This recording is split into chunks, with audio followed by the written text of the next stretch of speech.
Chapter 249. Because the terrain of the secret realm hadn't changed much, Su Luan could repair it according to the information given by Tower Spirit 1. He didn't need to change the terrain or the environment. This greatly reduced the difficulty of repairing the secret realm. The biosphere in the secret mirror was a bit more difficult to build. Normal animals were fine, but he needed a lot of magical beasts. The Tower Spirit also stored a lot of genes. If Su Len could use gene cultivation or cloning spells, he could directly create them. However, these two spells were both Circle 8 and Circle 9 spells. Only legendary wizards could master them. Even Hathaway was still one level away. Su Len also found some dragon genes. Of course, they weren't real dragons. They were dinosaurs that had gone extinct in his previous world. There were some dinosaurs in the wild, such as velociraptors, Spinosaurus, Tyrannosaurus, and so on. However, most of them lived in the south. In some of the wilds in the south, these dinosaurs were considered tyrants. It was said that these dinosaurs first came out of the secret mirror. There were no dinosaurs in this realm, but the Arcanists captured a lot of dinosaurs from other realms for research. These dinosaurs were quite strong. For example, the velociraptors were level 10 and had a challenge rating of level 5. It would take a few nights to take care of them. However, the velociraptors lived in groups of 3 to 6. There were no grand nights to take care of them. As for the Tyrannosaurus, it was level 17. It was stronger than a lot of your own. Of course, there weren't many dinosaurs at this level. There were also some dinosaurs that could no longer be called dinosaurs. They had some dragon blood in them, and their bodies had mutated. Su Len didn't know if the ancient Arcanists had done some blood modification experiments on them, but he guessed it was very likely. Although the secret mirror was severely damaged, some parts of the equipment were still preserved. They could be used again after some repairs. In order to create a suitable environment in the ecological garden, all kinds of rune circles were needed. These rune circles were in a stagnant state because of the interruption of energy. Many runic matrices could no longer be used after a long time of aging. They needed to be remade. Su Len had mastered many runes during this period of time. He repaired many runic matrices according to the repair standards given by Tower Spirit No. 1 and reconnected them to the energy channel. After spending some time in the secret territory, Su Len returned to Northern Town City to rest. There was a lot of work to be done in the secret territory, so he could only do it bit by bit. Su Len did not want to be so busy that he did not even have time to rest. The land next to the Lord's castle had been cleared out after a period of work. The land was now very busy. The workers were digging the foundation. The foundation of the wizard tower was more than 100 meters tall. Naturally, it was very important. Hathaway's wizard tower was built with 3 floors. The bottom floor was the dungeon, used to lock up some prisoners or magical beasts. The second floor was the elemental pool, and the first floor was the utility room and ordinary warehouse. The wizard tower on the ground was divided into 7 floors. The first floor was the living room and the servants' living quarters. The second floor was the guest room and the wizard apprentice's room. The third floor was the battle training ground and the spell training ground. The fourth floor was where the apprentices were taught and where the magic statues were stored. The fifth floor was Hathaway's laboratory. The sixth floor was where Hathaway lived and where the treasury was located. The seventh floor was the observatory of the wizard tower. It was also the control center of the wizard tower. The weapon system of the wizard tower would also be installed there. The blueprint of the wizard tower had been determined long ago. It would take at least a few years to build such a huge wizard tower with the current power of Northern Town City. The construction of the wizard tower was not too difficult. The difficult part was the engraved runes and all kinds of energy channels. The workers and slaves of Northern Town City could not do this kind of work. Only the wizards could do it themselves. However, Su Len soon discovered that there were not only normal people building the wizard tower, but there were also half-elves and drows. Although they were not wizards, they also had some spellcasting ability. Now that these elves were also involved in the construction of the wizard tower, Su Len was a little surprised. However, he soon realized that both Karina and Grace were spellcasters. Although they were bloodline warlocks, they could also build a wizard tower after entering the 4th grade. However, because of the lack of strength and resources, they did not have a wizard tower at all. Even if they joined Northern Town City, it was impossible to get Sulen to support them in building a wizard tower. The construction of a wizard tower almost bankrupted Northern Town City, let alone building 3 wizard towers.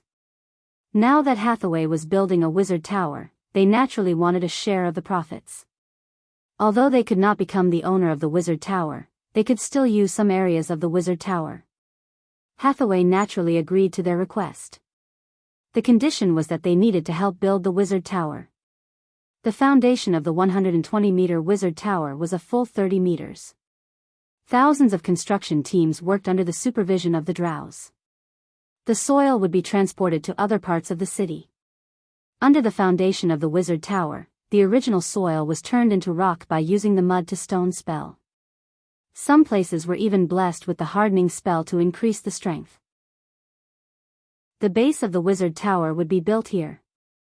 The wizard tower and the base would be connected by a structure. These were reserved for the future upgrade of the wizard tower into a floating space tower. The upgraded form of the wizard tower was the floating space tower. This was the original form of the floating space city. Since the destruction of the Arcane Kingdom, the construction technology of the floating space city had been incomplete, but the technology of the floating space tower had been preserved. A huge amount of energy was needed to make the wizard tower fly. Although the elemental pool could not support the consumption of the floating space city, the consumption of the floating space tower could still support it. The wizard tower of the legendary wizards in this world was basically a floating space tower. The construction of the floating space tower required a lot of mithril, which was not difficult for Sulen, who had the mithril mine associated with it. According to the calculation of Bach, the silver mine was a large and rich mine, and there was still a lot of mithril associated with it. Now, except for a part of the mithril used to repair the secret realm, the rest was stored in the treasure house of the Lord's castle. It would be used when the wizard tower was upgraded to a floating space tower. A large amount of steel was transported out of the blacksmith workshop. After being smelted by the blast furnace, the metal processed by the Grey Dwarfs was already steel. The construction of the wizard tower required a lot of steel. A steel skeleton was erected, and a large amount of obsidian was transported. If one had enough money, they could use obsidian to build the whole tower. Just like the Rollin Kingdom, if one had enough money, they could use obsidian to build the city wall. Although Sulen also wanted to use obsidian to build a wizard tower, considering that it also required a lot of money to repair the secret realm, he could only reduce the amount of obsidian used in the wizard tower. Obsidian was only used in some important areas of the wizard tower, and ordinary marble was used in other places. In fact, some wizards who were really poor would use ordinary stones to build the wizard tower. Of course, they could also use soil. First, they would use mud to rock to turn the soil into rocks, and then cast hardening on the rocks. Although it was more troublesome, the strength of the wizard tower was also very high. Of course, the workload of the wizard would increase by many times. The workload was enough to make a wizard chop off his hands. Generally, wizards with a little bit of money would not do this. Only the poor would use this method. The effect of hardening was permanent. Wizards at the level of a great wizard could cast it to make wood as strong as steel. If it was stone, the strength would be even higher. Wizard towers that could really travel to the astral world were built with a large amount of obsidian, and then cast hardening on the basis of the obsidian. The strength of the wizard tower built in this way would reach an extraordinary level. Sulen had sent 2,000 kobolds to the underground world to mine obsidian. However, obsidian was very hard to mine, so other than mining obsidian from the underground world, Northtown City had also bought a large amount of obsidian from the Rollin Kingdom. The craftsmen built according to the requirements of the blueprint. The half-elf spellcasters and drows began to cast mud to rock on the rocks and obsidian. Hathaway cast hardening on the rocks, Karina and Grace did the same. In order to speed up the construction of the wizard tower, Hathaway pulled out the clay golems and rock golems she made. When these golems first appeared, the workers were scared out of their wits. The 3-meter-tall rock golems had arms thicker than their waists. When they walked, the ground trembled slightly. It was very oppressive. The workers were very worried that they might accidentally be trampled to death by these golem puppets. However, after a period of familiarity, these workers were no longer afraid of the golem puppets. Instead, they became very curious about these golem puppets. If it weren't for the reputation of the wizards and the power of these golems, these people would have already climbed up to take a look. One had to admit that the humans' ability to adapt was very strong. Since Northtown City had started to clear out the monsters in the wilderness, the number of slaves in the territory had skyrocketed again. In less than a month, the army of Northtown City had captured more than 10,000 kobolds, goblins, gnolls, and orcs as slaves. Therefore, although a lot of people were used to build the wizard tower, the construction of Northtown City did not slow down either. The various public facilities in Northtown City were not yet complete. According to Sullen's requirements, all the roads had to be paved with stone or gravel. Now, most of the main roads in the city had been completed, but some of the roads in the market had not yet been completed. Some places in the city had begun to build street gardens and green parks. In the past, to speed up the construction of other buildings, they had to prioritize the construction of other buildings. Now that they had enough manpower, they began to build these on a large scale. Chapter 250. In the northern wastelands, while the northern city was under construction, in the wastelands northwest of the Sierra de Lotus, a large number of orcs were moving southward. Summer was about to pass, and the sun in the sky was not as hot as before. Groups of green-skinned orcs were advancing southward on the barren wastelands. "Chieftain, we don't have much food left," an orc said to Rogessus. Rogessus was silent for a moment. "How much food do we have left?" "Including today's food, it's only enough for us to last a week. It's summer now, and we have to hunt and gather along the way. It'll take us a month at most," the green-skinned orc said. Rogessus's eyes suddenly lit up. "A month. That's enough time. A month later, it'll be the harvest of the southern human kingdoms. As long as we break through the stronghold, the food outside the city will be ours. That's enough for our entire tribe to eat for a whole year. This time, we want to have a piece of warm and fertile land under the sun." At the same time, the Raren's kingdom, Florence kingdom, and Saren kingdom had received news of the orcs' invasion. These kingdoms had been paying attention to the orc tribes in the northern wastelands. When they saw the orc tribes moving southward, they immediately sent back the news. The invasion of the beast men at this time put a lot of pressure on the human kingdoms. There was still a month before the harvest, and the nobles were reluctant to burn their fields. Most of the farmlands outside the city belonged to the nobles, and they wanted them to burn their own fields. The stingy nobles wouldn't do that. As for the orc invasion, that was the army's problem. The orc invasion also made a few kingdoms nervous. The nobles near the northern border began to recruit soldiers. As for the refugees that had been promised to Sulen, they were forced to join the army. In a short period of time, the number of soldiers in the northern nobles' hands increased by 2 to 3 times. However, even though the number of soldiers increased by 2 to 3 times, the strength of the army didn't increase. Instead, it decreased. These soldiers were basically farmers who had just put down their hoes and picked up their weapons. They could defend the city, but they would probably mutiny and run away as soon as they entered the battlefield. The Florentine kingdom, the Raren's kingdom, and the Saren kingdom all began to increase the number of troops in their respective fortresses. The Florentine kingdom's Blackstone city used to only have 5,000 troops stationed there, but after receiving the orcs' invasion, the number of troops increased to 30,000 in less than a week. Roland's Beast Blood Fortress and the Saren kingdom's Canyon Pass had also increased their troops.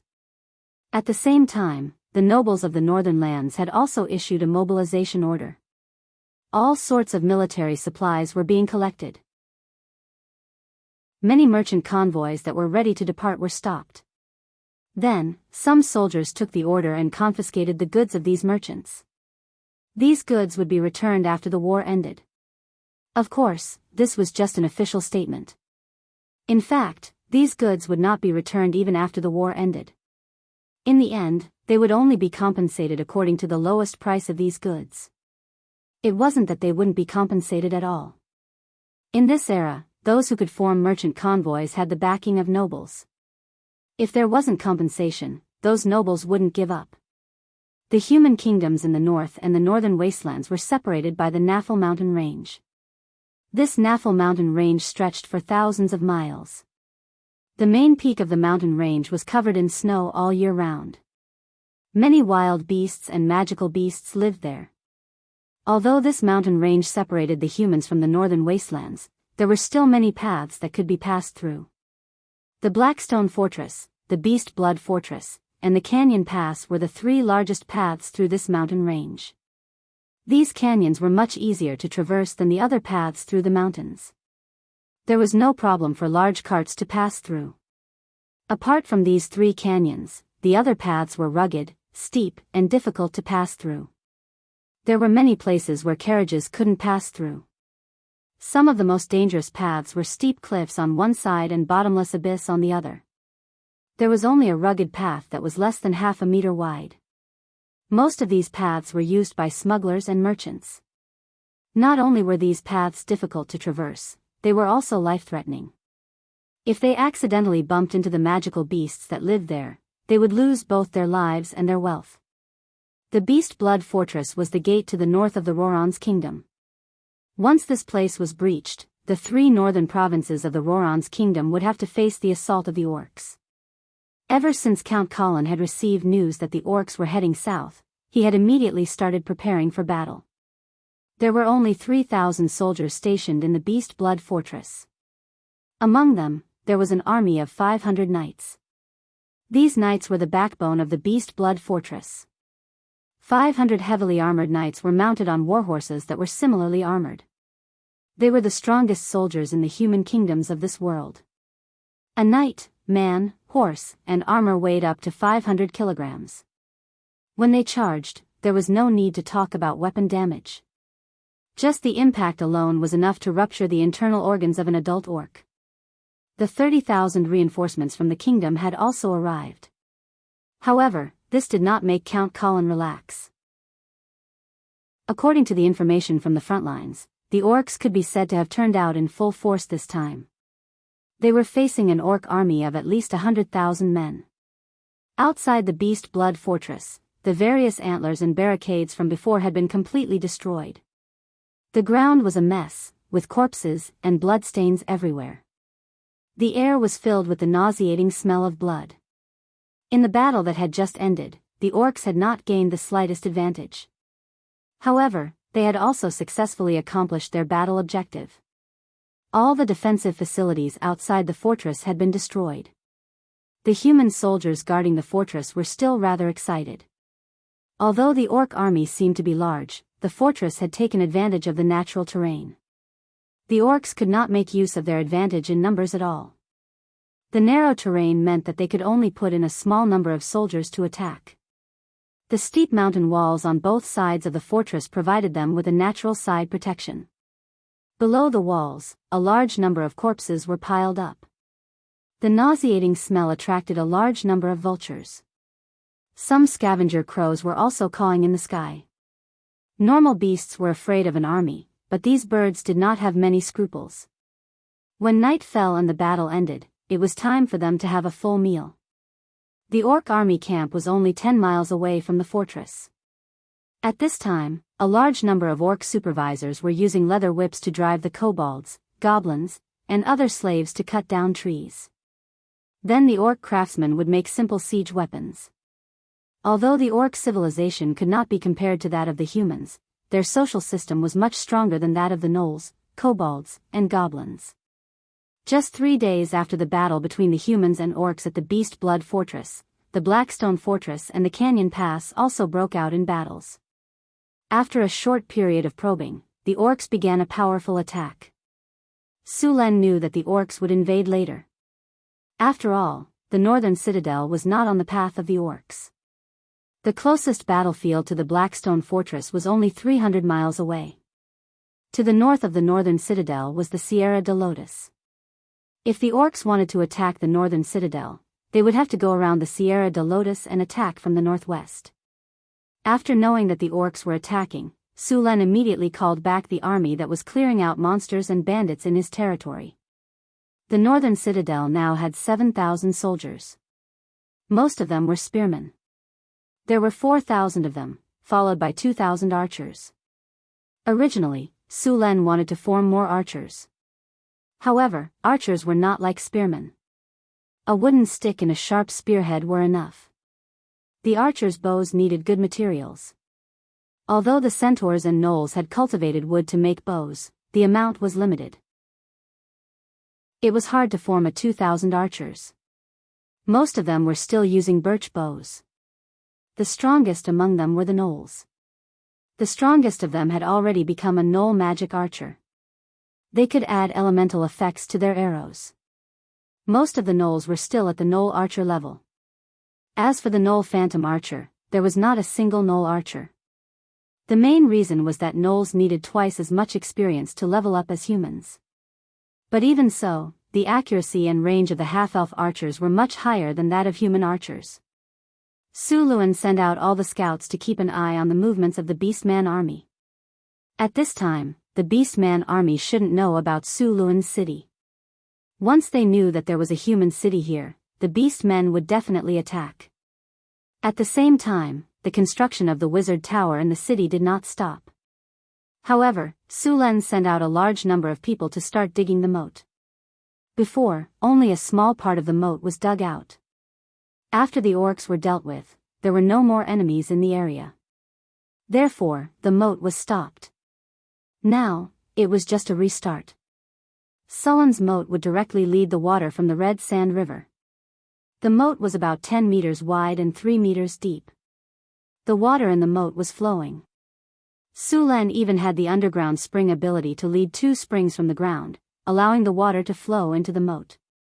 Since the North City was located on higher ground, there was no need to worry about the water flowing into the city.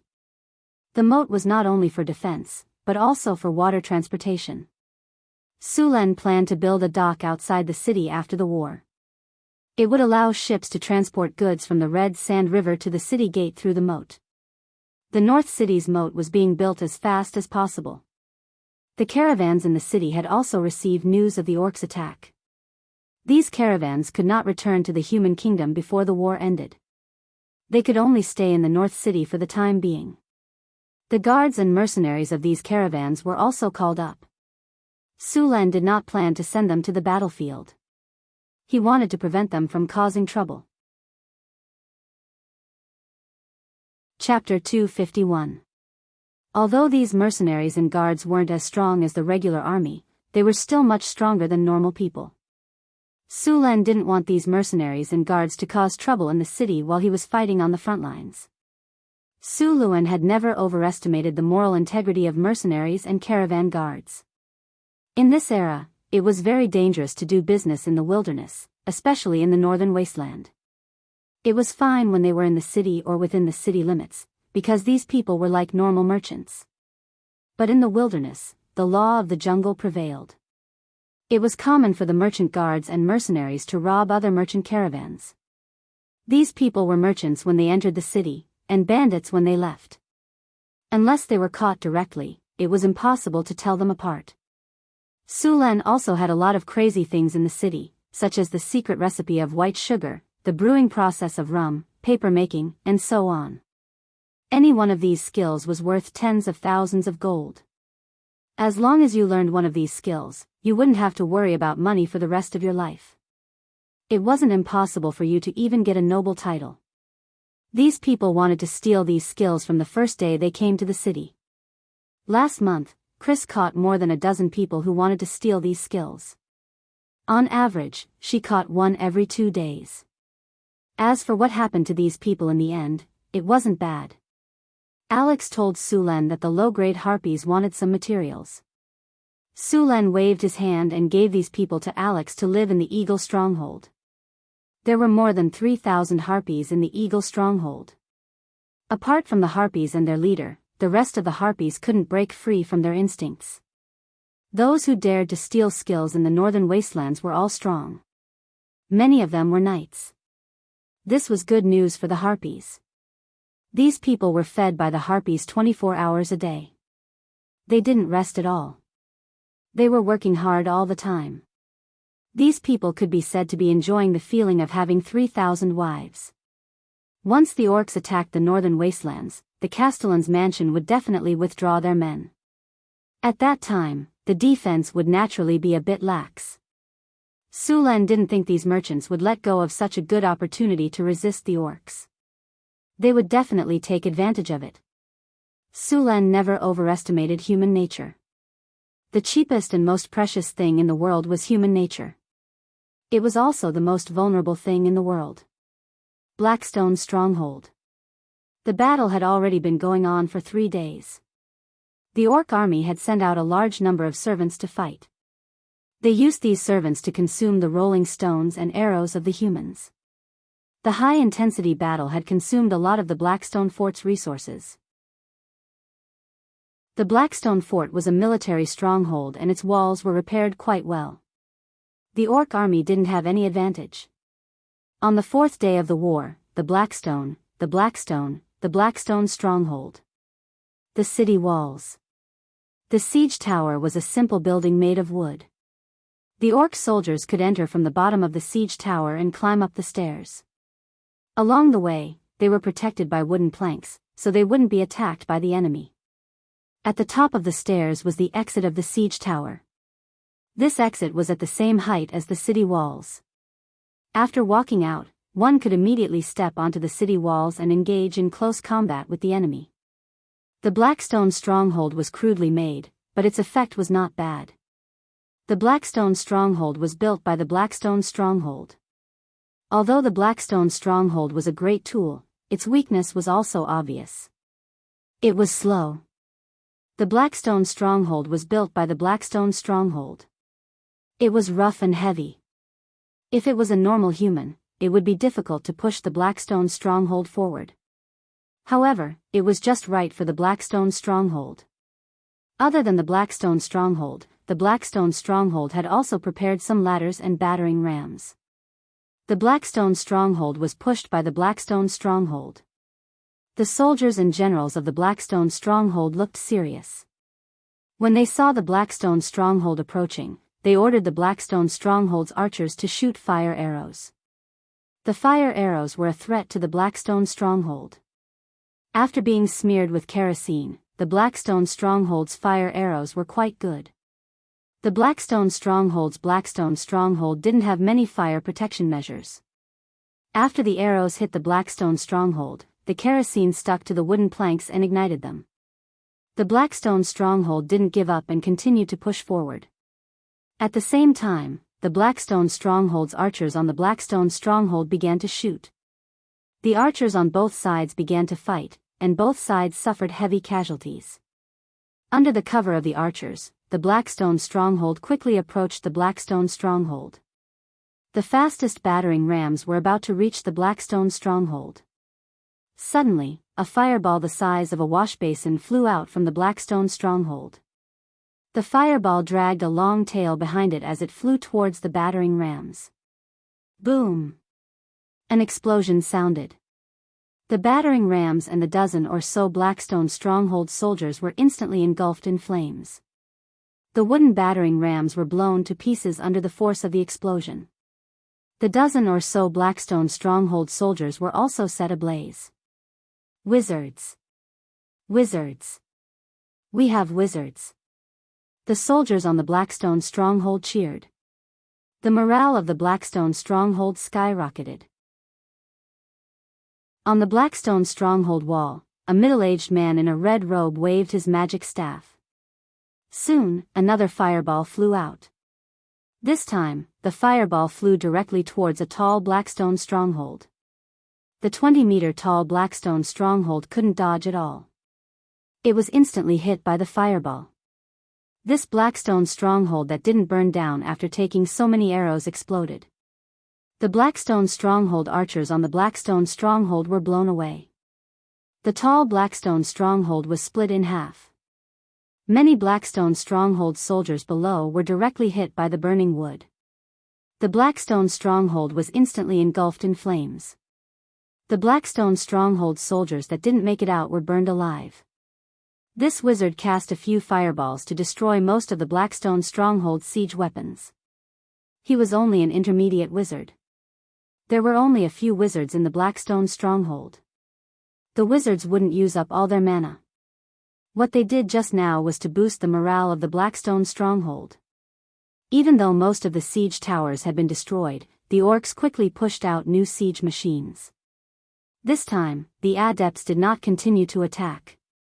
Instead, the ballistae on the walls were drawn, and the sound of bowstrings being drawn rang out. A soldier placed a long spear on one of the ballistae and ignited it with kerosene. Bang! With a buzzing sound, the 3-meter-long spear flew out and pierced through an orc. It then fiercely nailed itself onto the siege chariot. The heavy siege chariot shook back and forth a few times. The flames on the spear ignited the siege chariot. Bang! Bang! Bang! Bang! Bang! The sound of bowstrings rang out on the Blackstone stronghold wall.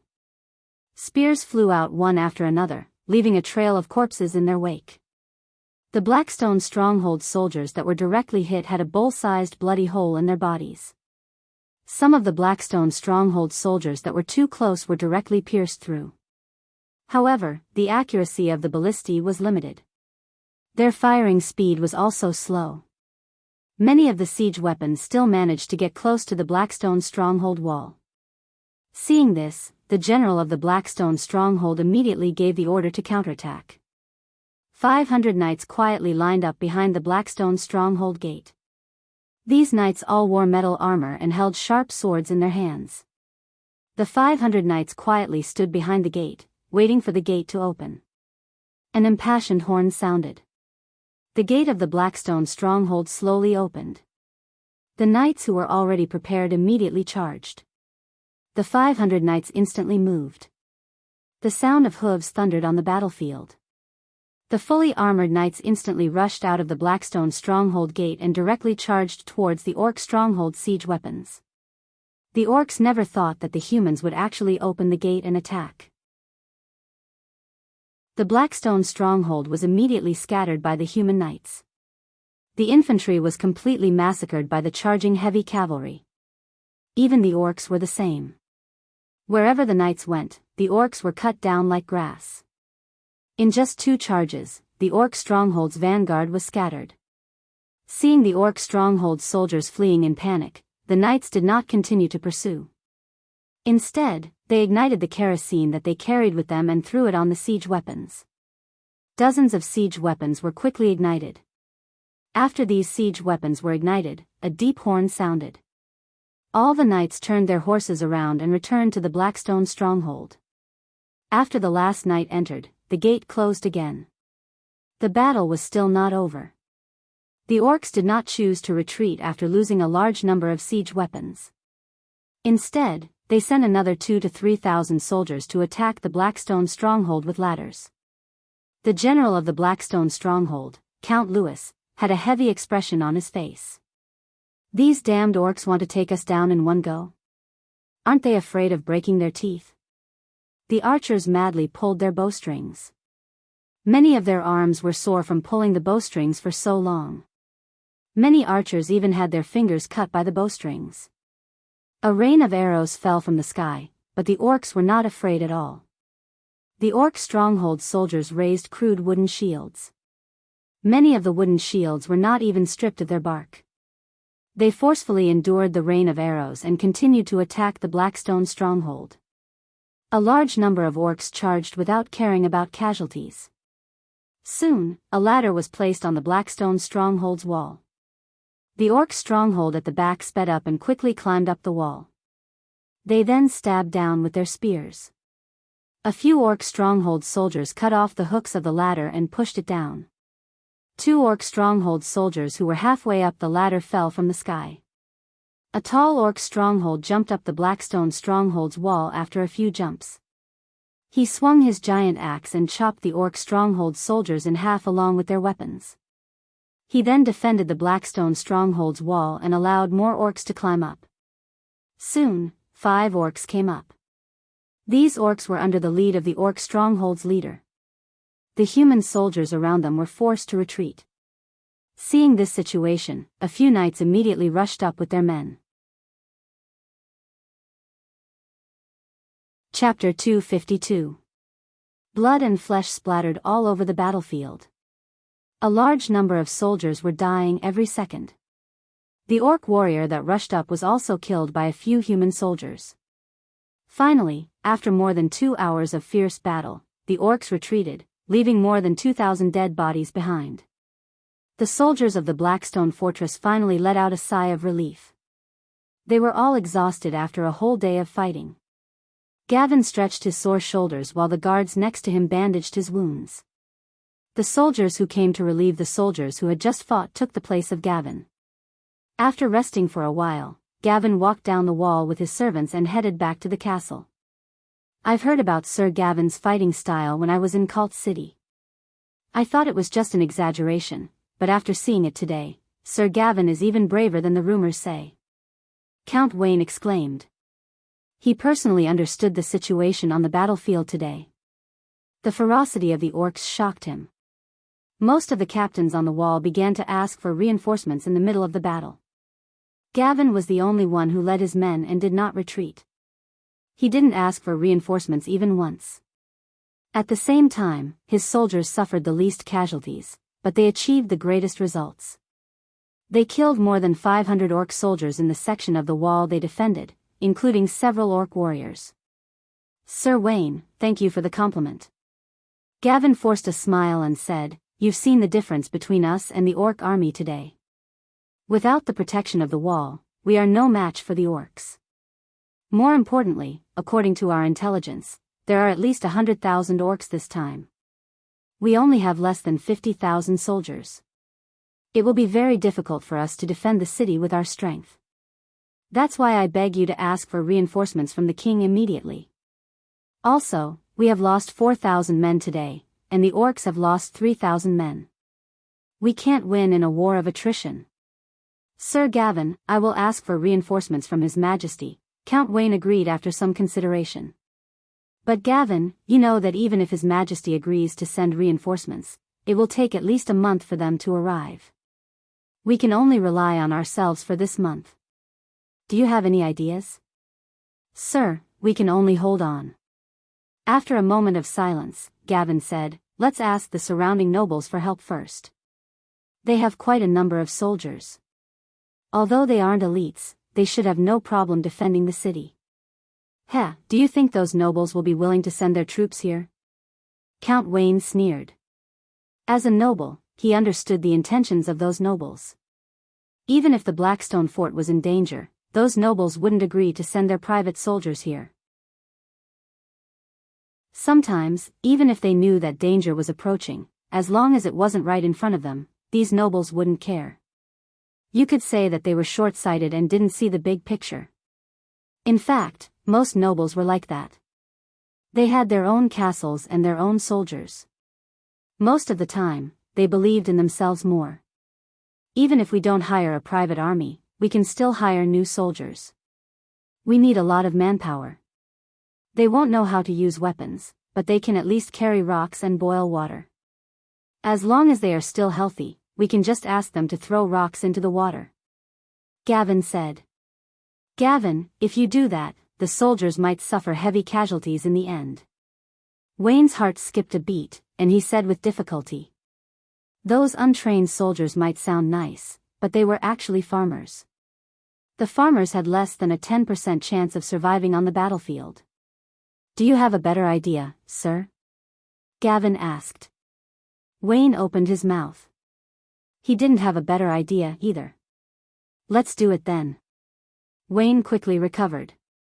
He clenched his teeth and nodded in agreement. For the sake of the Blackstone fort, these sacrifices are worth it. By the way, I heard there's a human city in the wasteland, right? Wayne suddenly thought of something. Gavin nodded and said, You're talking about Northtown City, right? That human city was built by a young noble who bought the land expansion order last year. It's a place rich in sugar and rum. How strong are they? Wayne asked, his eyes glowing.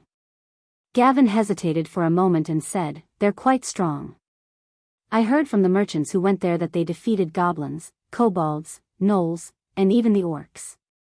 But I've never been there myself, so I think it's a bit exaggerated. How could they possibly defeat the orcs when it was just built a year ago? I think the lord of the settlement was just boasting. That being said, they should be quite strong since they were able to hold their ground in the wasteland for more than a year." "That's great." Wayne's eyes glowed when he heard the word strong. He immediately filtered out the first half of his sentence. If that's the case, let's ask the lord of the settlement for help. Didn't he want a territory and become a noble? If he helps us defeat the orcs, I'll recommend him to the king. Not only will he be given a title, he'll even be given a land. All right, I'll send someone to contact Northtown City. Gavin shrugged and agreed. In his opinion, even if Northtown City agreed to help, the army they sent out would not be very strong. As for Duke Wayne's promise, it was fine to just listen to him. Nobles had always been like this. If Northtown City dared to take the initiative to attack, Gavin believed that the lord of the settlement would not be able to wait until the end of the war. Once the lord of the settlement attacked, he would not even be able to withstand the first wave of attacks from the orcs. Under the cover of the night, Gavin picked a few knights and quietly left the fortress. They then moved northeast. The orcs did not block the fortress. After all, there were mountains on both sides of the fortress. It was impossible to surround it. The orcs' camp was not close to the fortress. They also had to prevent the human knights from ambushing them during the night. The next day, the orcs began to move out again as soon as the sun rose.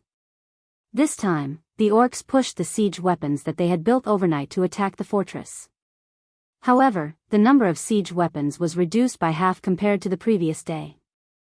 However, the battle today was even more intense than the previous day.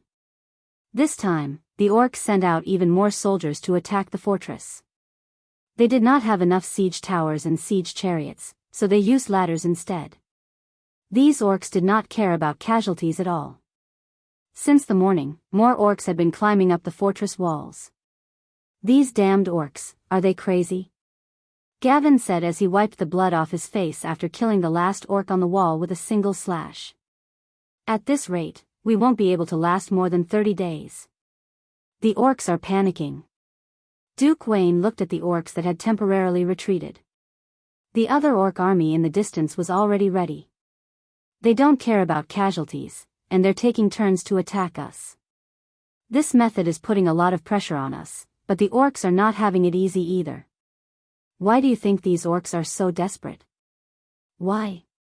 Gavin looked at the orcs in the distance and sat down on the ground. "I think it's because of food." "Food? You mean the orcs are running out of food?" Gavin's eyes lit up. Wayne nodded and continued, "I've been observing for the past few days. There's very little cooking smoke in the orcs' camp. It's far from enough to feed so many orcs. Then we just have to hold on for a few days, and the orcs will retreat when they run out of food."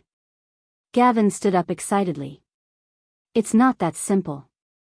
Wayne shook his head and said, "Even if the orcs are running out of food, the pressure on us will be even greater. Without food, the orcs will go even crazier. They will desperately try to take down this place. There are huge amounts of food waiting to be harvested behind the Blackstone Fortress. The orcs will definitely attack us with all their might after they run out of food. That's why we're under even more pressure than before," Duke Wayne said with a serious face. "The closer they are to death, the crazier they will be. After the craziness comes silence, and the darkest moment comes before dawn." The northern citadel was actively preparing for war. Sulen was also very concerned about the orcs' attack. Even the northern citadel had to be careful when dealing with an army of over 100,000 orcs. The Eagle's Nest had also sent out many harpies to investigate. Every movement of the orcs was recorded and reported to Sulen. Sheriff Harris was very busy during this period of time. He sent out all 300 security guards to patrol the city 24 hours a day to prevent people from taking advantage of the opportunity to cause trouble. The 2,000 militia were also reorganized. These militia did not need to go to the battlefield. They just followed the security guards to maintain the stability of North Town City. The army of the northern citadel had also been recalled. They would move out as soon as Su Len gave the order. Lord's Castle. Su Len tidied up a room and turned it into a war room. Other than those who had missions, the rest of the generals and heroes were all there. There was a giant sand table in the middle of the room. The sand table vividly marked out the locations of the Blackstone Citadel, the Orc Army, and the Northern Citadel. Who do you think will win in the end? Su Len asked the generals. I don't know. Boulder and Johnson looked at the sand table and then at Su Len.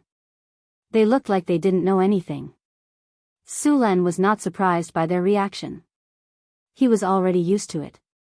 Kane looked at the sand table for a while and said, I think the orcs will win. Based on the previous reports, the Blackstone Citadel doesn't have many defenders. According to the orc strategy, the Blackstone Citadel won't be able to hold on. What about you? Su Len looked at Karina, Grace, and the others. I think the humans will win. After all, the orcs don't have much food. Chapter 253. According to our information, the orcs didn't bring much supplies. They will soon run out of food. Once they run out of food, it won't matter even if they double their numbers. Karina thought for a moment and said, I think, sir, there's an emergency. At this moment, a guard hurried over and said. Su Len stood up and walked out of the combat readiness hall. What happened? Sir, there was a messenger from the Blackstone Fortress. He said he was here on Earl Wayne's orders. The guard said respectfully. Earl Wayne of the Blackstone Fortress? Why did he send someone here? Don't tell me he wants me to send out troops. Su Len muttered to himself, then said to the guard, bring the messenger to the living room. I'll be there right away. Yes, sir. Su Len went back to the combat readiness hall and gave some simple instructions. Then he walked to the living room. You are Earl Wayne's messenger? Su Len looked at the travel-worn knight in front of him and said. Yes, sir. After the knight saw Su Len, he quickly said, Sir, the Blackstone Fortress is in danger. Earl Wayne wants you to send out troops to help us defeat the orcs. This is a letter from Earl Wayne himself. The guard next to him took the bamboo tube and checked it.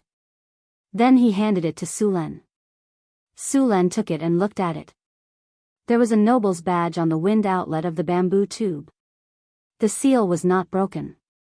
He then opened the seal and took out a piece of parchment to read. The content of the letter was not out of Su Len's expectation. It was nothing more than asking Su Len to send out troops to help them fight the orcs. At the same time, as long as Su Len sent out troops, he would promise to help him get a title and a land after the battle. The land would not be in the northern wilderness, but in the hinterland of the Kingdom of Florence. At the same time, he also threatened that if Su Len refused, he would not pass the test and would tell the orcs about what happened in Northern Town City. Su Len sneered in his heart. He didn't believe a single word of the promise. The note didn't say that it would help Su Len obtain these things. It only said that it would report to the king. It didn't matter whether the king agreed or not. At that time, he could use this as an excuse to brush him off. However, Su Len was not interested in these promises. It was not easy for him to develop such a good situation in the northern wilderness. He would not return to the Kingdom of Florence to be the village chief. That's right, the village chief. According to the current level of rewards in the Kingdom of Florence, Su Len would at most be a baron, and then a few villages would be divided into his territory. Take the emissary to rest first. We will consider sending troops to help the Blackstone stronghold. We need to discuss this matter. Su Len pondered in his heart, neither refusing nor agreeing. Sir, the Blackstone stronghold really needs your help. The emissary said eagerly when he heard Su Len wanted to discuss. You go and rest first. We will give you an answer as soon as possible. Su Len waved his hand and signaled the guards to take him away. Seeing that Su Len ignored him, the emissary had no choice but to leave with the guards unwillingly. Sulan was not too worried about this war between the humans and the orcs. He was thinking about how to get the most out of this war. In his opinion, the best result was that both the humans and the orcs suffered heavy losses. However, this situation was very difficult to happen. According to the information he received, the orcs were now putting all their eggs in one basket. On the other hand, the humans were not prepared. Although the Blackstone stronghold temporarily blocked the orcs' attack, this stalemate would not last long. According to the information obtained by the Harpies and the Scouts, the orcs did not have much supplies at all. They had to attack the Blackstone stronghold before they ran out of food, and the human reinforcements would take at least a month. Sulan knew how sturdy the Blackstone stronghold was. He had entered the wasteland from the Blackstone stronghold in the past. The Blackstone stronghold was built in the Blackstone Canyon. This canyon was called the Blackstone Canyon because the rocks were black. The walls of the stronghold were 20 meters tall and there were cliffs on both sides. The mouth of the canyon was shaped like a trumpet. The stronghold was built at the mouth of the trumpet. It could be said that it was easy to defend and difficult to attack. Even if Sulan was the one to attack, it would be very difficult to take down this place without him personally. However, he did not know why he had a strange feeling that the orcs would definitely have a way to break through the Blackstone stronghold. Sulan did not know why he was so sure. He did not want to see the orcs win. Once the orcs broke through the Blackstone stronghold, the northern provinces behind the Blackstone stronghold would be plundered. Sulan did not care about this. He only cared about the large amount of food the orcs would obtain. One had to know that the orcs had always been in a state of food shortage in the northern wastelands. If the orcs obtained a sufficient supply of food, they would definitely keep on fighting. When that time came, Northgard's city would definitely not be spared. Moreover, the outbreak of war would greatly affect Northgard city's trade. Almost all of the trade routes had been cut off. The migration of refugees was also forced to stop. If Northgard city wanted to rely on natural production to increase the population, it would take at least a dozen years. Sulan did not have that much time to waste. After sending the messenger away, Sulan returned to the war preparation hall and ordered all the warriors to prepare for battle. He did not plan to attack the orcs directly. Instead, he planned to hide on the side and secretly reap some benefits. The next day, Sulan led the army out of Northgard city. He left Hathaway and Chris in the city. He also left 1,000 spearmen and archers behind. He then led the rest of the army and left with the Harpies. The orc army was over 300 kilometers away from Northgard city. It took the city's army 3 days to reach a forest 10 kilometers away from the battlefield. Blackstone stronghold had become a meat grinder. Both the orcs and humans were bleeding here. The ground was covered in blood. The entire valley was filled with a nauseating stench. Some of the corpses that could not be dealt with in time had already begun to rot. The vultures in the sky circled back and forth. After a week of continuous high-intensity battles, the human defenders of the stronghold were exhausted. However, their expressions were still stable because reinforcements had arrived. Although the reinforcements were only a group of farmers who had put their heads down, more would come. As long as there were enough reinforcements, the human defenders believed that no matter how many orcs came, they would all retreat with their tails between their legs. This battle had lasted for a week. Although the human defenders had suffered heavy losses, the orcs had also suffered heavy casualties. Just the corpses piled up outside the stronghold were already 1 or 2 meters tall. Standing on the walls and looking down, it looked like a slaughterhouse. However, they were not slaughtering livestock, but humans and orcs. "General, you're injured." A guard came to Wayne's side. He quickly took out some medicine and bandages when he saw the blood seeping out of Wayne's arm. "It's nothing, just a small wound. You guys can go and rest." As the highest-ranking officer of Blackstone Stronghold, Wayne was very qualified. As a noble, he was obviously different from the other noble generals. He was more popular among the soldiers. The wind in Blackstone Canyon was very strong. A strong wind blew from the north of the canyon, and the strong stench made Wayne frown. The messenger didn't come back. The Lord of Northgard City didn't come. As expected. Go back and rest. I'll stay here and watch. Gavin shook his head. His body was covered in blood. There were many dents on his tough armor. It looked very tattered. All right. Wayne got up and went back to rest. As the commander, he had to make sure he was full of energy. The night wind whistled. 5 kilometers away from Blackstone Canyon, the orcs were not resting. In the largest camp, the orc priests were feeding some strange creatures. These creatures had a pair of fleshy wings and dark green skin. They had the head of a dragon, but they looked very ugly. Their necks were a bit short, but their bodies were very strong. Their hind legs were very powerful. If Sulen was here, he would immediately recognize them. They were a type of Euron called wyverns. Wyverns were not very powerful among the flying Euron. They were about 3 meters long and had a wingspan of 5 meters. They didn't have dragon breath, but they could spray poison. The poison of a wyvern was very deadly. At this moment, a dozen wyverns were quietly squatting on the ground. The orcs beside them kept feeding them. Soon, all the wyverns were fed. A shaman walked over. That old shaman grabbed a handful of powder from a shabby pocket and muttered some cryptic words. Soon, elemental energy started converging and the old shaman scattered the powder in his hand into the sky. A red spirit light shrouded all of the wyverns. Soon, the wyverns couldn't help but roar. Their bodies were clearly stronger than before. After seeing this effect, the old shaman sighed in relief. Let's start. With an order, a dozen beastmen climbed onto the wyverns' backs with weapons. Each wyvern carried 2 beastmen. The wyverns were flapping their wings, clearly very strenuous. At this time, the shaman once again cast a spell.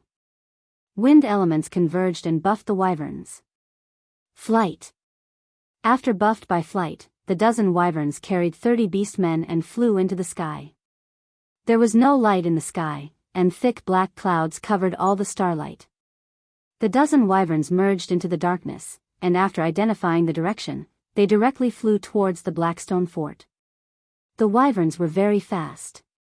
In order to prevent humans from hearing the flapping of their wings, all the wyverns flew a kilometer in the air. With the help of the bonfires on the ground, the wyverns carried the beastmen over the Blackstone Fort. Chapter 254. On the other side of the Blackstone Canyon. About 2 kilometers away from the Blackstone Fort, in a mountain kernel. The rocks in the col had already been cleaned up, and the biting cold mountain wind was blowing, letting out endless whistling sounds. There were 3 bonfires lit in the open space, and several dozen sturdy beastmen were scattered around the bonfires. These beastmen were silently sitting on the ground, chewing some food in their mouths and looking up at the sky from time to time. Suddenly, the sound of wings flapping could be heard in the dark sky, followed by a gust of wind. The bonfires in the surroundings flickered, and a few lifeforms with bodies over 3 meters and a wingspan of 5 meters descended from the sky. Their sinister and ugly faces could be clearly seen in the light of the bonfires. They were wyverns. A few beastmen dismounted from the wyverns, and these wyverns once again took to the sky and flew towards the beastmen's camp. The other beastmen nodded at these beastmen who had just arrived, and the simple camp quickly regained its silence. These beastmen had entered the Nafir mountain range when the beastmen had started attacking the Blackstone Fort. These beastmen had gone through untold hardships in the mountains, and after suffering disastrous casualties, they had finally crossed the Nafir mountain range. Among them, there were those who had died in the mouths of various magic beasts, those who had mistakenly entered a dangerous place, and those who had fallen into a bottomless abyss. However, they had also successfully completed their mission. Behind the Blackstone Fort, they had found a hidden valley and set up a simple camp there. After the wyverns returned to the beastmen tribe, they once again took off with 30 beastmen warriors on their backs. The beastmen shamans once again blessed them with flight, and the wyverns once again flew towards the back of the Blackstone Fort. The wyverns continuously transported the beastmen to the back of the fort. Although they could only transport 30 beastmen at a time, many a little made an ocean. The leading beastman warrior looked up at the night sky. It was pitch black without any light. This kind of weather was the best camouflage for the wyverns. For this plan, the tribe had already taken out all the wyverns they had tamed over the years and blessed them with spells, making them undertake the transportation. According to the plan, they could transport about 500 beastmen warriors before tonight's operation. More than 500 elite orc warriors might not be very useful on a large-scale battlefield, but they were perfect as a suicide squad for sneak attacks. Just you wait, humans. The orc army will soon return to that fertile land. Back then, with the help of the elves and dwarves, those thin and weak humans took the land from our hands. Now, we will take back all the land that our ancestors left for us. The beastman leader drank a mouthful of wine and then passed the wineskin to the other beastman warriors. The night wind whistled as a few pieces of firewood were added to the bonfire. The beastmen quietly waited for the wyverns to send more soldiers over. The orcs were born with night vision. Although they were less than 10 meters away, they could see their surroundings clearly with the help of the weak bonfire. Hundreds of orcs could be seen faintly in the darkness of the night. These orcs were silently chewing dry rations. These dry rations were coarse and hard to swallow. They were the unique cold wheat of the north and were one of the few foods the tribe had. For tonight's battle, the orc tribe could be said to be going all out. In fact, since last winter, the orcs had been short on food. They had endured the cold winter with great difficulty, but the appearance of this year's elemental tide had caused a large number of beasts to mutate. The original magic beasts had also become very active, making the already difficult lives of the orcs even more difficult. Rome didn't know what the elemental tide meant, but he knew that the white dragon activity on the ice field had become more frequent. In order to survive, they had to migrate south.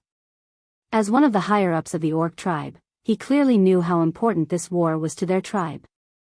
And as the key to victory, tonight's surprise attack would play a decisive role. They couldn't fail. They couldn't fail even once. The orcs' lives were very difficult after losing their fertile land. Without enough food, many of their clansmen would freeze to death every winter.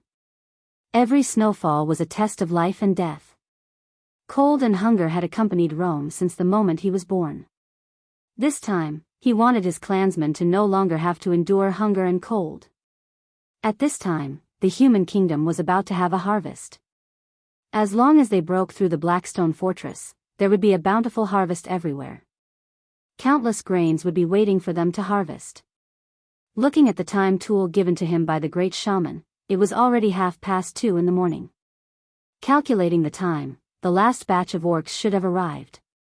According to the plan, they would attack at 3 in the morning, one from the front and one from the back. The Blackstone fortress was built to defend against the orcs.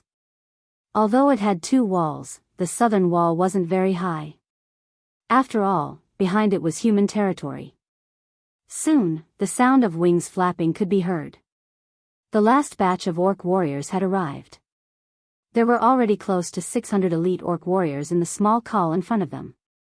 The orc officer's scarlet eyes looked around. Then, he picked up his weapon and walked out of the kernel. Close to 600 elite orc warriors followed behind him silently. Gavin didn't sleep well at night. He kept feeling that something was wrong, but he couldn't pinpoint the problem. This made him a little frustrated. The battle during the day had exhausted his body. In order to prepare for tomorrow's battle, he had to ensure that he had enough sleep. Although he had some doubts, Gavin still forced himself to sleep. Although wearing armor wasn't very comfortable, he had long gotten used to it. Just as he was sleeping soundly, a series of alarm bells rang. Gavin immediately got up and rushed out with the guards who were also awakened. As soon as he arrived outside, the entire fortress was filled with battle cries. In the darkness of the night, there were flickering lights. It was impossible to see how many enemies there were. Seeing this, Gavin made a prompt decision to gather his soldiers. Soldiers of the Thorn's army, listen up. I am Gavin. All soldiers of the Thorn's army, return to your positions immediately. Gavin yelled. Soon, many soldiers gathered around him. Everyone, don't panic. Light the torches. There aren't many enemies. The fortress hasn't been breached. These orcs are a small group that came from the Naphel mountain range. Gavin's personal guards kept yelling, and more soldiers stopped running around like headless flies. However, his actions were too conspicuous in the midst of the chaos. The orcs had also noticed Gavin's presence when nearly 1,000 orcs had gathered around him. "Boss, there's a big fish over there. It looks like the commander of the humans. We can't let him continue gathering his troops." An orc pointed at Gavin, who was shouting in the distance. "Call your men and follow me. I want to kill that human." Rom's eyes flashed fiercely. As he spoke, he led dozens of orc soldiers and charged towards the group of humans. Although Gavin had gathered his soldiers, their formation was already disrupted. They couldn't get into formation in this environment. These humans were already no match for the orcs. Without a formation, their morale plummeted. There was no way they could stop these orcs, who were like wolves and tigers. Not to mention, these orcs were all elites of the orc tribe. As soon as the two sides clashed, the human soldiers suffered heavy casualties. The orcs who had just gathered together were instantly stunned. Seeing this, the orcs attacked even more fiercely. Wherever they went, the orcs would scatter like birds and beasts. Gavin was furious when he saw the orcs charging at him. He raised his weapon and was about to charge forward, but the guards beside him quickly grabbed him and dragged him away. Just as the Blackstone fortress fell into chaos, the orc army that had been waiting for a long time bared their fangs at this moment. Siege chariots and siege towers were pushed onto the battlefield. The orc shamans buffed these orc soldiers with all kinds of spells. The human defenders who were attacked from both sides kept shooting arrows at the orcs. However, the chaos in the fortress made it impossible for the orcs to gather their forces. The number of arrows fired was sparse. It couldn't be compared to the number during the day. On the other hand, the orc siege weapons were more than twice the number during the day. It turned out that the orcs had already made enough siege weapons. However, they only used a small portion of them every day in order to numb the humans. Now that it was a critical moment, they directly sent out all of their siege weapons. Wayne, who had just arrived at the top of the fortress wall with his guards, felt a chill down his spine when he saw the orc army attacking the fortress. "Damn the orcs, they have been saving their strength all this time," Wayne said with his teeth clenched. In the eyes of the humans, the orcs were all muscular and simple-minded creatures. However, as the commander of the army, he was being played by the orcs who he had always looked down on. How could he not be angry? However, even if he knew, there was nothing he could do now. Large amounts of siege weapons were being pushed towards the fortress wall by the orcs. The human defenders were in a panic. "Sir, the Blackstone fortress is about to fall. We have to retreat," a few red-robed wizards said after looking at the situation on the battlefield. "No, we can't retreat. The Blackstone fortress is the barrier of the northern provinces. Once it falls, the orcs will no longer be able to stop them," Wayne said angrily. "There's no other way now. Look at the soldiers around you. They have lost their courage." The wizard sighed and pointed at the human soldiers on the fortress wall. The soldiers on the fortress wall had already begun to sneak away. Wayne silently put down the weapon in his hand. As the commander of the army, he could see that the soldiers no longer had the will to fight. The fortress was about to fall tonight, but he was not willing to give up. The night wind whistled, bringing with it a trace of coldness. "Gather, we are retreating." Wayne painfully closed his eyes and gave the order to retreat. Chapter 255. Silver-Winged Knights. Charge. The Silver-Winged Knights, the strongest troop in the Blackstone Fortress, quickly gathered and charged south under Wayne's lead. The orcs who were causing chaos in the fortress had already split into small groups. Their goal was not to kill but to create chaos. As long as they saw human soldiers gathering, they would rush up and kill them. Some beastmen saw a large number of knights gathered here and wanted to rush over. But before they could do anything, the knights had already charged. Once the 500 knights charged, these beastmen were like mantises trying to stop a chariot. A dozen elite beastman warriors didn't even make a splash before they were completely submerged under the hooves of the knights. Behind the silver-winged knights, there were many other knights and scattered soldiers retreating. With the knights opening a path, the orcs in the fortress could not resist at all. Soon, the silver-winged knights rushed out of the fortress. Seeing that the Blackstone fort was engulfed in a sea of flames, Wayne called for one of his personal guards and said solemnly, "Give him the fastest horse. Go to Cult City now. Tell Lord Eric that the Blackstone fortress has fallen. Tell him to prepare as soon as possible. Go now. Quick. The few of you, escort him." Once Blackstone Fort was breached, the northern provinces would be the first to bear the brunt of the attack. The only city that could resist the orc army was Cult. Once Cult was lost, the orc army would be able to march straight in. When Sulan received the news, it was already 5 in the morning. He was sleeping soundly with Alex in his arms when he was woken up by a few harpies. When he heard that the Blackstone fortress had changed hands overnight, he was also shocked. Are those humans good-for-nothings? Suluan couldn't help but complain. Originally, he wanted to take advantage of the internecine battle between the orc army and the human army. But he didn't expect that the human army was so disappointing that the orc army was easily breached by the orc army. How did the orcs break into the Blackstone fortress? Sulan asked. The orcs sent out their elite troops. They crossed the Nephil Mountains and launched a sneak attack at night. The Blackstone fortress was in chaos. The orc army outside the fortress took the opportunity to attack the city. The humans were unable to resist, so they could only abandon the city and flee, the harpy replied. Over the Nephil Mountains? Suluan stroked his chin and said, "It seems that there are also some ruthless people among the beast men. But even if it's a small army, it won't be easy to cross the Nephil mountain range. Their numbers won't be too many, but if they want to disturb the Blackstone fort, they won't be able to do it without at least 500 or 600 people. The orcs must have used other methods. When you were scouting, did you find anything unusual in the orc camp?" "By the way, we discovered some wyverns in the orc camp," the harpy said. Suluan nodded. Wyvern. The orcs actually tamed this kind of wyvern. No wonder their sneak attack went so smoothly. Tell our people to be careful. Don't be discovered by the orc scouts. Also, pay attention to those wyverns. Although wyverns weren't outstanding among the flying Eurones, their strength was at grade 3 and they had deadly venom.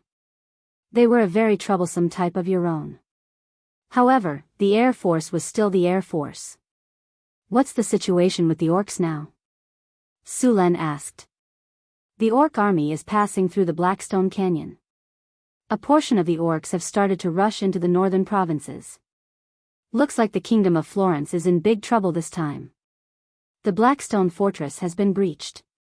Without this barrier, the northern provinces will be plunged into chaos. Moreover, the food will be ripe in a week. Now is the perfect time to supply those orcs.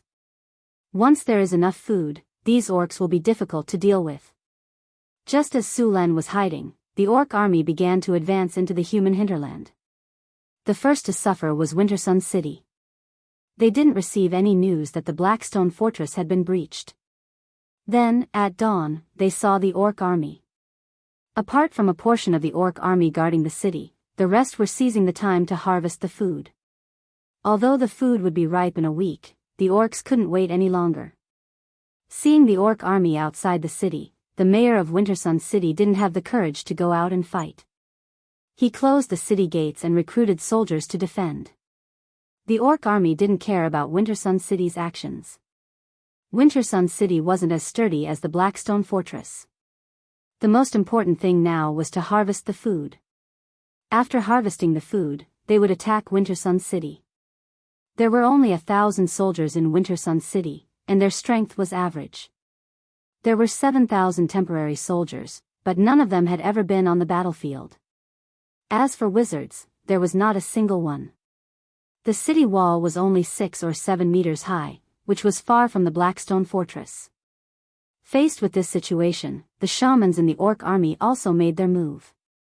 Bolts of lightning and flames were released, and this small city with a population of only 20 to 30,000 was breached by the orcs in less than a morning. The orc army didn't stop. Instead, they went south. The rest of the prepared city started scorching the walls and clearing the fields. However, the orcs came too quickly. Most of the time, the orcs didn't even harvest half of the food. They could only burn it. Even so, large amounts of food were still robbed by the orcs. The entire northern region was filled with humans and orcs killing each other. The orcs kept attacking, and the humans started to resist. In order to completely defeat the humans, the orc army didn't stay in other cities for long. After robbing the food, they saw that the cities were ready. They didn't want to give the humans a chance to rest, so they only left a small number of soldiers to guard the cities. A large group of orcs charged towards Cult City. As the most important city in the northern region, Cult City had been the front line against the orcs 200 years ago. Until the Kingdom of Florence defeated the orcs in a war and drove them further north. Then, they built the Blackstone Fortress. From that day on, Cult City hadn't experienced war for more than 100 years. When Lord Airy Savoy heard that the Blackstone Fortress had fallen, he almost thought that he had misheard. After confirming the accuracy of the news, Marquis Airy immediately issued a war mobilization order. Fortunately, the nobles living in the northern region hadn't completely forgotten the bravery of their ancestors. They were much stronger than the nobles of the southern provinces. Fortunately, Cult City's defenses were well constructed. After continuous efforts, Cult City was finally ready for war before the orc army arrived.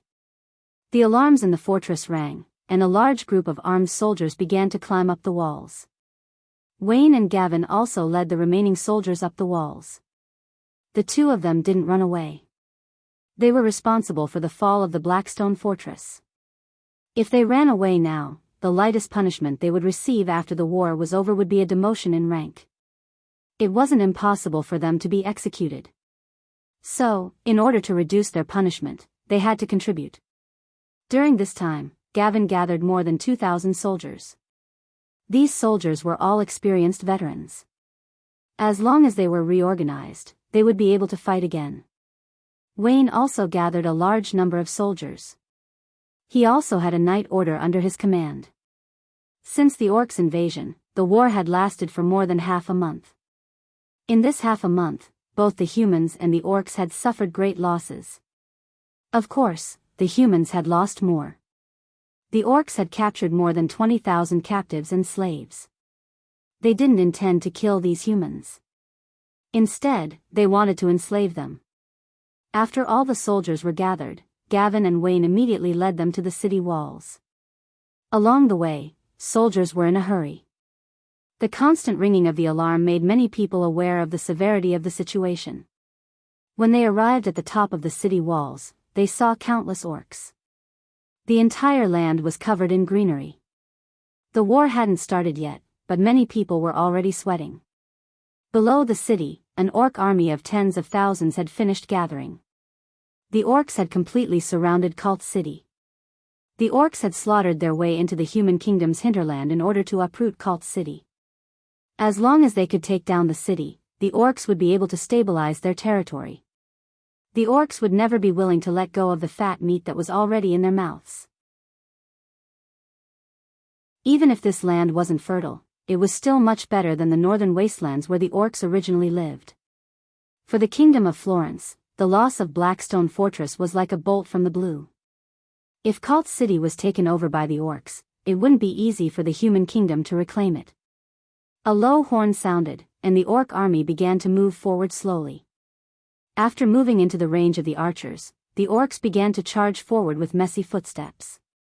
All the siege weapons were brought out, including siege towers, siege chariots, ladders, and simple catapults in the style of the orcs. Although these catapults looked crudely made, there was no problem with their function. After being covered in a layer of kerosene, the catapults were thrown out and smashed into the city walls. Most of the rocks from the catapults weighed 2 to 3 kilograms. Some of the heavy catapults could even throw rocks that weighed a few dozen kilograms. The heavy rocks smashed into the city walls, shattering the places they hit. The burning rocks caused chaos on the city walls. The humans didn't show any signs of weakness. They also began to bombard the orcs with their catapults.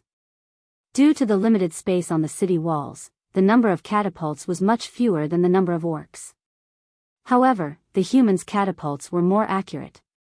Plus, they had a higher vantage point, so their attack range was wider. Rocks flew out one after another. The rocks plowed a bloody path through the orc army. However, the orcs weren't afraid at all.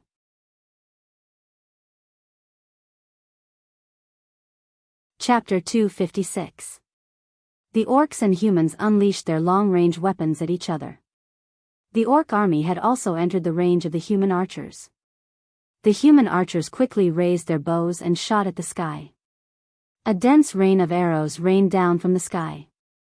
The orcs raised their crude shields and braved the rain of arrows as they continued to advance.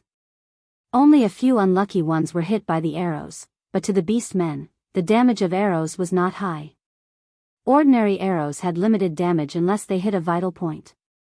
Some of the orcs who were shot pulled out the arrowheads. They didn't care about the wounds at all. After a roar, they charged even faster. The orcs braved the rain of arrows and rushed to the bottom of the city wall. They then set up ladders and began to attack the city. Rolling logs and stones were constantly thrown down from the city wall. The weight of the rocks could easily break bones. Even the orcs couldn't withstand it. Although there were many casualties, the orcs didn't back down at all. They roared and charged up the ladders. The battle became very intense from the very beginning. The orcs and humans had a fierce battle on the city wall. An orc had just killed a human soldier when he was stabbed in the heart by another human. Tens of thousands of soldiers were just numbers on the battlefield. They were expendable goods. The commanders of both sides looked at the battlefield with expressionless faces. Some shamans began to cast spells. The wizards on the city wall did the same. Apart from the wizards, there were also some temple priests in priest robes. Spells and divine spells were cast one after another. Elements surged on the battlefield. Lightning, ice, fire, and other elements were constantly exploding. Overall, the human spellcasters had the upper hand. The Battle of Kalant's city was in full swing. Sulen finally made his move. More than 5,000 soldiers from Northtown City and the Harpies began to approach the Blackstone Fort. What did you say? There are no orc troops stationed in the Blackstone Fort? Sulen was surprised to hear the scout's words. Yes, sir. There are no orc troops stationed in the Blackstone Fort. There are only a small number of orcs. What are the orcs doing? Are they abandoning their escape route? Are they not planning to go back to the north? Sulen mumbled to himself. Whatever. It's none of my business whether the orcs go back or not. Boulder, take your men and attack the Blackstone Fort. Don't let any of those beast men escape. Yes, boss. Boulder rubbed his smooth head and grinned, leaving with the group of barbarians. There weren't many orcs left in the Blackstone Fort, only about 100 of them. Facing the barbarians' surprise attack, these orcs couldn't fight back at all. The only orc warrior was chopped in half by Boulder's axe as soon as the battle started. Sulen easily took over the Blackstone Fort. No wonder the orcs could easily attack from the back of the Blackstone Fortress. They were basically undefended. Sulen looked at the city wall in front of him, which was only 3 to 4 meters high. There were no watchtowers, arrow towers, or arrow stacks. With the orc strength, they could climb over the wall without any tools. It was a completely different concept compared to the 20-meter-tall walls of the Blackstone stronghold. The people who built the Blackstone stronghold didn't even think about the defenses behind the stronghold. After all, the back of the Blackstone stronghold was the territory of the humans. In the end, the orcs took advantage of this weakness and easily took over the Blackstone stronghold. If the enemy attacks from the south, we won't be able to defend this stronghold at all. Su Len shook his head and gave up on the idea of taking over the stronghold. Indeed, if he took over the stronghold, the orc army's escape route would be cut off. However, if that happened, the northern battlefront city would have to face tens of thousands of orcs head-on. There would be no benefits if he won, but if he lost, everything he had accumulated over the past year would go down the drain. Aiden, have you found the place where the orcs kept the human slaves? Su Len asked. That's right. His current goal was to find the human slaves that the orcs had captured. The northern provinces had been invaded by the orcs, and even a few cities had been conquered. A large number of humans who didn't manage to escape were captured and enslaved. The orcs captured the human slaves so that they could farm. There were at least tens of thousands of human slaves in the orcs' hands. Su Len was very envious of so many human slaves. For the past year, he had spent money to buy and force people to migrate, but the population of the northern battlefront city hadn't exceeded 30,000. If he could rescue these human slaves from the orcs, the population of the northern battlefront city would most likely exceed 100,000. As for the humans you mentioned, they were originally free people and subjects of other lords. When the time comes, those nobles will ask for them from Su Len. Sorry, these are the human slaves that I rescued from the orcs. As for your people, where did they go? The orcs took them away. Go ask the orcs for them. What does it have to do with the serfs of the northern battlefront city if you're looking for your own people? The total population of the Kingdom of Florence was about 5 million. 3 million of them were distributed in the south. The northern provinces had less than 2 million people. Even if they managed to drive the orcs out in the end, they would suffer heavy losses in this orc invasion. If the northern battlefront city had a population of 100,000, it would be enough to establish a duchy. Your Excellency, the orcs have imprisoned the human slaves in a few camps. The closest one is near Winter City. There are about 15,000 people there, and 2,000 orcs are guarding it. Aiden reported the information he had gathered. We have also drawn maps of the other places. Please take a look, Your Excellency. Su Len reached out and took a sheepskin scroll. He opened it and saw a simple map. The Napier Mountains, Blackstone Fortress, and a few cities in the northern provinces.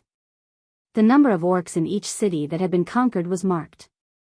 The locations where the orcs had imprisoned the human slaves were also marked. Well done.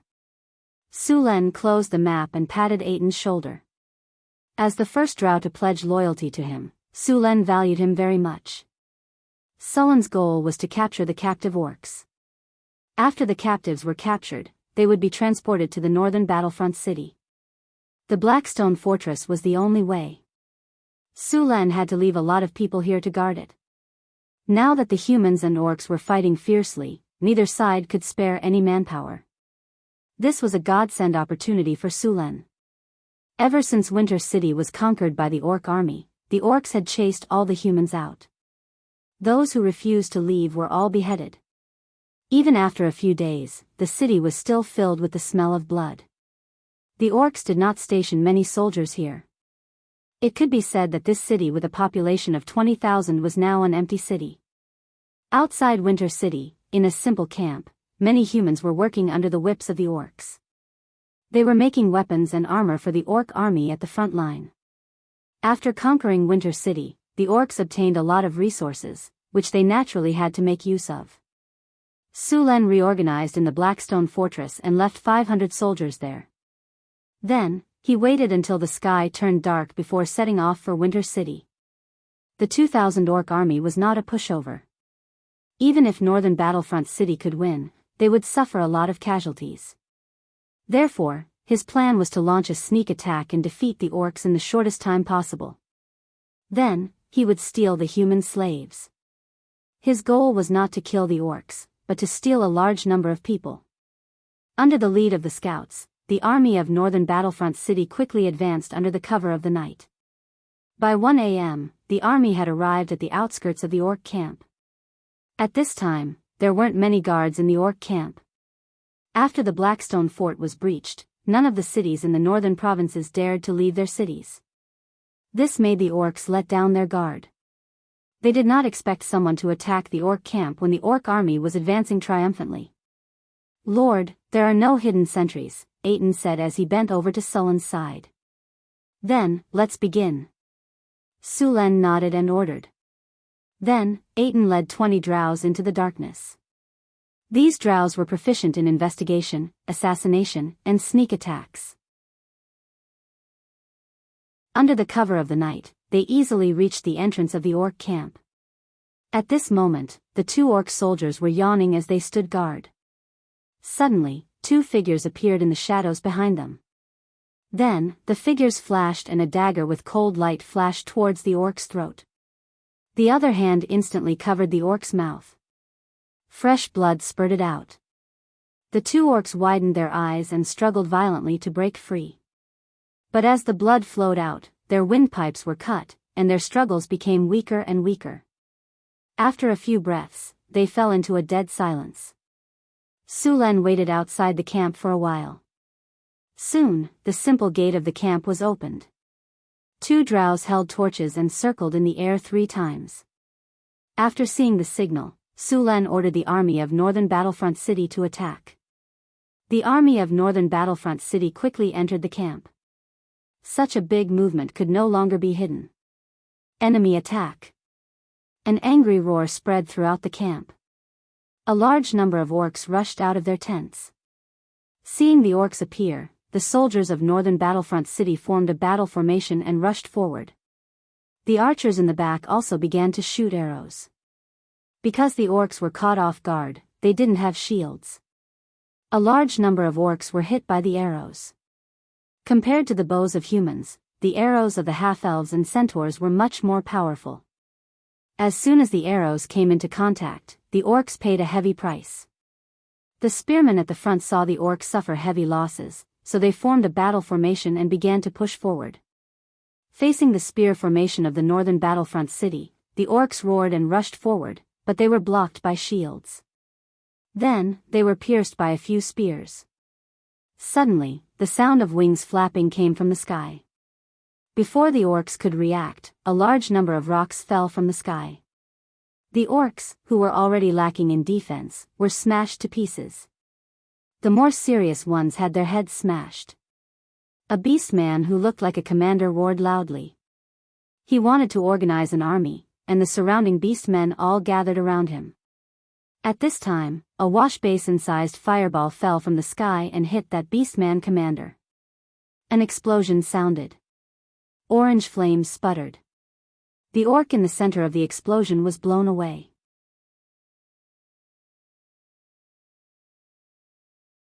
Chapter 257. With the death of the orc commander, the scattered orcs lost their ability to fight back. They were forced to retreat under the attacks of the 3 sides. Soon, they fled in all directions. However, it wasn't that easy to escape. There were still 400 centaur archers and centaur riders waiting for them outside the camp. The battle ended when the sun rose in the east. The orc corpses in the camp were cleared out by the human slaves. The centaurs who were chasing the orcs outside the camp also returned to their groups. As for the human slaves, many of them tried to escape during the battle last night, but they were caught by the harpies in the sky. The humans almost peed their pants when they saw the harpies. The harpies were notorious in the human world. "My lord, all the human slaves are here. Except for some who ran out last night and were accidentally injured, the rest are here," a servant reported to Sulan. "How many are there?" 11,837. Sulan's eyes lit up. "Looks like we have a good harvest this time." Sulan gathered the slaves and reorganized them into small groups. He was ready to leave with the human slaves. "My lord, thank you for saving us from the evil orcs." Just then, a human walked up to Sulan and bowed. "You're welcome. After all, you're my property now." Sulan said with a smile. My lords, we're residents of Winter Sun City, not slaves," the middle-aged man said with a frown. Sulan raised his eyebrows. "Residents of Winter Sun City? I don't have any residents of Winter Sun City here. I only have slaves that I saved from the orcs." Hearing Su Len call them slaves, the humans became restless. My lord, we're really residents of Wintersun City, not slaves. Yes, let us out. We're citizens of the kingdom, not slaves. We want to go home. The entire scene became like a bustling market. Endless buzzing sounds could be heard. Silence.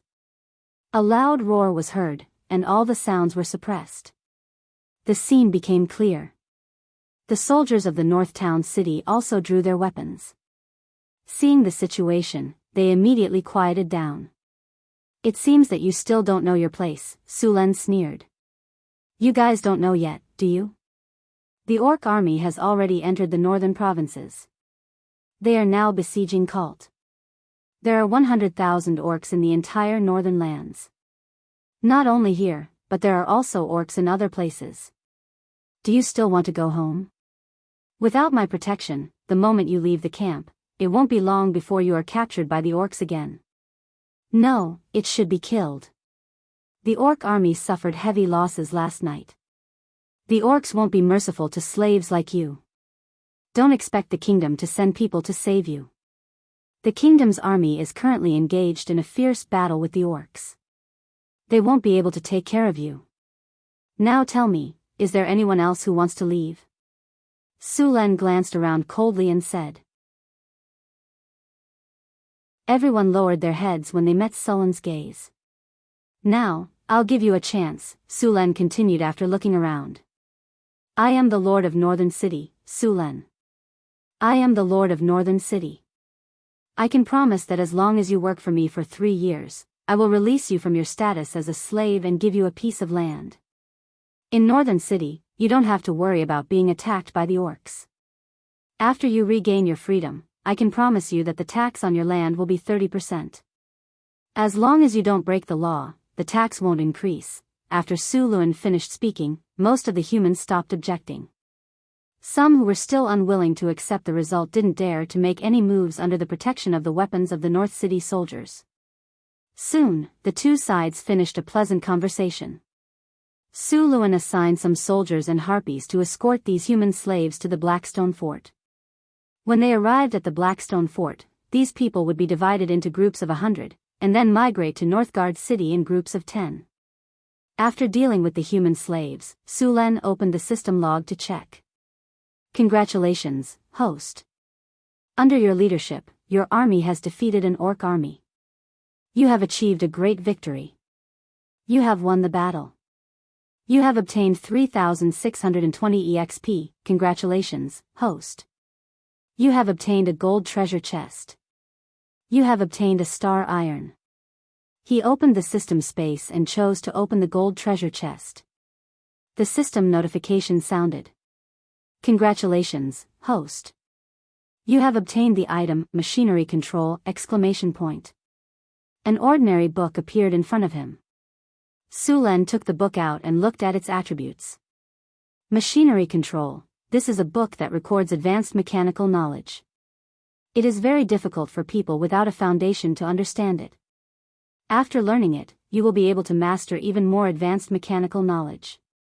Learning requirement, learned machinery control. It was actually an advanced book for machinery control. After reading the introduction of the book, Sullen's eyes lit up. The machinery control book was very helpful to Su Len. Now that he had the advanced knowledge, he was looking forward to the knowledge in the book even more. He chose to learn it directly. A light flashed and the book disappeared. The next second, a large amount of information appeared in his mind. At the same time, the system notification sounded in his ears again. The host has used machinery control. Machinery control ability has been upgraded to machinery control. In addition to machinery control, Su Len had an advanced option in his skill column. He could choose to advance machinery control to mana technology. However, the advanced option was still gray. He still lacked the advanced conditions. Su Len was very interested in mana technology because the construction of the wizard tower and the floating city required mana technology. Your Excellency. A soldier with a scar on his face and armor came to Su Len. He bowed and said, Your Excellency, when we were patrolling, we found some people in the woods. They claimed to be the nobles of Wintersun City who escaped when the orcs attacked the city. Nobles? Hee, according to the laws of Florence, nobles who abandon their territory and escape during war will be stripped of their noble title and their fief. Sulen chuckled. This was also the reason why the nobles who managed to escape didn't dare to go to Cult City or the royal capital. If they were to go there, they would have to pay a huge price. Even if they could rely on their connections to maintain their noble status, they would lose half of their territory. The current king had always wanted to weaken the nobles' strength. Bring them here, Sulen ordered. Soon, a group of people led by a few soldiers arrived. The leader was a middle-aged man who was more than 2 meters tall. He was wearing a knight's armor, which was full of bumps and dents. A few of them were even wrapped in bandages. Obviously, they had been through a tough battle. The middle-aged man in the lead had a resolute face and a somewhat cold expression. He should have the bloodline of the barbarian tribe in the northern region. He also had an imposing aura that could only be possessed by someone who had experienced many battles. This knight was most likely a general. When Sulen was looking at these people, the nobles were also looking at him. However, Sulen gave them too many feelings. Their first impression was that he was handsome. He was extraordinarily handsome. Ah, this damn sense of immersion. Although humans with black hair and black eyes were rare in Florence, they were not that rare. However, this young man made them feel like they were facing a mountain. They could not help but restrain themselves. The second impression was that he was young. Although they did not know how old Sulen was, they were sure that he was not more than 20 years old. How could such a young man possess such a powerful aura? Moreover, he was the commander of such a powerful army. These nobles were wondering which family this young man belonged to, and which family he was from, had come out for training. However, no matter how hard they thought, they could not find a suitable candidate. There were a total of 15 nobles here, and one of them was seriously injured. Sulen looked at him. If he didn't receive treatment soon, he wouldn't be able to live past today. Sulen then snapped his fingers, and a light green light flashed. Physical healing. Green life energy appeared and integrated into the body of the injured person. The originally serious injury began to recover quickly. Soon, this seriously injured person recovered from a near-death state to a moderate injury. This kind of injury would be healed after a period of rest. These people in front of him were more or less injured. Only a thin figure covered in a gray cloak was not injured. This naturally attracted Sulen's attention. "Honorable sir, thank you for your help." The middle-aged knight in the lead saluted Sulen and said, "No need to thank me. It's nothing." Sulen waved his hand. "May I ask your name? We will visit you in the future to thank you." The thin figure under the protection of the knights walked up to Sulen. Judging from the voice, this should be a young woman. The middle-aged knight with the imposing aura took a step back and stood behind her. "I am the lord of the northern city, Sulen," Sulen said with a smile. "Northern city? Sulen?" Hearing Sulen's words, this person was slightly stunned. Then, she thought for a while and could not remember where the northern city was located in the northern provinces. Sulen's name also confused her. Without a surname, how could she tell which noble family he was? In fact, Sulen did have a surname. This was his name in his previous life. Su was his surname. It was just that according to the customs of this world, Sulen did not have a surname. "Northern City." The middle-aged knight next to her exclaimed. After looking at Sulen a few times, he explained to the noble. "Northern City is the territory in the northern wastelands."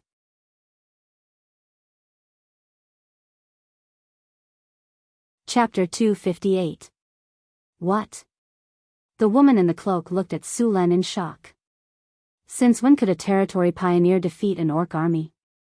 And these armored, well-equipped, and powerful soldiers were the private soldiers of a territory pioneer? What kind of joke was this? These elite soldiers were as strong as the Gorse Knights in the capital. "I'm sorry, Sir Sulen. The woman quickly apologized. It's fine. Su Len replied casually. He didn't care much about these nobles. He just needed to express some goodwill. There was no need to curry favor with them. Seeing Sullen's expression, these nobles became even more cautious. Honorable Lord of the Northern Town, Your Excellency Suren, we began to flee after the city was breached. We have been hiding here and there for the past few days. I wonder if you could prepare a place for us to rest and eat. The lady performed a standard aristocratic etiquette and then requested. Sure. Su Len nodded in agreement. Thank you so much, Sir Su Len. You are a true gentleman. After receiving permission, these people were obviously relieved. They didn't have to worry about being captured by the orcs, and they didn't have to wander around in the wild. They had suffered a lot in the past few days. Now, they finally had a place to rest. Su Len waved his hand and asked a servant to prepare a few horses and a simple carriage for them. Then, he asked them to retreat with the army. For safety reasons, Su Len arranged a few barbarian warriors around them. These barbarian warriors were all grade 3 extraordinary professions. No matter what these people were thinking, they wouldn't be able to do anything. These nobles weren't dissatisfied with Sullen's arrangement. They also understood Sullen's intention.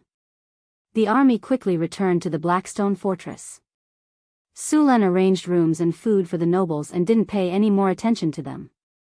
After all, he was very busy right now.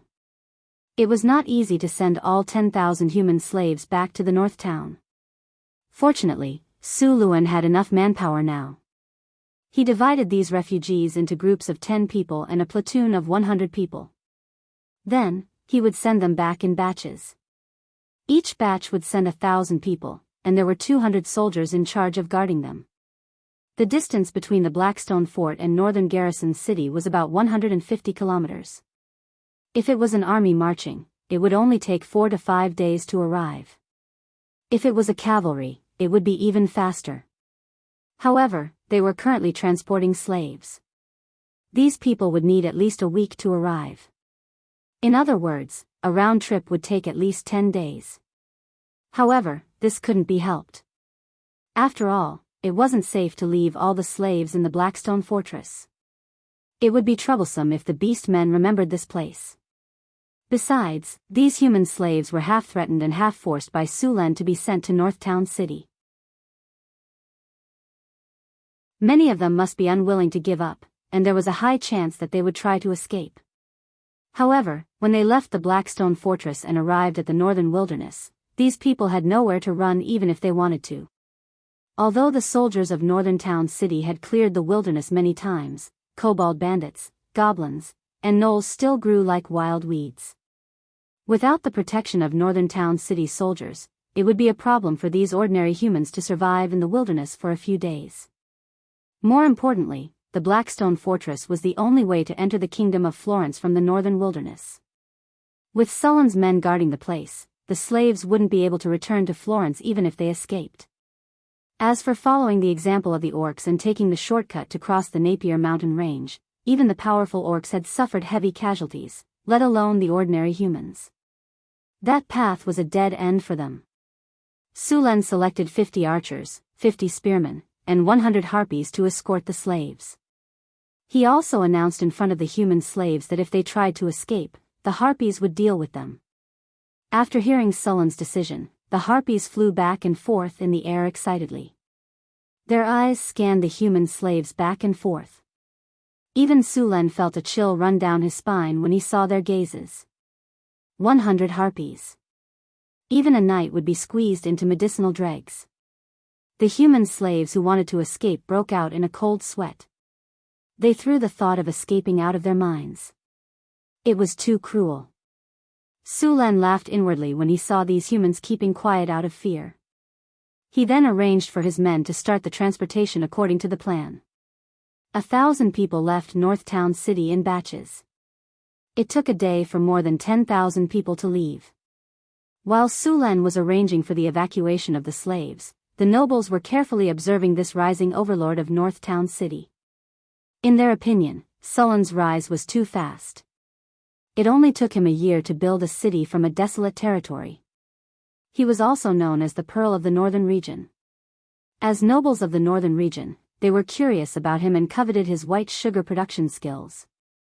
However, when these nobles came into contact with North Town City, they had a clearer understanding of how powerful the city was. Your Excellency, they're evacuating the people of Winter Sun City. We can't let them do that. After seeing Su Len evacuate the people from the Blackstone stronghold in batches, the nobles couldn't remain calm. Although they were nobles, they never cared about the peasants in their territory. But if all the refugees were taken away, only the nobles would be left. How could they still play then? No one would farm for you, no one would work for you, and you wouldn't even be able to collect taxes. You wouldn't even have enough land to feed yourself. You wouldn't even be able to oppress and exploit anyone. No one wanted to be a noble. Therefore, when they saw North Town City's actions, they subconsciously wanted to stop them. Be quiet. The veiled woman scolded sternly, pay attention to where you are. This isn't Winter Sun City. Winter Sun City has been conquered by the orcs. We're just a bunch of pitiful creatures living under someone else's roof. What are you doing? Are you going to tell him that there are people? Are you going to ask him to give them back to us? The woman's sarcastic voice was particularly harsh. We can't just watch them take our people away. One of the nobles said anxiously. The veiled woman furrowed her brows. Her clear and melodious voice carried a seductive charm. She stared coldly at the middle-aged man who had just spoken. Ever since we abandoned the city and fled on our own, we were no longer their feudal lords. Are you sure you want to argue with Sir Su Len? The veiled woman raised her head slightly and looked at the barbarian warriors not far away. She continued, do you see those barbarian warriors? Do you know how strong they are? They're just some barbarians. How strong can they be? Another noble said disdainfully. The Florentine nobles looked down on the barbarians who were all brawn and no brains. However, they did have the strength to look down on the barbarians. Just some barbarians? The veiled woman shook her head and looked at that person as if she was looking at an idiot. Locke, tell them. Yes, Countess Elia. The middle-aged knight bowed and turned to the others. Let's not talk about the other soldiers. That barbarian warrior's strength isn't below mine. According to my observations, there are at least 100 barbarian warriors. SSS, terrifying. Everyone sucked in a breath of cold air. In fact, Locke was flattering himself. Although he was also a knight commander and a grade 3 extraordinary, he would most likely lose in a duel with those barbarian warriors. These barbarians had the berserk skill.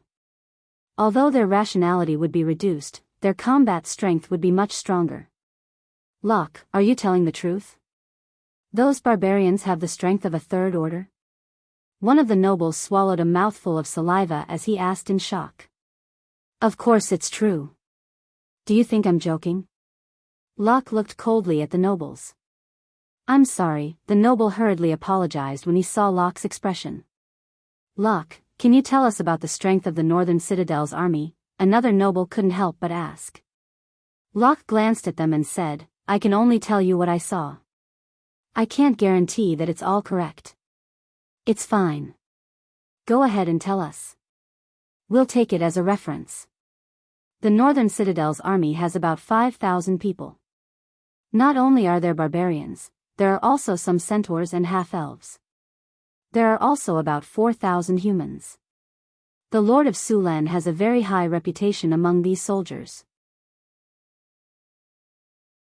The army is mainly composed of pikemen, archers, and some centaur knights. In this army, there are many third-grade professions.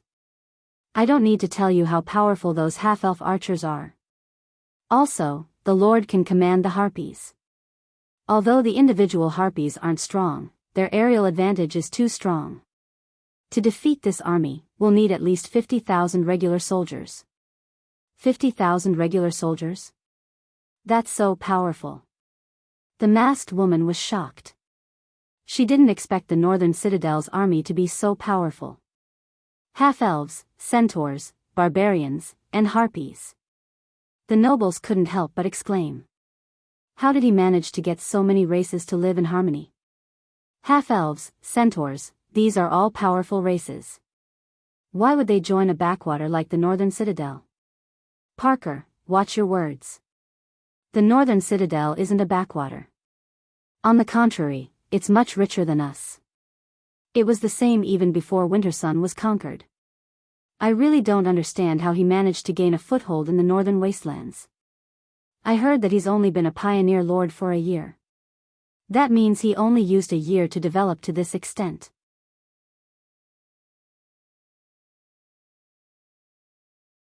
Chapter 259. Moreover, I discovered that apart from the barbarians, there are many human soldiers who are knights or grand knights. Their leader, Ken, is also a rank 3 extraordinary, the middle-aged knight said solemnly. They are actually so powerful. Then can they help us reclaim Winter City? We can pay them. These nobles had completely forgotten that they wanted Sulan to hand over the civilians. Yes, we can pay them to help us reclaim Winter City, these nobles said excitedly. They had already made up their minds. As long as they reclaimed Wintersun City, they would not be considered to have abandoned the city. Even if they would be punished afterwards, it would not be too serious given their relationship. Compared to the punishment of completely losing their territory, it was too light. Gentlemen, there aren't many orcs in Winter City. It's easy to take it down, but the problem is how to defend it, Countess Ilya said.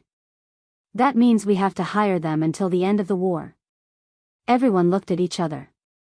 There was a huge difference between hiring them to take down a city and hiring them until the end of the war. Thinking of this, these nobles fell silent. I have a better idea. At this moment, a man beside him suddenly said. What idea? We don't need to hire the Northern Garrison Army in a hurry. We can hire them when the war is about to end. This way, even if we hire them until the end of the war, it won't take more than a few days. If we're lucky, it won't even take 3 days, the man said. You're such a clever little brat. That's right. Why didn't I think of that? We can do that. The other nobles nodded. Let's do that. Soon, these nobles unanimously agreed. Only Countess Ilya frowned slightly. She was not optimistic. In that case, we have to start preparing now. When Winter City was breached, many soldiers escaped. There are still many scattered soldiers in the wilderness. We have to gather them quickly. Otherwise, even if we defend the city, we won't have enough manpower. Also, we have to prepare enough Kinnar. When the time comes, hiring the Northern Garrison Army won't be a small sum. We need to divide the work clearly and start the operation as soon as possible. Otherwise, all the scattered soldiers and refugees will be robbed by Northern Garrison City. When these nobles were faced with their own interests, their efficiency increased rapidly. However, they seemed to have forgotten whether Sulan was willing to help them or not. After arranging for the migration of slaves, Sulan returned to the Blackstone Fort to meet with the nobles. After meeting these nobles again, Sulan realized that their attitudes towards him had changed drastically. Previously, they were still very reserved, but now, they were all trying to curry favor with Sulan. Then, they flattered him in all kinds of ways. Suluan finally saw how thick-skinned these people were. He was amazed. The seemingly noble lady was still wearing a veil today, but she was no longer wearing a gray cloak. Instead, she had changed into a silk dress embroidered with gold and silver threads. Such a silk dress would cost at least 100 Kinnar. It seemed that she had brought a lot of things with her even when she was fleeing. She still had to pay attention to her image at this point. In this atmosphere, the conversation between the two sides was naturally harmonious. Both sides wanted to know more information. Sulan wanted to understand the nobles' power in the northern provinces and the strength of the kingdom of Florence through them.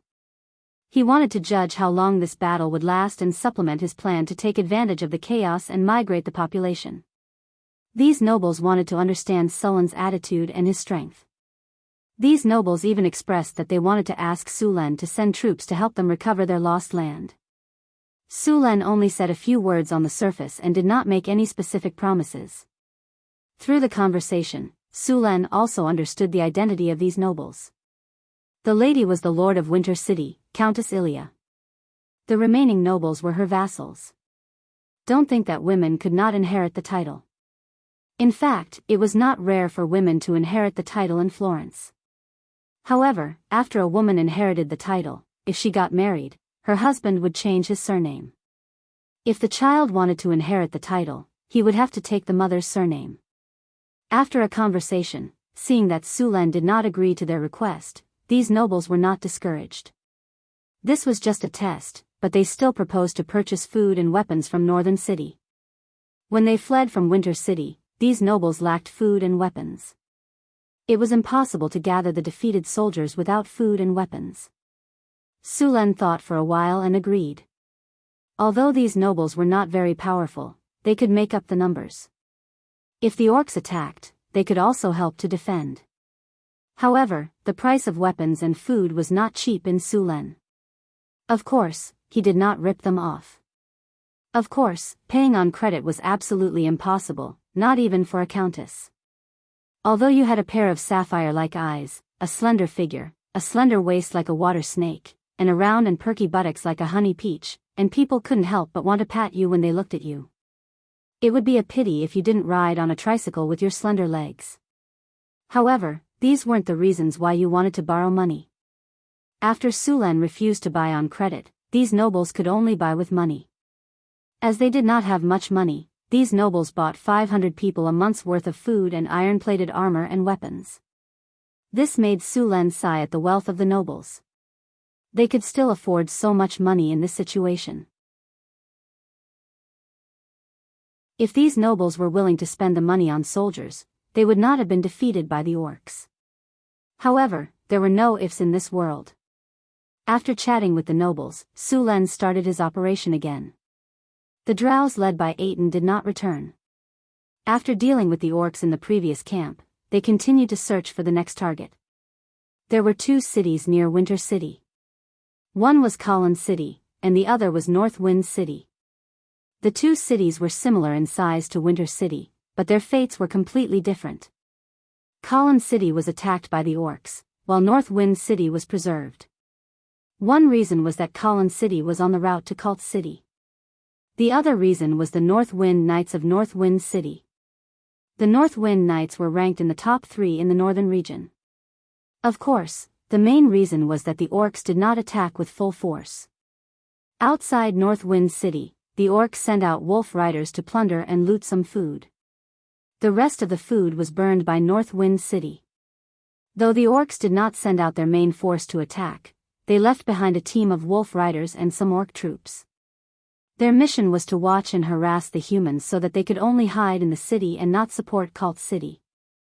Obviously, the orcs' plan was successful. North Wind City did not send out any troops. On the plains, the human light cavalry and mount wolves were about the same speed. Although mount wolves had poor endurance, they were enough to suppress the human light cavalry. As for the heavy cavalry, as long as the orc generals were not stupid, they would not fight head-on. Instead, they would harass the surrounding areas. This caused a strange phenomenon. Those who could catch up could not defeat the orcs, and those who could defeat the orcs could not catch up. Therefore, North Wind City sealed the city gates obediently to prevent the orcs from attacking. After Colin City was attacked by the orc army, the orcs plundered all the food and supplies. However, it was still much better than Winter City. At least, there were still many orcs who escaped from Colin City. Su Len received information from Aten that there were only about 5,000 humans in the orc camp in Colin City. The rest of the humans hid in the surrounding woods, and the orc army also left some men to guard the place. When Su Len brought the army to Colin City, he discovered that the orcs were very cautious. The orcs knew about Sullen's sneak attack on the orc camp. Now, all the orc camps were on high alert. But even if they were on high alert, the result would be the same for the North Wind City army. Taking advantage of the night, Su Len used the sky lantern to make the North Wind City army invisible. Then, he launched a sneak attack when he approached the orc camp. the sudden battle stunned the orcs. North Wind City easily opened the camp gates, and the battle that followed was still one-sided. With the help of a large number of harpies, the stones from the sky were like hail. They were continuous, and the orc army could not even get into formation. Many orc soldiers were crushed by the stones. Although the stones thrown by the harpies were only 1 or 2 caddies heavy, they were still fatal when they fell from a height of tens of meters. After forcefully taking over the orc camp, Su Len took away another 5,000 orcs. At the same time, he began to gather the refugees and defeated soldiers in the surroundings. These refugees did not bring any food with them when they fled. The food outside the city had been harvested by the orcs. These people could only dig wild vegetables to fill their stomachs. Su Len only built a porridge stall in the camp. Then, a large number of starving refugees and defeated soldiers came. Su Len also took them in and transported them to the Blackstone Fort. However, Su Len also ran into the nobles of Colin City when he was gathering the refugees.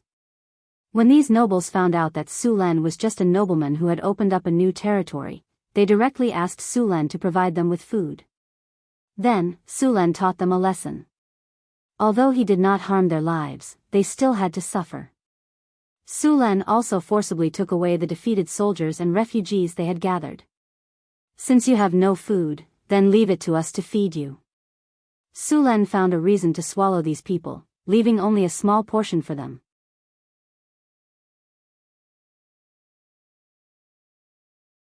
Chapter 260. In the end, Su Len obtained more than 13,000 refugees from Colin City. To prevent any unforeseen events, Su Len directly brought these refugees to Blackstone Fortress. Su Len didn't get too much food after taking down the 2 orc camps. The orcs wouldn't waste food here. Luckily, the northern city had more food than they could eat. When Su Len set off from the northern city, he brought a large amount of food with him. The soldiers who escorted the refugees to the northern city would also bring some food with them when they left. So even though Su Len had gathered a large number of refugees, he still had plenty of food. After resting for a day in the Blackstone Fortress, he let the refugees rest for a day before beginning the migration to the northern city. The siege of Cult City was still in full swing. However, the rear of the orc army was also not stable. In order to get more people, Su Len began to continuously attack the camps where the human slaves were kept. In just half a month, 3 of the orc army's camps had been breached. The casualties were not serious, but the human slaves they had captured had all been taken away. This made the orcs, who had high morale, very angry. In order to deal with this situation, the orcs began to search the wasteland. They also deliberately transferred 5,000 wolf riders from the front line. The effect of a wolf rider in a siege was limited. They were basically harassing and chasing. Thus, Chieftain Rogthas sent the wolf riders to the rear. Su Len didn't care about these wolf riders. He had the system's strategic map in hand, so he could easily avoid these wolf riders. In addition, the harpies in the northern city were scouting from the sky. The entire battlefield could be said to be transparent to Su Len. With this, Su Len was like a fish in water in the northern provinces.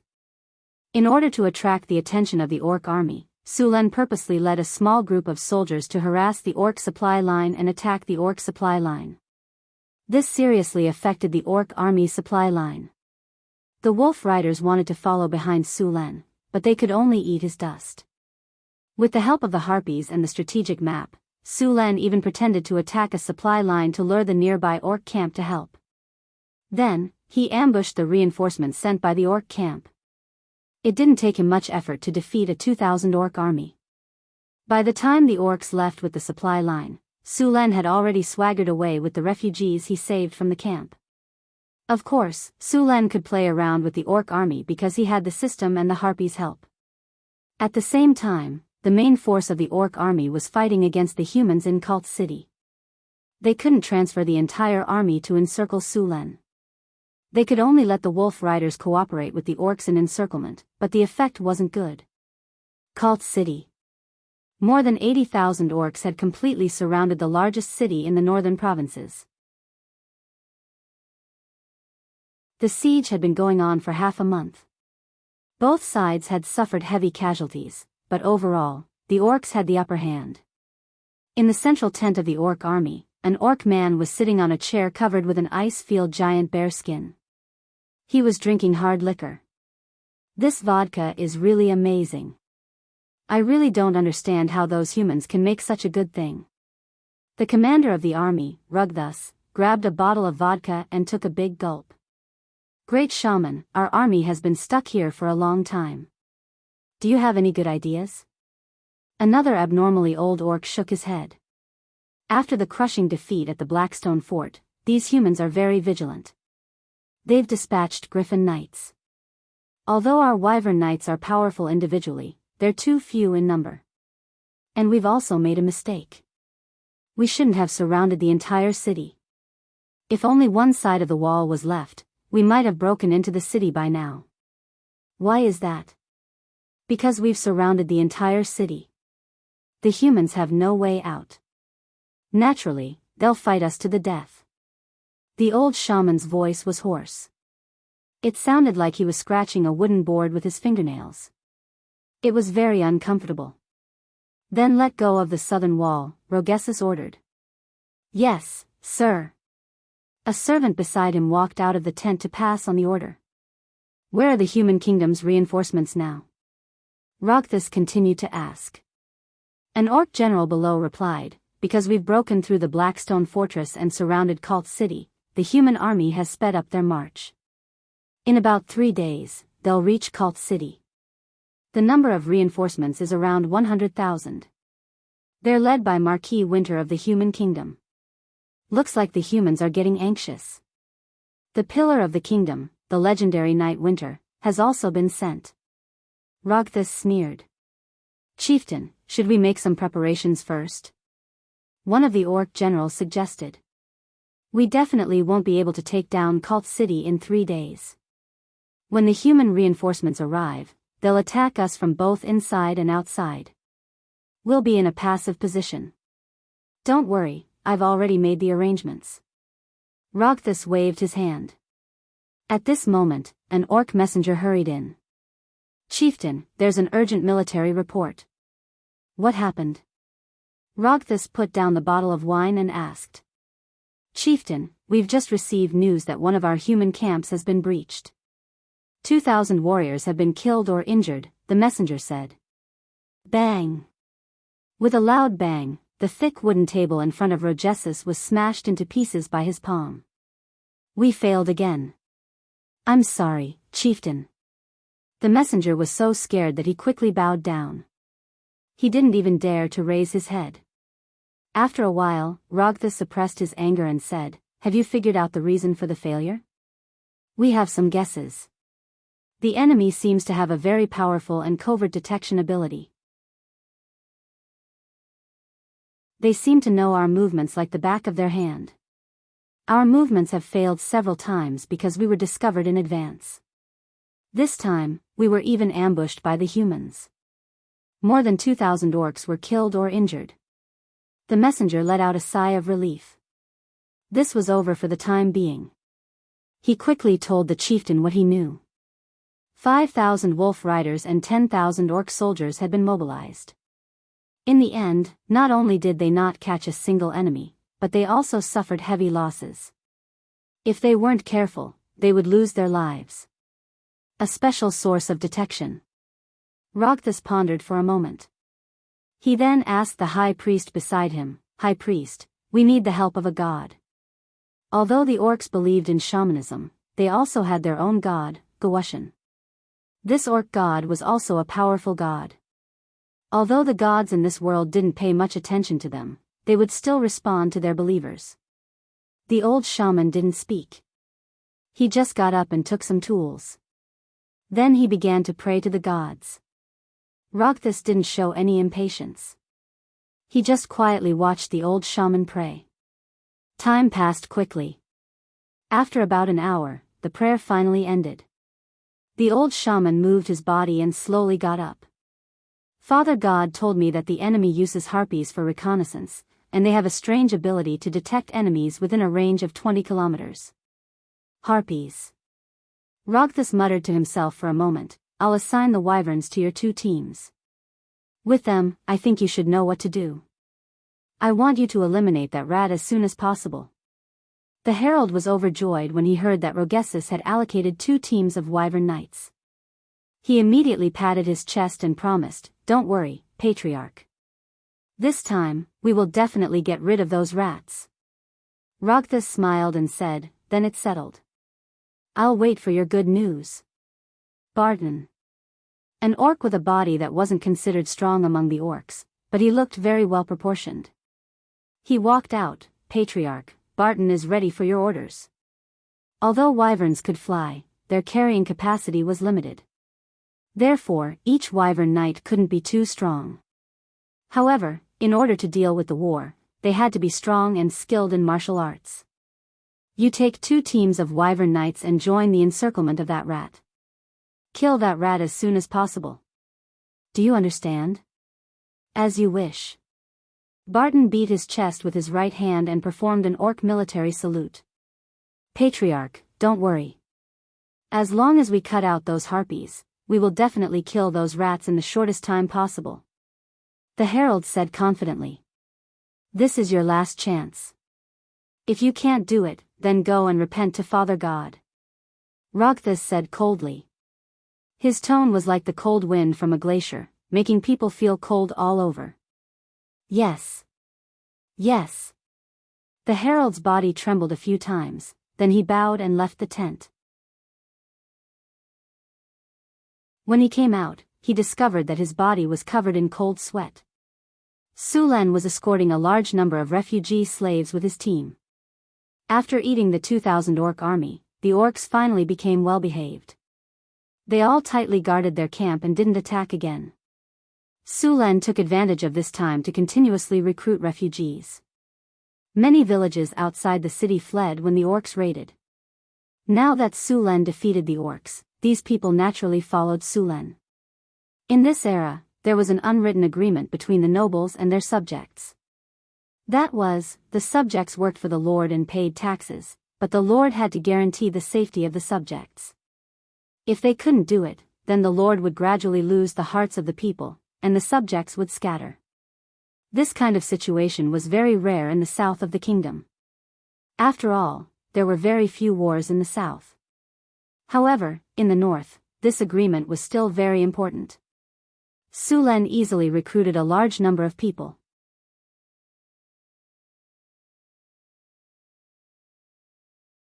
Chapter 261. Including this batch of people, Sulen had rescued around 40,000 people from the northern provinces. If all the people were transported back, the population of Northtown City would reach 60,000 people. However, there were also a lot of problems. The most obvious one was the lack of housing in Northtown City. Luckily, Sulen had built a lot of houses when he was building the city, so they were still able to squeeze in a little. If they followed Sulen's plan and moved 100,000 people from the northern provinces, Northtown City would not be able to accommodate them all. Naturally, Sulen was unwilling to give up the migration now. If he missed this God-given opportunity, it would be difficult to obtain a large number of people in the future. Therefore, even if he knew that such houses were not enough, Sulen still did not stop migrating people. Luckily, he knew there was a shortage of houses. He just told the people to build them as soon as possible. The population of Northtown City had skyrocketed, and the labor force was abundant. It was not a problem to build some houses. Another thing that annoyed Sulen was the fact that the mass migration had lowered the morale of the people. In the system interface, the morale of Northtown City had always been above 90. Sometimes, it would even reach 100. There were many buildings in Northtown City that could increase the morale of the people, but the morale of the people was not static. Luckily, the Lord's Castle in Northtown City had the effect of gaining the morale of the people. After living in Northtown City for a while, the morale of the people would increase. Although some of the buildings in Northtown City did not seem to be very useful, the effect they had was very shocking. For example, the morale of the people. Sulen did not pay much attention to it before, but he did after he recruited the Grey Dwarves. He knew how the Grey Dwarves were. They were selfish and cunning, but the gray dwarves in Northtown City were slowly changing. Although they were still selfish and cunning, they were more like the mountain dwarves when it came to loyalty to Northtown City. This kind of subtle influence made Su Luan smack his lips. There were also the half-elves. These half-elves now regarded the northern town city as their home, unlike before when they thought it was just a temporary residence. The population of Northtown City had increased, and the city was already a little crowded. On Sullen's system interface, the upper limit of the population was 50,000. Now that the population had exceeded the limit, the third phase of the expansion of Northtown City had to begin. The expansion of Northtown City was going to be even bigger this time. It had gone from a medium-sized city to a large city. Sulan did leave some space for expansion when he was designing the city, but he did not expect the city to develop to this extent in just a year. In northern Battlefront City, although a large number of people had arrived and caused the city to become a little chaotic, it was quickly adjusted. The schools in northern Battlefront City had trained a large number of grassroots officials. Although these officials weren't very knowledgeable, they were very familiar with the various systems. They were much more serious and responsible than the grassroots officials of other human kingdoms. Their abilities were also above average. After a period of chaos, the city's operations returned to normal. The newly arrived slaves began to work in groups according to the old procedures in Northern Citadel. Because there were a lot of people, Crazy even sent 3,000 people to Mirror Lake City. Mirror Lake City now had a population of 5,000 people, and they worked under the leadership of the local officials. At the same time, a large number of refugees outside Northtown City began to cultivate farmland. After learning that Northtown City's point system allowed them to earn land, these refugees obviously wanted land. While the construction of Northtown City was in full swing, Sulen sent people to escort the remaining people from the Blackstone Fort to Northtown City. Then, he began to look for targets again. The 5,000 wolf riders of the orcs were a bit troublesome. These wolf riders were very fast and had a keen sense of smell. Sulen was not afraid of the Northtown City's army, but if the Northtown City's army was leading a large number of refugees and slaves, the situation would be troublesome. The wolf riders came and went like the wind. Although they could not beat the Northtown City's army head-on, most of the Northtown City soldiers were infantry. Other than the centaurs, the other soldiers could not catch up to them. It would be very troublesome if these wolf riders stuck to him like glue. This was why Sulen had ambushed the supply caravans before. It was to attract the wolf riders' attention. The scouts continued to investigate. After a few lessons, the orcs had sent more people. Sulen still had not found a suitable target. His target was not the supply wagons, but the camps where the orcs kept the humans. Now that the orc camps had become very cautious, it was much more difficult to investigate. Not all of these camps had human slaves. Some of them were injured orc soldiers, some of them were stockpiled weapons or siege weapons, and some of them were stockpiled with food. Sulen was not interested in these camps at all.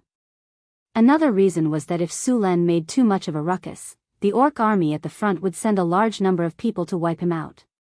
When that happened, his plan to migrate people would be greatly affected. After the orc supply caravans had been expanded, they now had 3,000 people. With so many people, even if Sulen attacked with the Northtown City's army, he would not be able to take them down in a short period of time. As time went on, a large number of orcs would surround them. Therefore, Sulen did the same thing as before. He sent out a portion of his men to attack and lure the orc reinforcements over. Then, he would attack the human slave camps. This tactic was simply a matter of time. With the harpies and a strategic map, it was not hard to do. However, the situation today was not right. Have the harpies that were sent out to patrol returned? A guard came to Sullen's side. My lord, the orc supply caravans have arrived. Should we proceed according to the plan? Attack, but be careful. Remember, this is a feint. Sulen thought for a moment and nodded in agreement. The Northtown City's army was divided into 3 parts by Sulen. One part was responsible for protecting the slaves during their migration, one part was responsible for attacking the supply caravans, and the other part was used to attack the orc camps. Among them, the team that pretended to attack was mainly centaur cavalry. When Su Luan decided to move the population on a large scale, he had already issued a conscription order to the Philly mission. Once again, 400 centaur cavalry were recruited. This time, they were all light cavalry and were led by the Philly mission.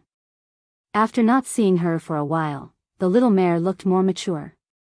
She had the aura of a leader. As the matriarch of the centaur tribe, she was very busy. Mission: don't rush too fiercely when attacking. Just shoot with your bow. Su Len found the little mare and said. Su Len was worried that the orcs and centaurs would attack the supply caravans directly because of the hatred between them. If that happened, the losses would be great. I understand. Mission nodded. Soon, the centaurs began to attack. The orc supply caravans reacted very quickly. When they realized they were ambushed, they immediately stood in place and lit up smoke signals. Everything seemed to be going according to Sullen's plan. At this moment, the systems suddenly sent a message: the harpies were attacked. The harpies were killed. Oh no, it's a trap. The moment the harpies in charge of scouting were killed, Su Len immediately realized that the orcs knew he used the harpies to scout. Why did they still attack in the same way as before? It was obviously a trap. Retreat. Send a signal to mission. Retreat immediately. Su Len decisively ordered.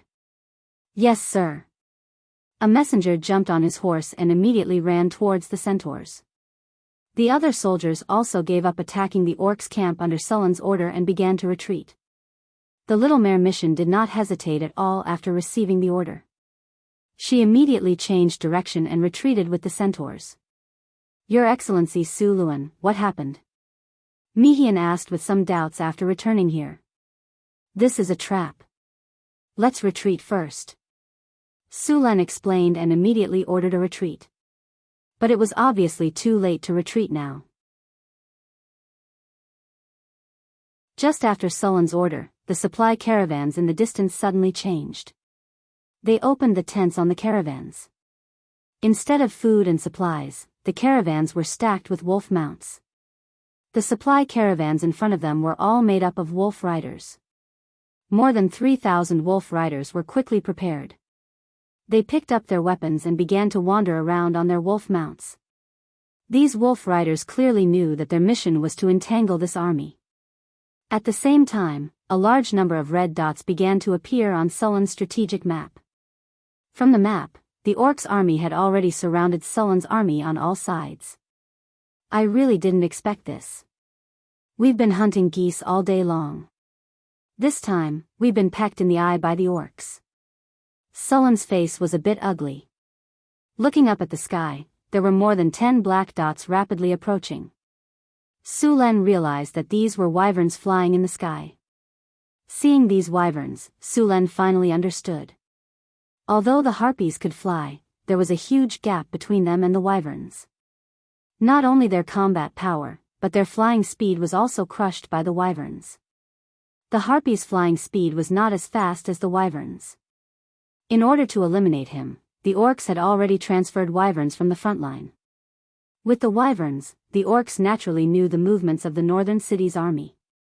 These orcs have prepared a big formation for us. Su Len looked at the wyverns.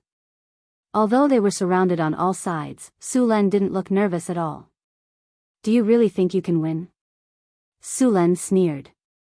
Order all soldiers to launch a surprise attack on the wolf riders.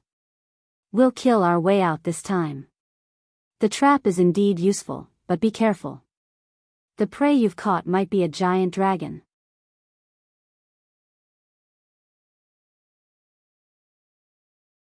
Chapter 262.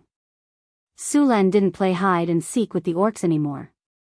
Instead, he commanded the army to charge at the wolf riders. Raise your morale.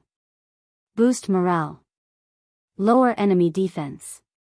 After a few flashes of light, the morale of the northern city army was boosted. They sped up and charged at the wolf riders. Seeing the human army charging at them, the orcs weren't scared. Instead, they were happy. They had spent a lot of time and effort to catch these rats.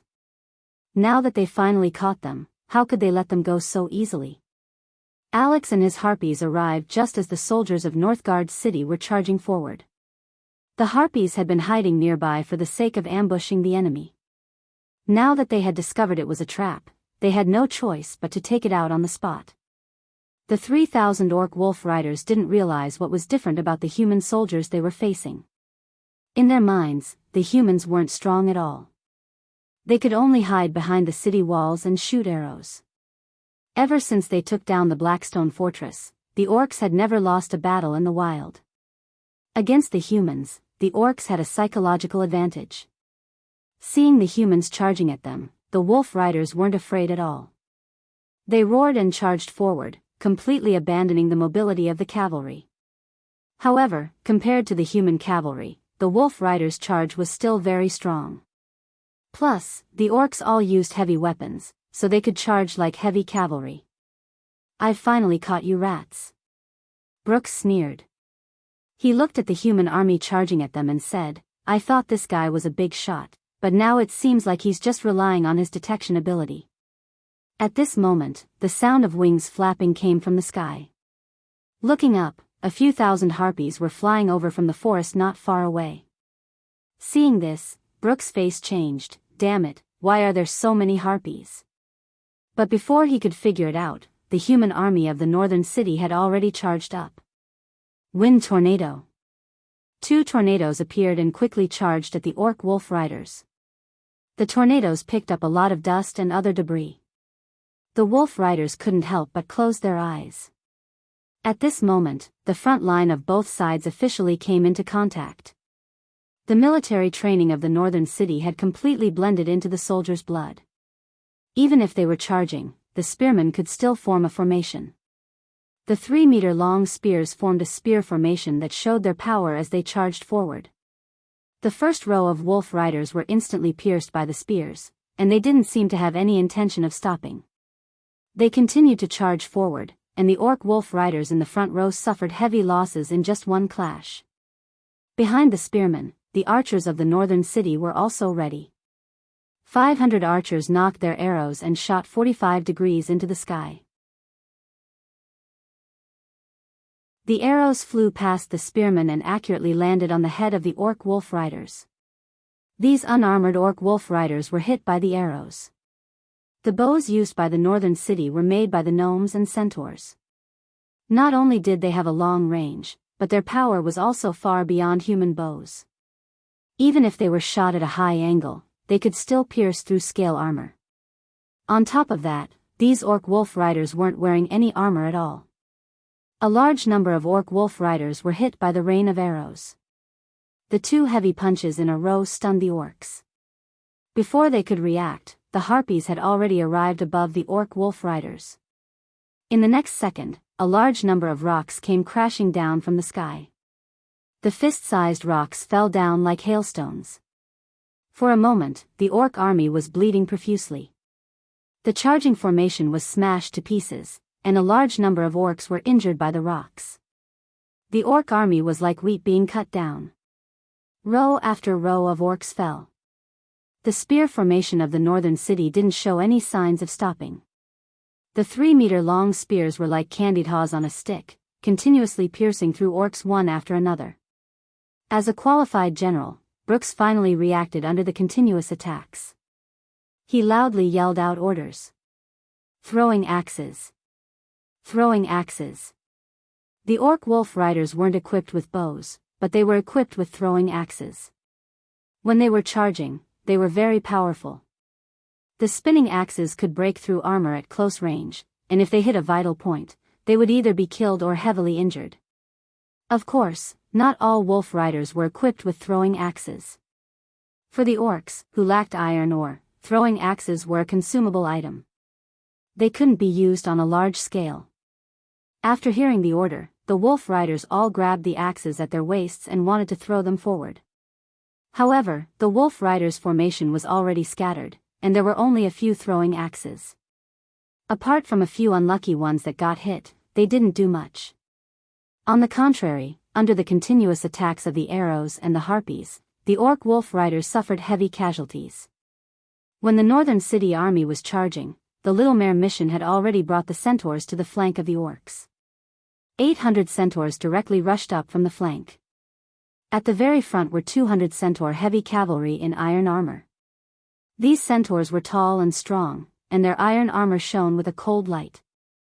When they ran, they were like tanks, destroying the flanks of the orcs. Wherever they went, the orc wolf riders' corpses were strewn everywhere. They didn't have any power to fight back at all. Facing such a situation, Brix was horrified to discover that the orc wolf riders had completely collapsed in just a dozen minutes. The orc wolf riders that he had been relying on were like paper tigers in the face of the human army's charge, and they were easily broken by the human army. The orc wolf riders that had suffered heavy losses began to collapse on a large scale. However, at this time, both sides were completely entangled. It was easier said than done to escape from the battle, not to mention the centaurs and the harpies were constantly attacking from the sky. In the end, only a small number of wolf riders managed to escape. The rest were all killed on the battlefield. The entire battle only took 30 minutes from start to finish. Sulen didn't let the army rest. At this time, on the strategic map, the orc army was getting closer and closer while the northern city army and the wolf riders were fighting. From the map, the orcs had mobilized more than 20,000 orc soldiers and 3,000 wolf riders to surround the northern city army. According to their idea, the wolf riders were responsible for stopping the human army after discovering them and not giving them a chance to escape. In the orcs' eyes, 3,000 wolf riders was a distraction. Even if they couldn't win, they wouldn't lose either. However, they had completely underestimated the strength of the northern city army. They had also underestimated Sullen's decisiveness. After discovering that they had fallen into a trap, he directly ate the wolf rider. Without the wolf riders, the northern city army's speed was no longer slowed down. Now, it was Sullen's turn to make his move. The distance of 20 kilometers was not too far. The orc army could reach there in an hour at most. However, rushing like this would make the soldiers tired, and directly entering the battle would cause the soldiers' fighting strength to decrease. Therefore, the orcs did not rush. Suluan estimated that it would take at least 40 minutes for the orcs to reach there. This caused a very serious consequence. Although the orcs had the absolute advantage in terms of numbers, with 20,000 orcs, they were 4 to 5 times more than the northern city army. However, in order to surround the city, the orc army had split into 4 groups. None of the groups had any advantage over the northern city army. As a matter of fact, the orcs still didn't understand the strength of the northern city army. In their eyes, the human army was only 4 to 5,000 strong. Any one of the 4 groups had the confidence to defeat them.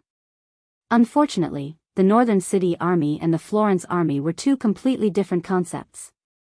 Although the orcs had surrounded the northern city army, they had also given the northern city army a chance to take them down one by one. Under such circumstances, the defeat of the orcs was already foreseeable. He opened the strategic map and found that the closest orc army to them was the one in the north. At this time, they were only 10 kilometers away. Seeing this, he was sure that this army would be the first to attack. Without cleaning up the battlefield, all the soldiers directly mounted their horses and rushed to the north. It took less than 10 minutes for the 2 sides to cross the 10-kilometer distance. Suluan saw a group of orcs rushing here from a distance. Dismount and get into formation. Prepare for battle. With that order, all the soldiers dismounted and quickly got into formation. By the time the beast men arrived, the army of Northern Town City had already gotten into formation. After seeing the orc army, Sulen didn't hesitate at all. He immediately ordered the army to attack. The orc army had rushed over in a hurry. Their formation was messed up, and they hadn't gained a firm footing yet. This was the perfect time for a surprise attack. No one would wait for both sides to get into formation before attacking. Those who acted like gentlemen would have died countless times already. At the same time, the spear formation was at the front, the archers were at the back, and the centaurs were at the flanks. The barbarian guards were even more powerful. The first to make contact were still the harpies. With their wings, they had the fastest mobility on the battlefield. More than 2,000 harpies flew above the orc army, and then a large number of stones were thrown down. Although the orc army had conquered many human cities and obtained a large number of armor and equipment, it was still not enough for everyone to have one. Only a small portion of the orcs were wearing iron armor. The rest were either inlaid with iron scales or leather armor. Their weapons and equipment were also varied. They couldn't do anything against the attacks of the harpies. Rocks rained down from the sky, smashing the heads of the orcs who didn't have metal helmets.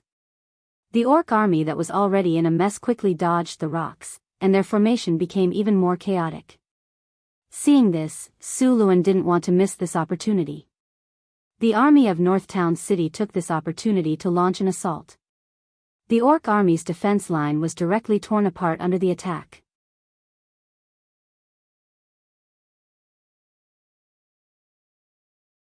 Chapter 263.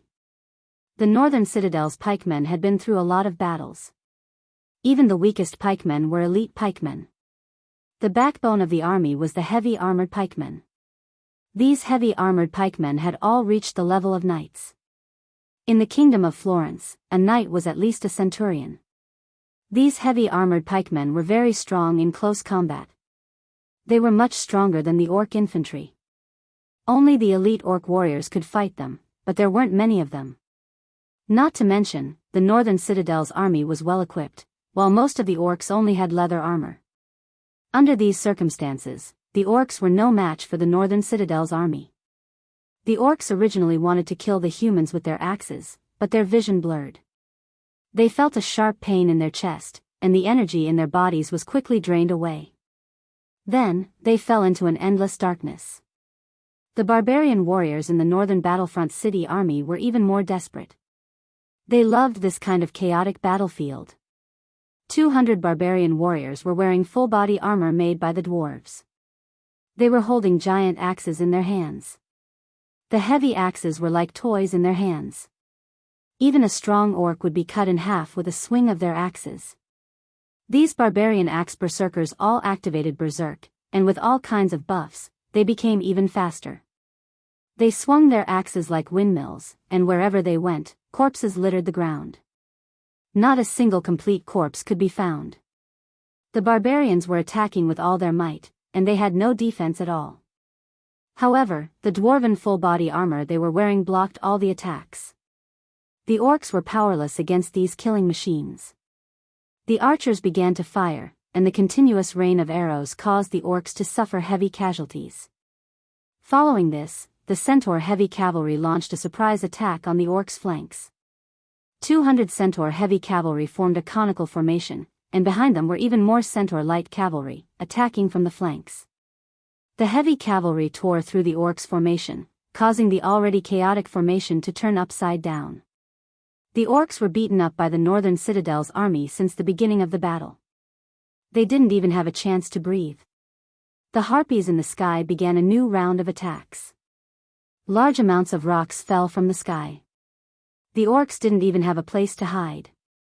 The orc army quickly fell apart under the attacks of the northern citadel's army. The 5,000 orcs were completely defeated in a dozen minutes. Large amounts of orcs began to flee. The northern citadel's army killed their way through. Everywhere they went, there were corpses. After defeating the orc army, Su Luan didn't continue to chase after the orc army. Instead, he rode to the orc army in the east, which was the closest. The orc army hadn't received the news yet, so they didn't expect the northern citadel army to come from the north. They didn't expect this, so their left flank was broken. The harpies used the same trick again. The rocks fell from the sky. This orc army couldn't hold on either. They quickly fell apart under the northern citadel's attack. Under Sullen's command, they won again. After defeating the two armies, Su Luan didn't order his army to continue. Instead, he took the time to rest. Although the results of the two successful raids were glorious, it was also a test of the stamina of the soldiers of North Town City. From the beginning of the battle with the Wolf Riders, they had traveled 20 kilometers back and forth, defeated 3 armies, and killed tens of thousands of orcs in just 1 hour. It was a glorious result. After such a long battle, the orc army in the east and the orc army in the south had finished regrouping. At this time, the orcs already knew that the other 2 orc armies had been defeated. When they heard this news, the commanders of the 2 orc armies couldn't believe it. After confirming it again and again, they reluctantly believed it. Right now, there were only 2 paths in front of them. They could retreat, or they could regroup and fight the Northern Citadel's army. These orcs weren't willing to just retreat. If they went back like this, they would lose a lot of soldiers, and they wouldn't get anything. No matter how magnanimous Wuxia was, he wouldn't be able to resist chopping off their heads. Plus, this human army had just fought a fierce battle with the other 3 orc armies. Although they won, they must have used up a lot of their stamina. They didn't believe that the Northern Citadel's army could defeat the orcs so easily. Therefore, they thought that the Northern Citadel's army was already at the end of their rope. They couldn't retreat at this time. After a simple discussion, the 2 orc armies merged and charged toward the Northern Citadel's army. Su Len wasn't surprised by their decision at all. If it was a human, they would most likely retreat. If they pursued, it would easily cause the entire army to collapse. After seeing the orc army continue to attack the Northern Citadel, Su Len sighed. If the orcs really retreated, Su Len would definitely chase after them. At that time, with the help of the harpies and the centaurs, he was 100% sure that he could defeat the orc army while they were retreating. At that time, all he had to do was chase after them. Since the orcs didn't run, they could only fight. The continuous victories had boosted the morale of the Northern Citadel's army. At the same time, they had a psychological advantage against the orcs. Seeing the orc army advancing, Su Len began to rearrange his formation. When the orcs arrived, the Northern Citadel's army was already waiting for them. After a dozen minutes of rest, although the soldiers hadn't recovered to their peak condition, they were still mostly recovered. Their morale didn't drop at all when facing the orc army of over 10,000. The orcs were even more surprised when they saw the Northern Battlefront City's army. It was completely different from what they thought the human army would be at the end of their rope. Su Len didn't give them a chance to think. He immediately launched the attack. What surprised him even more was that after he gave the order, a system notification suddenly sounded in his ears. Congratulations, host. Your army has triggered the special effect of the miracle construction, Triumphal Arch, in this battle. The army on the battlefield has received the buff of the Song of Triumph. At the same time, in the Northern Citadel far away in the northern wastelands, a different kind of energy suddenly came from the solemn Triumphal Arch. A faint battle song sounded. The sound was very faint. On the battlefield, all the soldiers of the Northern Citadel heard the same battle song. When the battle song sounded, the soldiers couldn't help but sing along. A huge aura rose from the army. Their tired bodies immediately became full of energy. It was as if their bodies had endless energy. The passionate battle song made the blood of the Northern Citadel's army boil. At the same time, the orc army's morale unknowingly dropped. Seeing this situation, Su Len didn't hesitate and launched the first attack. The Northern Citadel's army that had been buffed to the max launched a surprise attack. The orcs didn't show any weakness and also rushed up. As soon as they came into contact, a fierce battle broke out. At the same time, in the sky, just as the harpies were about to launch a surprise attack, a team of wyvern knights rushed over. Although there were only 12 wyvern knights, they weren't afraid in the slightest when facing the harpies. After all, wyverns were rank 3 extraordinary creatures. In addition to the rank 3 orc knights, even the harpies weren't a match for them except for Alex. The flying ability of the harpies didn't have any advantage when facing the wyverns. Compared to the wyverns, they were like children who had just learned how to walk. In just one contact, 20 or so harpies fell from the sky. It looked like they wouldn't survive. You all deserve to die. Seeing his own people being wantonly slaughtered, Alex was furious. Wind blade flurry. Slow. Repeating fireball. Thunderstorm. Several flashes of light appeared in a row. A dozen wind blades appeared out of thin air and quickly flew towards the wyverns. Earth and yellow light fell from the sky, and the originally swift wyverns instantly slowed down. At the same time, 5 fireballs formed beside Alex. Then, he directly flew towards a wyvern knight. A large amount of lightning energy gathered in the sky, and in the next second, a dazzling lightning suddenly burst out. A dozen wind blades rushed to the wyvern's side. The beast-man knight sitting on the wyvern wanted to dodge, but his body sank and he missed the opportunity. The 3-meter-long lance in his hand hurriedly smashed at the wind blade. The lance, which had been activated with life energy, collided with the wind blade and directly exploded. Just as they didn't have time to relax, a fireball had already arrived in front of them. The wyverns quickly dodged, but these fireballs directly exploded beside them and the flames instantly enveloped them. Powerful lightning energy exploded in the air and lightning snakes splashed in the sky. A few wyvern knights were directly electrocuted and numbed. Even the wyverns started falling from the lightning. Fortunately, these wyverns had good resistances. When they were about to fall, the numbing effect finally disappeared and they avoided the danger of falling to their deaths. However, the others weren't so lucky. 2 wyverns that recovered a bit late didn't have time to adjust and fell to the ground.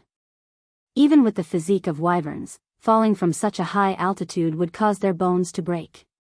One of their wings was broken and their bodies were fractured in many places. Seeing this situation, the centaur knights wandering around the periphery directly rushed up and easily killed the confused orcs before they could react. The wyvern knights that were hit by the repeating fireball were burned by the flames. The shockwave swept across and their bodies also started falling. However, they quickly regained their balance. After all, the shockwave produced by the explosion had limited effects.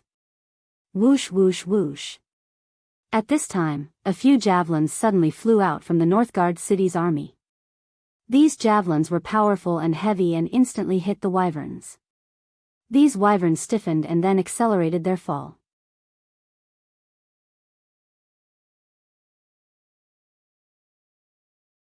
Chapter 264. Su Len moved his wrists and weighed the spear in his hand. The 3-meter-long spear was thrown out with more power than the ballista bolts. Several wyverns that were hit directly fell from the sky. The 3-meter-long spear pierced through their bodies, and even the orc knights on their bodies were pierced. Seeing such terrible injuries, the remaining wyvern knights were so frightened that they quickly flew higher into the sky, not daring to tangle with the harpies. To these wyvern knights, killing a few dozen harpies was not enough to make up for their losses. How many harpies were there, and how many wyverns were there? To put it bluntly, the value of a wyvern was several hundred times that of a harpy. The orc army had more than 100,000 in total, but there were no more than 30 wyverns in total. They had already used up the entire tribe's strength to successfully tame them. The amount of resources and energy spent was too much for a large tribe like theirs to bear. The northern wastelands were barren to begin with, and the orcs were not good at farming, so the food production was limited. A Euron like the wyverns needed a bison for every meal. In a month, these 30-odd wyverns needed hundreds of bison.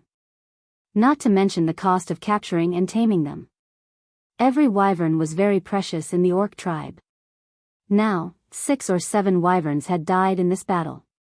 Such a heavy loss made Barton not dare to tangle with the harpies anymore.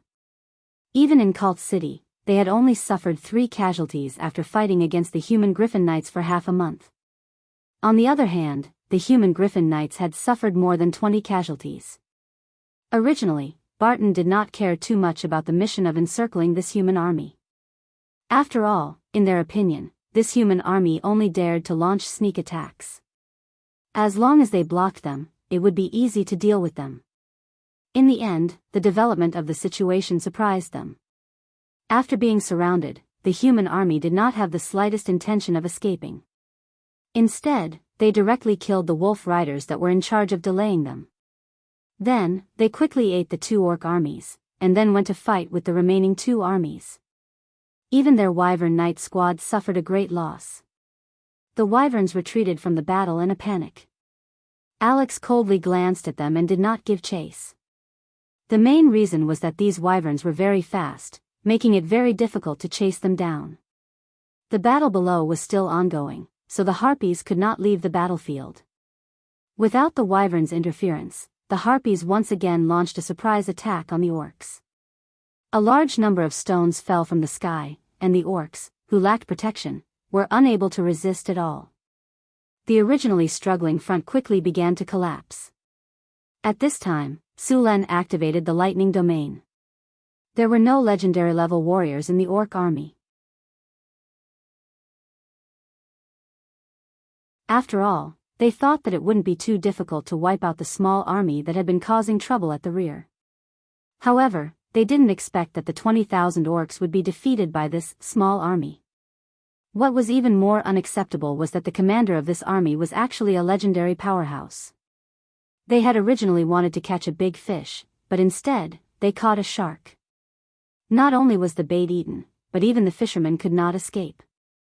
Under the continuous attacks of the barbarian warriors, heavy armored spearmen, spear guards, harpies, and centaur cavalry, the orc army was in a precarious situation. After seeing Su Len activate the lightning domain, it was like the last straw that broke the camel's back. The entire orc army no longer had any intention of holding on, and completely collapsed. Seeing the orc army collapse, the morale of the northern city soldiers was even higher. With the help of the centaur cavalry, they began to chase and kill the orcs. The scattered orc army had no discipline at all. The mountains and plains were filled with orcs running wildly, afraid that they would be killed by the humans behind them if they were too slow. This orc army had completely lost the courage to continue. In the end, even if they managed to escape the pursuit, it would take a long time for them to recover their morale. The soldiers of the northern city were like chasing ducks. They chased the large number of orcs away. Along the way, there were corpses of orcs everywhere. Su Len chased for 20 miles. When he saw that the formation of the army had completely collapsed, he was shocked. He quickly ordered all the troops to gather. The hot-blooded soldiers of the northern city finally came back to their senses. After seeing that the army had completely dispersed, Su Len was also scared. If there was another army ambushing here at this time, with the performance of the northern city army, they would definitely suffer heavy casualties. Luckily, the orc army did not leave an ambush here. However, this also reminded Su Len that he could not be complacent at any time. Otherwise, he would end up like Cao Cao. I laughed at Zhou Yu's lack of strategy. Zhuge Shaoji. What if I ambush another army? What will happen? That famous scene suddenly appeared in Sulan's mind. He shook his head and swept the scene of why the Prime Minister was laughing out of his mind. Su Len then ordered the army to clean up the battlefield. Although the orcs did not bring any supplies, they still had a lot of weapons and armor. Although these weapons were not as good as the ones in the northern city, they were still pretty good after being reforged. At least these weapons had been refined. Other than leaving a few people to clean up the battlefield, Su Len once again led his men to attack the orc camp where the human slaves were imprisoned. Half of the orc army in this camp had been mobilized. Now that Sulan's attack was unstoppable, it did not take him much effort to conquer the camp. Seeing this situation, Su Len decided to go all out. He directly led his men to attack the other camps where the human slaves were imprisoned. In order to deal with Su Len, the orcs had mobilized half of their army in the rear camp. Only the ones guarding the food were not mobilized. Now, the orc army was wiped out by Su Len. There was no longer an army that could pose a threat to him. Even if Su Luen swaggered past the orcs' camp with his human slaves, the orcs just held their camp without the slightest intention of attacking. Su Len ordered his subordinates to gather the prisoners while he checked his harvest. The battle is over. Congratulations, host. You have won an epic victory. The Battle of Encirclement and Counter-Encirclement, July 1687 of the Huiyue calendar. The northern orcs invaded the south. The Blackstone stronghold was breached in a week, and the northern provinces fell. You led the army of the northern city to conduct guerrilla warfare behind the orcs in the northern provinces. You successfully attacked the orc camps multiple times and caused a large number of casualties. The orcs mobilized more than 20,000 orcs, including wolf riders and wyvern riders, to ambush you and your army from all sides. At this critical moment, you led your army to eliminate more than 3,000 wolf riders, then broke through the orc army that surrounded the two sides. Finally, you engaged in a decisive battle with the remaining orcs. In the end, you and your army achieved a glorious victory. Your battle dealt a huge blow to the orcs. As the battle was over, the reputation of you and your army began to spread. You have gained a huge reputation in the Kingdom of Florence. Reputation plus 25, you have defeated the orcs and saved a large number of human slaves. You have gained plus 10 favorability with the nobles in the northern provinces. Your reputation has begun to spread among the nobles. Your charm has increased by 2, so you can easily gain the favor of the nobles. You have defeated the orc army. You have gained 33,560 experience points. You have gained 1 platinum treasure chest and 2 gold treasure chests. The battle is over. You have gained the item recruitment token X2. Su Len rubbed his hands excitedly. He had gained 1 platinum treasure chest and 2 gold treasure chests from this battle. There were even 2 recruitment tokens. The value was not small. First, he went to find some clean water to wash himself seriously, then asked someone to prepare a quiet room. After meditating in the quiet room for a while, Su Len ritualistically opened the storage space. After thinking for a while, he opened the 2 gold treasure chests. There was a flash of light, and the familiar sound of the system rang in his ears. Congratulations, host. You have opened the gold treasure chest. You have gained the skill, Greater Group Haste, Increase Army Speed. Congratulations, host. You have opened the gold treasure chest. You have gained the Tiger Tally, Shooting Sound Camp. Seeing the item in the gold treasure chest, Sullen's eyes lit up. Greater Group Haste, a skill created by the system to increase army speed combined with the rules of this world. After use, it can buff the soldiers under your command with the Greater Group Haste. The spell range is 1,000 people. For every additional 100 people, the energy consumption will increase by 20%. Spell effect, movement speed will increase by 100%. Duration, 1 hour. The effect of the Greater Group Haste was very powerful. It directly doubled the speed of the soldiers. If all the soldiers were buffed with this skill, the movement ability of the Northern Battlefront City Army would be insane. No matter if it was used to attack or retreat, they could completely take the initiative. They could fight if they wanted to and run if they did not want to. The only problem was that the energy consumption was a little high. Su Len played with the Tiger Tally in his hand. He already had a Tiger Tally like this. It was the Formation Breaker. There were 700 Formation Breakers. It could allow the Spear Guard to advance to a higher level of Formation Breaker. This Tiger Tally of the Shooting Sound Camp had the same effect. Commander Tally, Shooting Sound Camp. After use, it can train a special elite soldier type, the Shooting Sound Camp. They can shoot arrows from 100 paces away, rain arrows from the sky, and shoot arrows from the feather forest. They will follow you in life and death. Recruitment, 500 people. Recruitment requirements, Sharpshooter. Recruitment requires 100 units of food. Kinnar, 200 units. Training success rate, 20%. After seeing the recruitment requirements of the Shooting Sound Camp, Su Len already knew that this was the advancement of the archers. Originally, when an archer advanced to become a sharpshooter, they would reach the peak. If they could not break through to become a hero, then their potential would be exhausted and they would not be able to advance for the rest of their lives. However, with this Shooting Sound Camp's commander Tally, those soldiers who reached the level of a sharpshooter could advance again as long as they passed the test.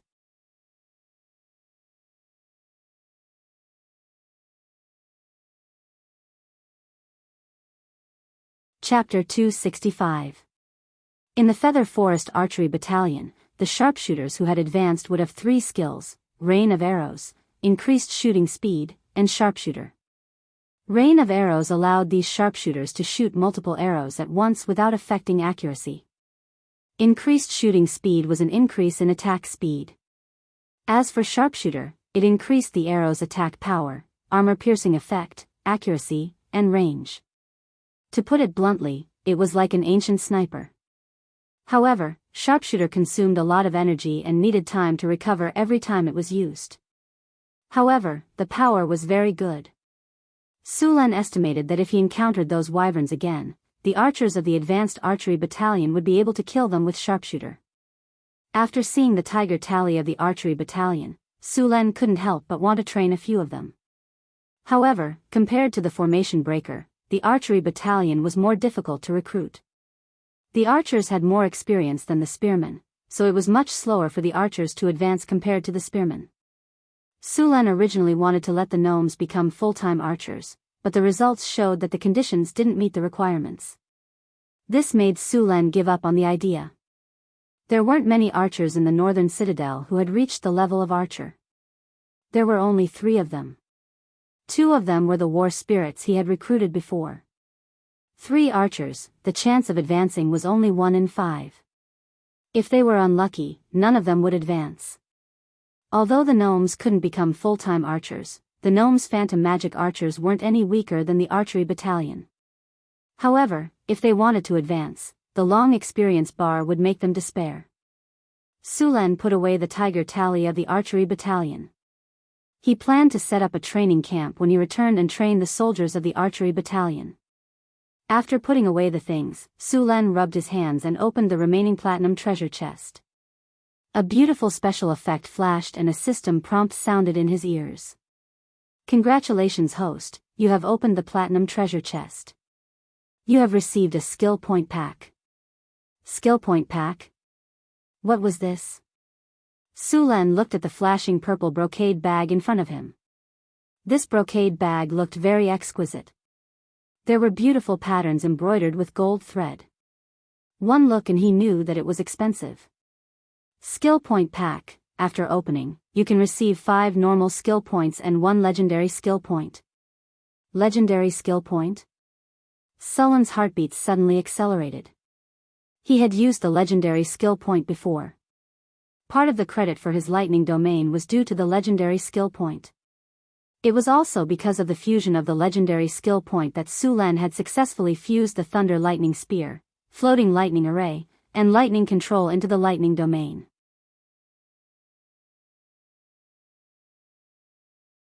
He had only obtained the legendary skill point when he had advanced to legendary. He had never thought that he would get one from a platinum treasure chest this time. Grabbing the purple pouch, Su Len chose to open it. With a flash of light, 5 skill points and 1 legendary skill point appeared on Sullen's system interface. What disappointed Su Len was that this legendary skill point could not upgrade the lightning territory. However, this legendary skill point was not without other effects. A plus symbol appeared above the other skills in his hand. He clicked on it and it showed whether he wanted to upgrade the skill with the legendary skill point. Su Len did not agree. Instead, he looked at the effects of the upgraded skills. The skills that made Su Len most envious were Mechanical Control, Forbidden Magic, and Dodge Instinct. After the upgrade, Mechanical Control became Magic Technology. He had mastered the prerequisite technology to build a floating city. With this skill, he could study the floating city technology and build it. However, he still lacked the experience of magic technology and could not upgrade it. As for the Forbidden Magic skill, it was even more exciting. In the past, the Forbidden Magic skill could only be used on people who were weaker than him, and the Forbidden Magic effect could only be used on enemies below the legendary rank. After the Forbidden Magic skill was upgraded, it could be used on legendary enemies. However, the effect and duration of the Forbidden Magic skill varied greatly with the enemy. If it was a wizard who had not mastered a domain, then the Forbidden Magic skill would last longer. If it was a wizard who had mastered a domain, then the Forbidden Magic skill would increase the difficulty of the opponent's casting. In fact, even the goddess of magic, Mistra, could not fully master the forbidden magic skill. Otherwise, the arcane kingdom would not dare to challenge the gods. Even so, the forbidden magic skill was very powerful. It was just that when Su Len chose to upgrade it, the system notified him that he did not have enough skill points. To upgrade the forbidden magic skill, he needed 2 legendary skill points. The last passive ability was Dodge Instinct. Su Len spent a lot of time in the training ground to master Dodge Instinct. If he wanted to get a stronger sixth sense, it was no longer a matter of training. In fact, there was no training to master the sixth sense. One way to get the sixth sense was to be born with it. There were very few people who could get it. If they did not die prematurely, they could become a strong person. The sixth sense was also known as one of the most powerful legendary abilities. Another way was for a thief with Dodge Instinct to see the goddess of luck's underwear when he advanced to the legendary rank. If he was lucky enough, his Dodge Instinct would be upgraded to the sixth sense. However, there were very few people who could do this. Another way was for a monk. These monks with mysterious power, after advancing to the legendary monk, their perception was further strengthened and there was a certain chance of awakening the sixth sense ability. There were also legendary adventures or entering the realm of the gods. All gods had the sixth sense ability. As for the more advanced, super sixth sense, this was a legendary ability. Those who mastered this ability could be said to be the simplified version of the child of the plain. Upgrading Dodge Instinct required 1 legendary skill point. Su Len hesitated for a moment and then directly chose to upgrade it. A golden light instantly merged into Su Len's body. His perception was magnified several times in an instant, and the surrounding environment appeared in his mind. After a long time, this feeling gradually disappeared. When he opened his eyes, his perception of the surroundings was obviously different. Even if he did not use his eyes to see, he knew the surrounding environment. During the battle, he could even sense the direction of the opponent's attack in advance. This skill was very obvious in increasing his combat power. The Dodge Instinct ability in the system interface also became Sixth Sense. In addition to the legendary skill point, Su Len also had 5 ordinary skill points. The Greater Group Haste that he had just opened from the treasure chest required 3 skill points to learn. Su Len directly chose to learn it. The remaining 2 skill points did not have any skills to learn for the time being, so he kept them for later use. After opening the treasure chest, there were still 2 recruitment tokens. Su Len did not use them for the time being. Now that he had recruited enough human slaves, he would use them when this batch was transported back to the northern town. Because the orc army had been defeated this time, there were not enough soldiers to defend the orc camp. Su Len took back all the human slaves from the orc camp. Now, the entire Blackstone fortress was filled with a large population. Just Su Len alone had taken over 30,000 people from the orcs. In addition to the refugees that had fled to the surrounding wilderness, the population of the Blackstone fortress had reached 40,000. With so many people gathered in the Blackstone fortress, it was not safe. Although Su Len had defeated the 20,000 orc army, it had also attracted the attention of the orcs. One had to know that there was an even more powerful 80,000 orc army in Cult City. If the 80,000 orc army suddenly turned around and attacked him, no matter how powerful the northern town's army was, they would have no choice but to retreat. Therefore, Su Len had to move these people to the northern town's city as soon as possible. Only when these people left would the northern town's army have nothing to worry about. Otherwise, they would be stuck here forever. In order to move the people, Su Len's army pulled back and no longer attacked the orc camp. Instead, they seized the time to move the people. This time, all the soldiers were assigned to escort the people. All the people were divided into groups of 100, and 1,000 people were moved at once. The 40,000 people were divided into 40 groups and set off from the Blackstone fortress.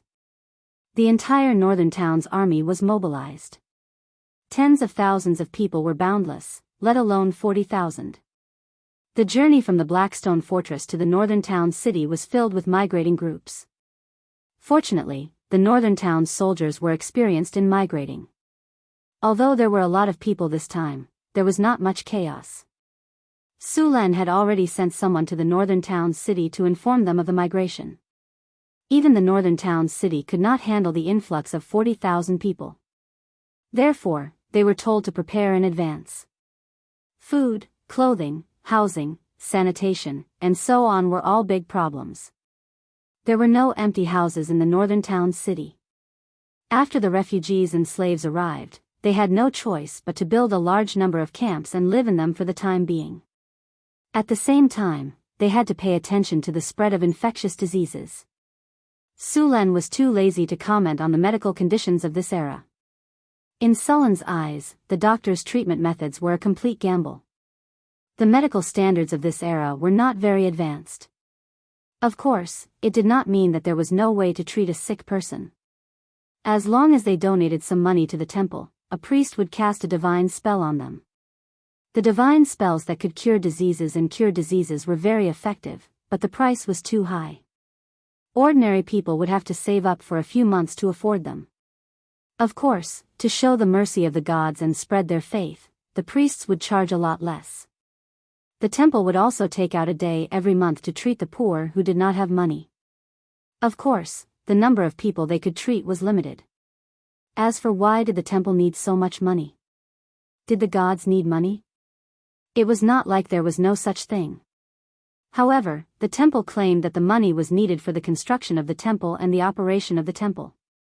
After all, the food that the temple gave out every month was bought with money. Please subscribe. Please subscribe. Please subscribe.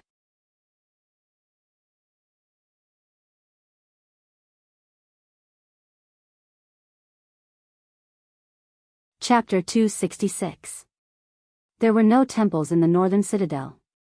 At least, none of the temples had noticed this place yet. Without a temple, there were no priests.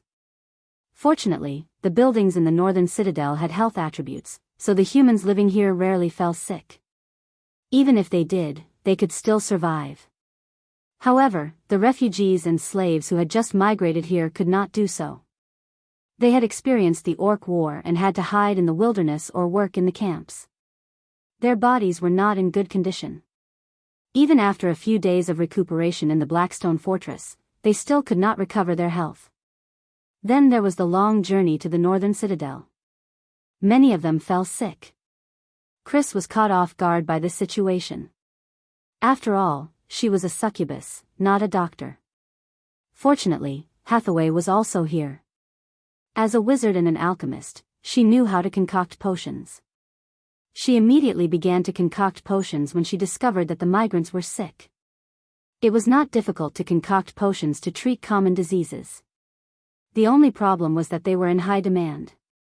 In order to cure these people as soon as possible, Hathaway recruited a group of alchemists and had them concoct potions according to the steps she taught them. Being chosen by Hathaway to become a pharmacist was simply a joyous occasion for those refugees. The spread of knowledge in this world was very slow. Ordinary people would have to pay a very high price to learn knowledge. Most of the time, children would inherit their father's work. Therefore, in this world, there were many fathers who were blacksmiths, sons who were blacksmiths, and even grandchildren or grandchildren's sons were blacksmiths. The nobles were also happy to see this.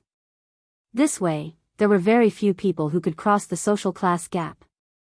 They could always be nobles. These lucky people who were chosen by Hathaway were given the opportunity to cross the social class gap. Therefore, they were all eager to absorb the knowledge taught by Hathaway. Hathaway had only taught him some basic formulas to treat some common diseases. But even for such common diseases, if the body wasn't strong enough, there was a high chance that the disease would slowly become serious and eventually die of illness. Hathaway did not brew a lot of potions, but the effect was very good. With the help of these herbalists, and the fact that Northern Town City had always paid attention to personal hygiene and hygiene, the diseases did not break out at all. They only spread in a small area and were soon under control. Su Luan had a professional regulation for the acceptance of refugees. After arriving at the northern town, all the refugees had to take a bath, clean up their personal hygiene, and then distribute clean clothes. They also needed to be isolated in a temporary camp for a period of time. The harsh environmental conditions of this era forced Sulen to do this.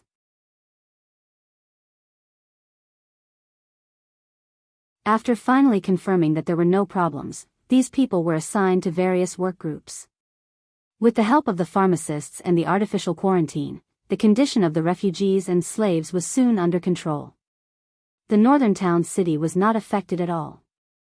Together with the 40,000 people that had migrated here, the population of the northern town city had finally exceeded 100,000. However, Northern Citadel couldn't accommodate so many people.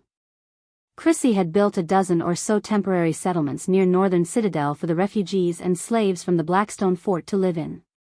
At the same time, Northern Town City had also started the third phase of construction. The first thing to be built was housing. Northern Town City had trained a group of excellent construction workers through a large number of infrastructure projects. These workers started building according to Sulen's blueprints. The entire Northern Town City had become a huge construction site. In addition to the construction, the farmland in Northern Town City also continued to expand. Because there was enough manpower, the amount of farmland reclaimed was at least 100,000 mu, which was double the original amount of farmland. Out of the original 50,000 mu of farmland, only a part of it was planted with food. This amount of food was still enough for Northern Town City, but with the arrival of a large number of people, if Northern Town City did not expand the farmland, there would be a shortage of food. The arrival of the equivalent population brought a series of problems to Northern Town City. The most obvious one was that the number of grassroots officials was once again insufficient. It could be said that the entire Northern Town City was now overloaded. Just as Sulen's migration was in full swing, the orc chieftain Rogthus in Cult City also received the news of his defeat. Bang! A loud noise was heard. Rogthus slammed the table in front of him into pieces. He was still angry. A 20,000 orc army was defeated by a mere 5,000 humans? I'm sorry, chieftain. 3,000 wolf knights were also killed. The messenger was sweating profusely as he said nervously. 20,000 orc army. Even if 20,000 swine beasts were lined up for you to kill, how long would it take? 20,000 orc army was completely annihilated. We have been besieging Cult City all this time, but we have never suffered such a heavy loss. Rogthus roared in anger. Chieftain, it's not that we are useless. Those humans are just too cunning. The orc general kneeling on the ground said dejectedly. It's not that I didn't give you a chance. In fact, I gave you 2 chances. But what did you give me? A 20,000 orc army completely annihilated? Rogthus said with a cold expression. Men, drag this coward out.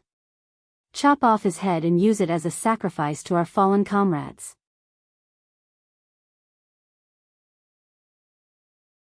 Rogthus's authority was fully displayed at this moment. A few tall and strong orcs came in and walked up to the general. Ignoring the orc general's expression, they dragged him out of the tent. Then, a scream came to an abrupt end. Soon, a bloody orc head was brought in. Chop it up and feed it to the dogs. Rogthus said coldly. Soon, the orc general's head was brought out.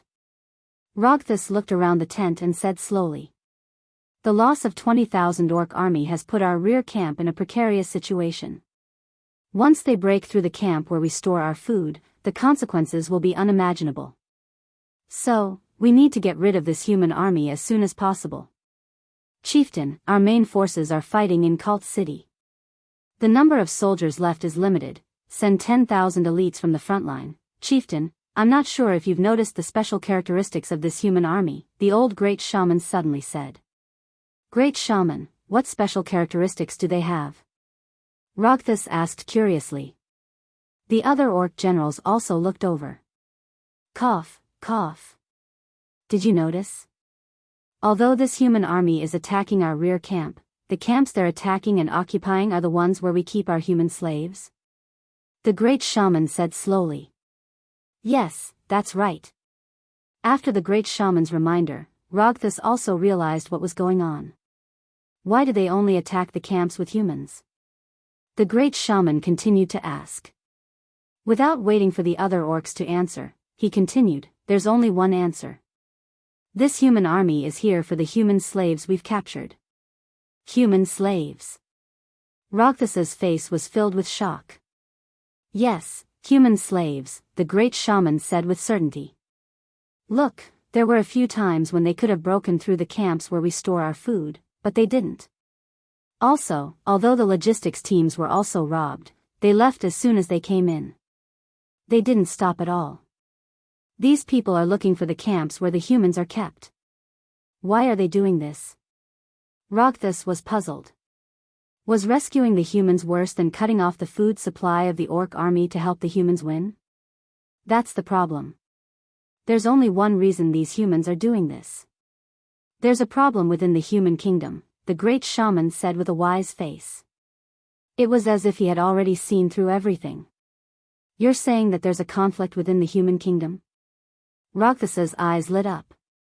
If there really was a conflict within the human kingdom, it would be a once-in-a-lifetime opportunity for them.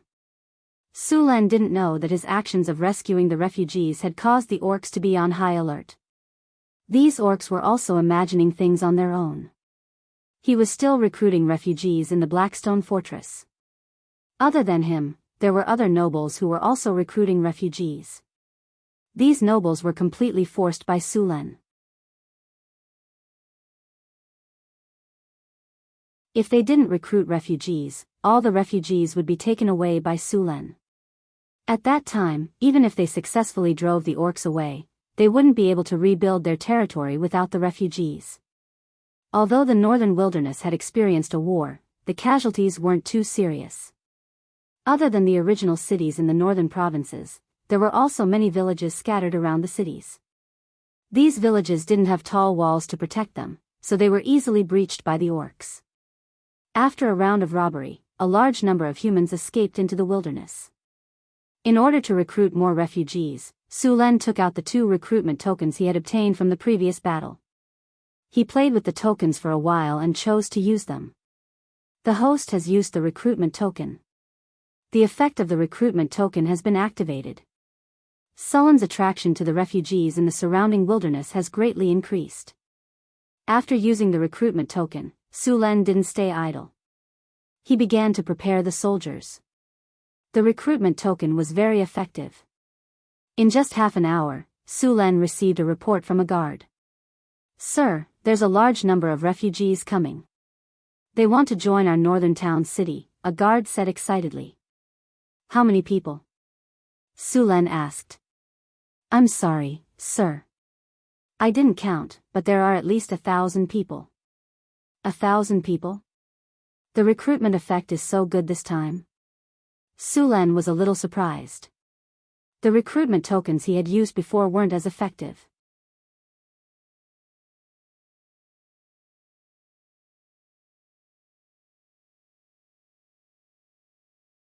Chapter 267. In the past, Sulan could only recruit 100 or 200 people with his recruitment order. His best result was when he managed to recruit 400 to 500 half-elves. Now, he was able to recruit more than 1,000 people with this recruitment order. It was unbelievable. The last time he used the recruitment order, he defeated the trolls. This time, he defeated the orcs. There didn't seem to be much of a connection between the two. Sulan was puzzled. He was curious about the hidden effect of the recruitment order. Suluan opened the system log and browsed through it casually. Since the first time he used the recruitment order, except for one time when he directly recruited a hero, the number of people he recruited increased each time. His attributes didn't have such an effect. Could it really be a hidden buff for victory? Sulan wondered. Ding! A large group of refugees have heard that you have defeated the beastmen. They admire your prestige and wish to join your territory. Do you agree? At this moment, the system's voice suddenly rang out. I agree. Suluan confirmed. At this time, he seemed to suddenly understand something. Admire my prestige? Oh, right. Prestige. Sulan immediately reacted. So the recruitment order is effective when I have high prestige. When he defeated the trolls, his prestige had increased by 15, and he had recruited more than 500 people. Now that he had increased it by 25, he had recruited nearly 1,000 people. After figuring out the effect of the recruitment order, Su Len used the other recruitment order. Soon, Su Len heard a guard report that 1,000 refugees wanted to join the northern city. After seeing this effect, Su Len finally understood the effect of prestige. The orcs had no choice but to withdraw some of their troops. This way, the pressure on Calant's city was greatly reduced. During this period of time, the orcs' continuous attacks had caused great losses to Calant's city. Of course, the orcs' losses were more than the humans. At this time, the kingdom's army finally arrived near Calant's city. The Pillar of the Empire, legendary knight Went, had arrived 2 days earlier than scheduled. Marquis Airy of Calant's city heaved a sigh of relief. However, something surprising happened. The orc army didn't retreat after Marquis Winter arrived. Instead, they turned around and approached Marquis Winter's army of 100,000. On the walls of Calant, Airy, Wayne, Gavin, and some other noble generals were shocked to see the orcs' actions. Are these beast men crazy? Although they are indeed very powerful, those are the elites of the kingdom, and there are at least 100,000 of them. Marquis Airy muttered to himself as he looked at the battle that was about to erupt outside the city. Something's not right. The situation isn't looking good. Have you guys noticed that the intensity of the orcs' attacks has decreased over the past 2 days? Wayne suddenly said.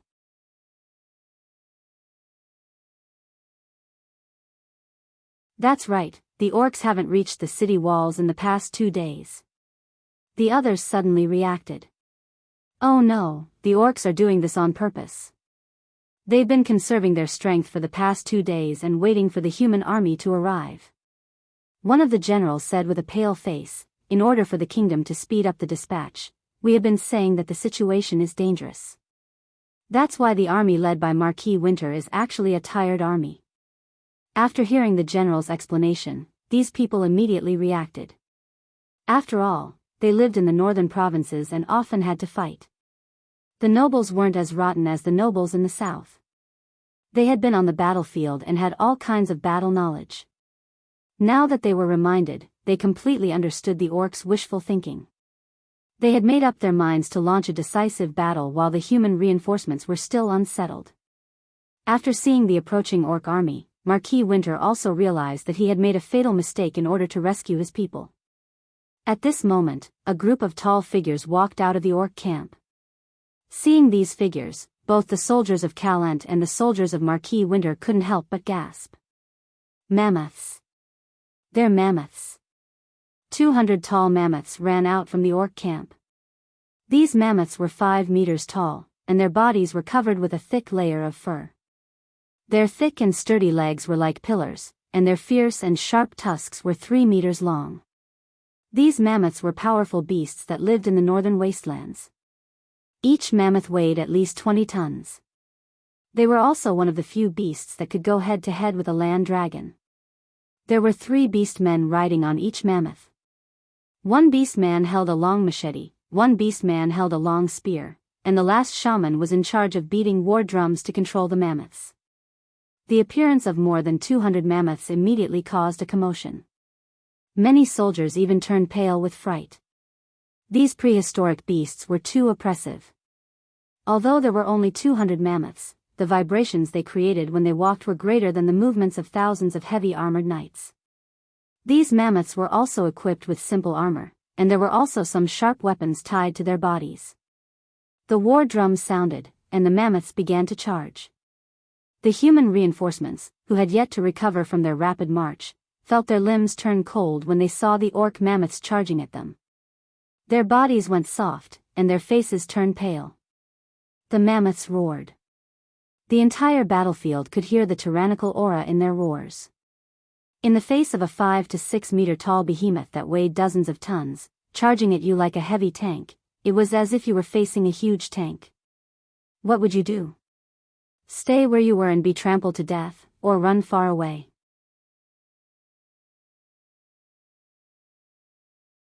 Under the control of the orc shamans, the 200 mammoths charged into the vanguard of the human reinforcements. Then, an extremely tragic scene appeared before everyone's eyes.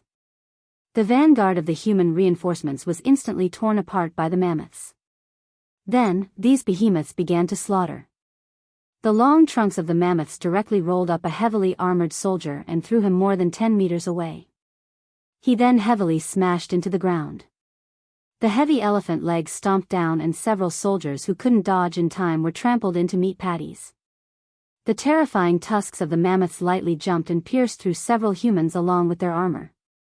Countless human soldiers were easily knocked away and trampled by the mammoths as if they were being crushed by boulders. The impact of the mammoths caused the human frontline to tumble like waves. These gigantic beasts with thick skin and armor could not be dealt with by conventional means. Even powerful knights would not be able to withstand more than 2 hits from these gigantic beasts. As long as they were lightly bumped or trampled, even if they were wearing heavy armor, they would probably die on the spot. In just a few minutes, the vanguard of the 10,000-strong army began to collapse. The human soldiers didn't dare to continue resisting. If they didn't stop them, the entire army would be crushed by these mammoths. For the kingdom. Charge! Just as the morale of the army was shaken and about to collapse, the pillar of the kingdom, Knight Winter, roared loudly. A powerful knight burst out from his body. All the knights felt a surge of power from the bottom of their hearts, and their originally panicked expressions disappeared. Halo of Courage. This was an ability that this legendary knight had mastered. It could fill the surrounding soldiers with courage and fearlessness, and strengthen their will to fight. Under the effect of the Halo of Courage, the already precarious frontline was once again stabilized. Under the leadership of Winter, the strongest Thorn Knights of the kingdom spurred their warhorses and charged towards the mammoths. They were like the tragic scene in the Lord of the Rings trilogy where the human cavalrymen charged towards the mammoths with indomitable will. 3,000 knights were like a flood of steel, breaking through the dam and charging towards the mammoths. The two forces of absolute power were at the peak of the battle. The people in the middle of the battlefield had already dodged the path of the two armies' charge.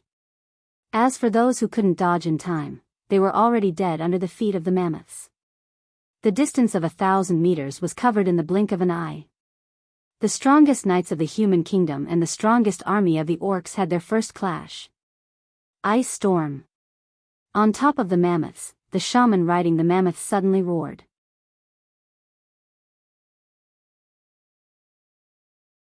The war drums roared and a powerful energy appeared on the battlefield. Ice appeared and began to spin rapidly. A dozen ice storms appeared in front of the charging knights and directly froze the human knights into ice sculptures. Even the warhorses were torn apart by the ice blades. The charging warhorses fell down, and the knights behind them who couldn't dodge in time fell down as well. The moment the knights fell to the ground, their necks or legs were broken. They were then trampled to death by the warhorses behind them. However, this didn't stop the knights from charging. The leading knight, Winter, roared. The lance in his hand carried a powerful force and instantly pierced through the mammoths that were charging towards him. The lance directly pierced through the mammoths' heads and then into its huge body. Suffering such a heavy blow, the mammoths let out a mournful cry, staggered, and then fell down with a loud bang. However, there weren't many experts in the Knight Corps who could kill the mammoths as easily as he did. Most of the knights could only cause some minor injuries to the mammoths before they were swept away, knocked away, or trampled into a pile of mud by the mammoths. In the knights, some of the commanders also began to roar. The lance in their hands was directly thrown out. The powerful force made the lance pierce through the mammoths' bodies. The huge pain made these behemoths couldn't help but roar. More knights took the opportunity to stab more lances into the mammoths. After continuous heavy injuries, the mammoths finally couldn't hold on and fell to the ground with a loud bang. Chain lightning. A bolt of lightning burst out. A powerful electric current jumped between the knights. A dozen knights were electrocuted and trembled all over. Then, they were trampled into meat paste by the mammoths.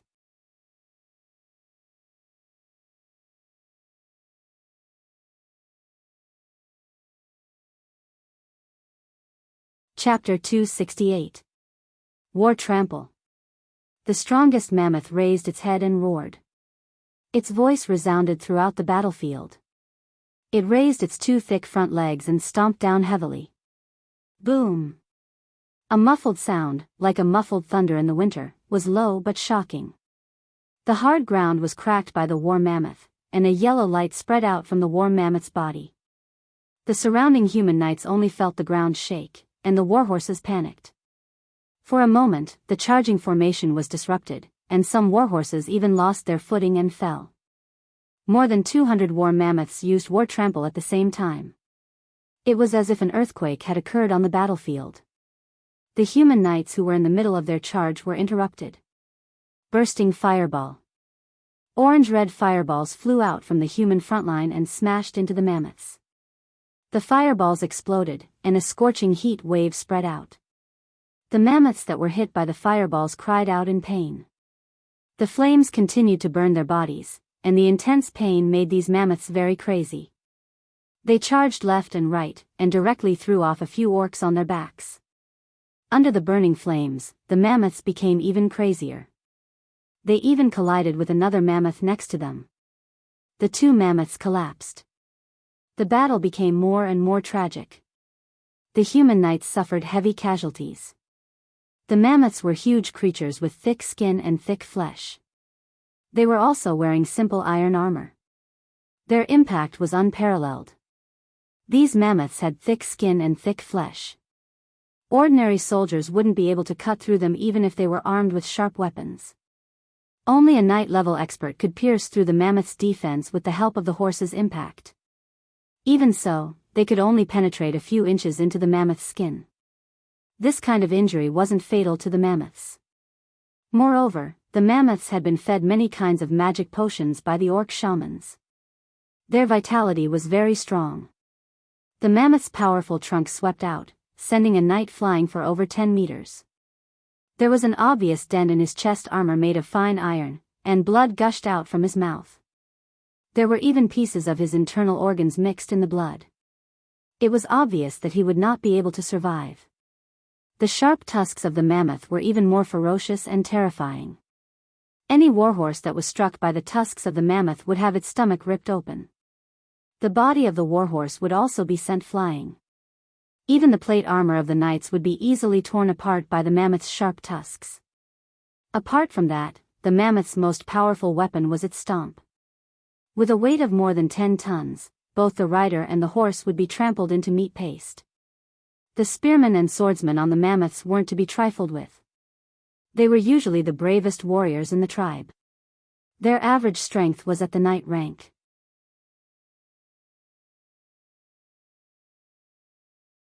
Some of them were even at the level of a grand knight. The long weapons in the hands of these orc warriors were long. Although the speed of their swings was a bit slow, they were unstoppable. When they chopped down, many of the charging knights were cut in half by these orc warriors using these long weapons along with their armor. The human archers kept shooting at these mammoths. Wave after wave of arrows rained down. However, the damage caused by these arrows was almost negligible to the mammoths. When the arrows pierced their skin, it looked more like the mammoth's long hair. After seeing the limited effect of attacking the mammoths, many knights began to aim at the orc warriors on the mammoths. Although these orc warriors weren't weak, they didn't have the thick skin of the mammoths. Their armor couldn't withstand the powerful attacks of the knights. For a time, the casualties of the orc riders began to increase. The battle had reached its climax. The orc army relied on the charge of the mammoths to tear apart the human army's defensive line. Behind the mammoths, a large number of orc soldiers followed closely. The human knights stubbornly blocked at the front, but the two flanks were gradually unable to resist. Originally, the human reinforcements had traveled a long distance. After arriving at the battlefield, they didn't even rest and directly entered the battle. This was a cruel test of the soldiers' physical strength. In the face of the orcs' charge, the human army's counterattack was powerless. The two flanks of the human army were defeated by the orcs' attack. Seeing this, the nobles of Cult City couldn't sit still. If the reinforcements outside the city were defeated by the orcs, Cult City wouldn't be able to hold on. The only reason Cult City didn't collapse was because they knew the kingdom's reinforcements were about to arrive. If the reinforcements failed and retreated, Cult City would lose foreign aid. Without reinforcements, the morale of Cult City would collapse. When the orc army besieged the city, Cult City would most likely fall. Seeing this, Marquis Airy quickly made a decision. He took the initiative to attack. As the strongest lord of the northern provinces, Cult City's strength was still very strong. It didn't take long for more than 2,000 knights to gather in Cult City, including Gavin's knights. This was the strongest mobile force in Cult City. The tightly shut city gates opened with a loud bang. Then, 2,000 knights formed a steel torrent and rushed in like a flood breaking through a dam. The knights purposely took an arc and rushed in from the side of the battlefield. The orc army didn't even have time to adjust before they were torn apart by the human knights. The unstoppable orc army's attack was stopped in an instant. Damn it! Seeing the sudden appearance of the human knights, Rogue thus was enraged. Originally, there were more than 80,000 orcs on the battlefield. They died in the siege.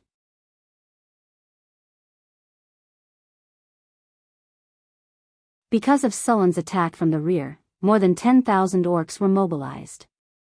Now, there were only 60,000 orcs left. Facing the human army of 100,000 orcs, except for the soldiers guarding Cult City, the rest were all on the battlefield. Cult City didn't send out any infantry. Instead, they sent out a group of knights. The orcs' victory was once again tipped back to balance. An old orc riding a wild bull appeared on the battlefield. The old shaman looked wobbly as if a gust of wind could blow him away. However, as soon as he appeared, a strange energy began to gather. Powerful elemental energy quickly gathered. A few flashes of light flashed on the old orc's body. A yellowish energy barrier appeared on the surface of his body. The wind blew fiercely, and a dark cloud suddenly appeared in the originally clear sky. The dark cloud seemed to have a life of its own as it kept spinning. A large amount of lightning flashed in the dark cloud vortex, and a large amount of lightning swam in the air. Under the cover of the dark cloud, it was like the end of the world. Not good.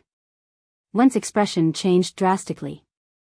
However, before he could react, bolts of lightning suddenly fell from the dark cloud. Thunderbolt. Lightning flashed, lighting up the entire battlefield. Hundreds of lightning bolts struck down, and the human knights below the dark clouds were instantly hit. Lightning flashed, and a large amount of lightning jumped on these knights. The powerful lightning power slightly melted the armor on their bodies. This space turned into a thunder prison in an instant. The space was completely filled with thunder and lightning. 200 to 300 knights were directly submerged in this thunder prison. They were blasted into charcoal by the power of thunder and lightning in the sky before they could even let out a scream. Many craters were formed on the ground. Countless bolts of lightning were like thunder snakes, spreading to the surroundings at an extremely fast speed. The metal armor of the humans was the best conductor of lightning. The power of lightning flashed quickly on the bodies of these soldiers. These soldiers were electrocuted until their bodies convulsed. A burnt smell appeared on the battlefield. A large number of soldiers directly fell to the ground, losing all signs of life.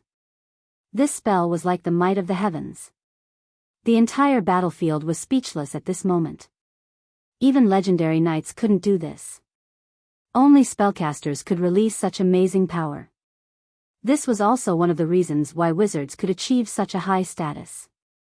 Seeing the scene on the battlefield, Wen's eyes almost popped out of their sockets. He roared, and his aura continued to rise. The long spear in his hand danced quickly. A mammoth's head was directly pierced, and its huge body fell to the ground. Wen didn't hesitate at all. He led a team of knights and himself turned into an arrowhead.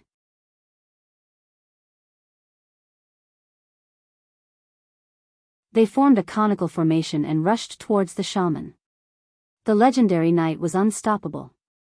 Whether it was orcs, mammoths, or orc warriors, none of them were a match for him. Everywhere he went, there were corpses.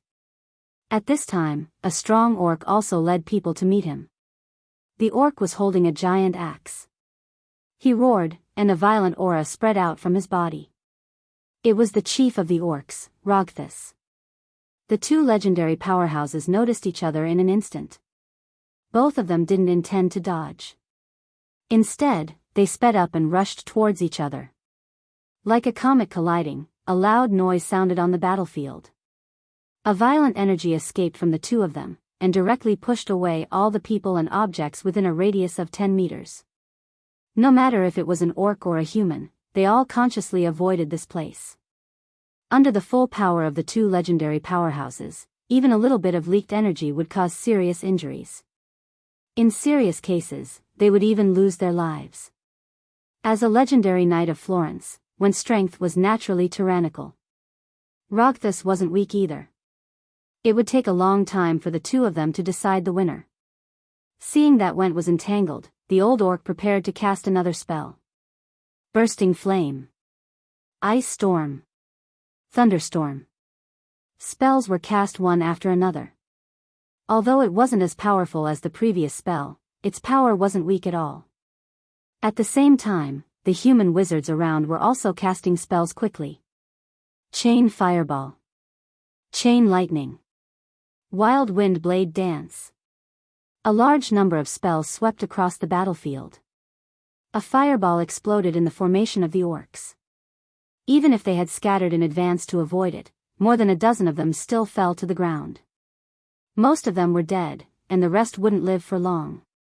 In such a fierce battlefield, there wasn't much difference between being seriously injured and dying.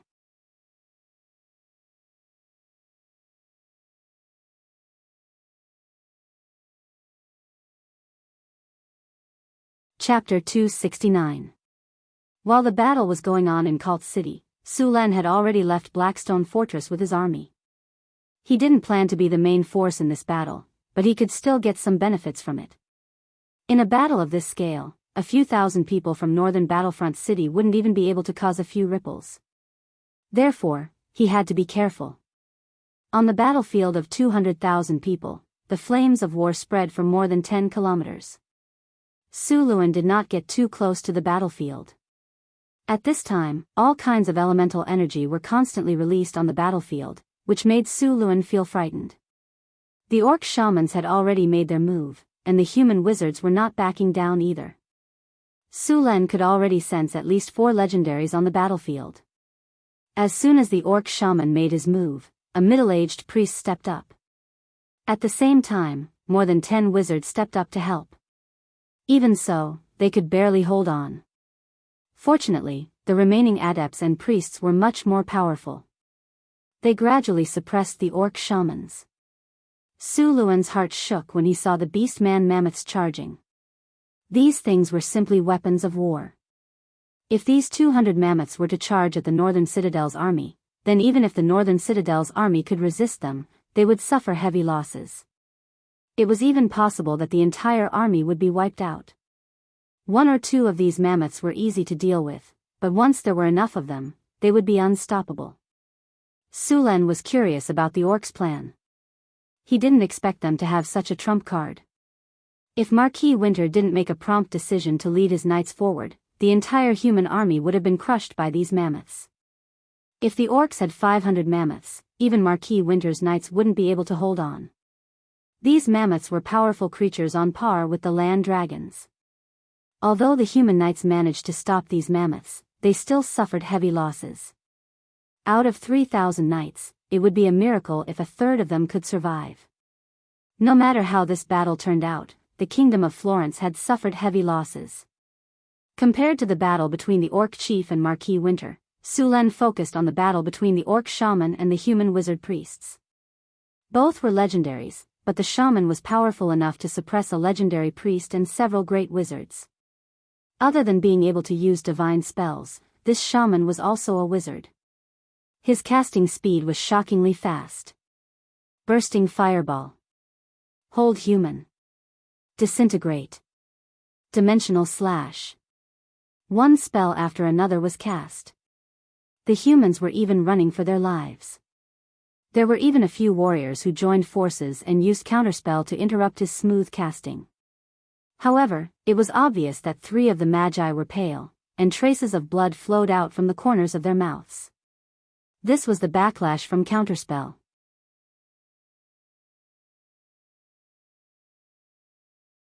Their intelligence was lower than the orc shamans. Fortunately, the human spellcasters outnumbered the orc shamans. Together with the priests from the temples, the human spellcasters had a slight advantage. After the 2,000 soldiers from Cult joined the battle, the balance of the war finally shifted in favor of the humans. More than half of the 200 mammoths had fallen under the fearless attacks of the human knights.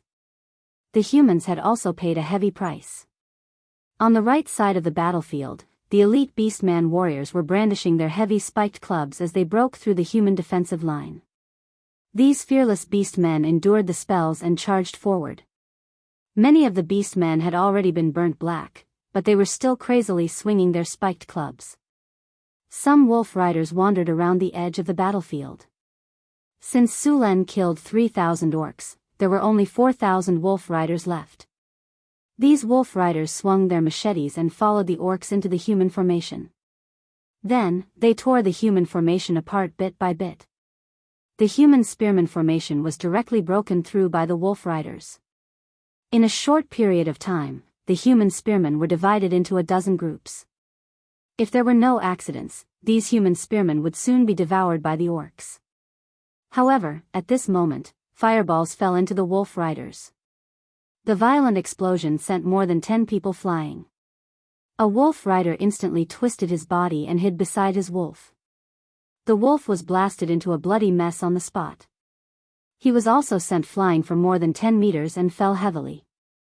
Before he could struggle to get up, a long spear had pierced his throat. With the support of the wizards, the human spearmen launched a counterattack against the wolf riders. Asterisk clang. Asterisk a loud sound was heard. Roges's figure descended from the sky and swung his giant axe. Marquis Winter held his spear with both hands to block, but the result was that he was sent flying a few meters away with his spear. The orcs could suppress the humans in terms of strength. This was true even for legends. The only human race that could compete with the orcs in terms of strength was the barbarians. Marquis Winter stomped hard on the ground to stop himself from falling back. He then roared and rushed up. A flash of light flashed on his body, and the wind created by his spear was ravaged by him. Dang dang dang. Sounds of collisions rang out one after another as intense energy surged out from between the two of them. Under a series of rapid attacks, Rogessus couldn't dodge in time and was directly hit. However, the injuries weren't serious. The fierce battle also made Marquis Winter's hand that was holding the spear slightly tremble. Very good, I'm going to twist your head off and use it as a wine vessel. The orc chief roared with blood all over his body. Marquis Winter let out a low roar. All the muscles on his body bulged, and twisted blue veins appeared.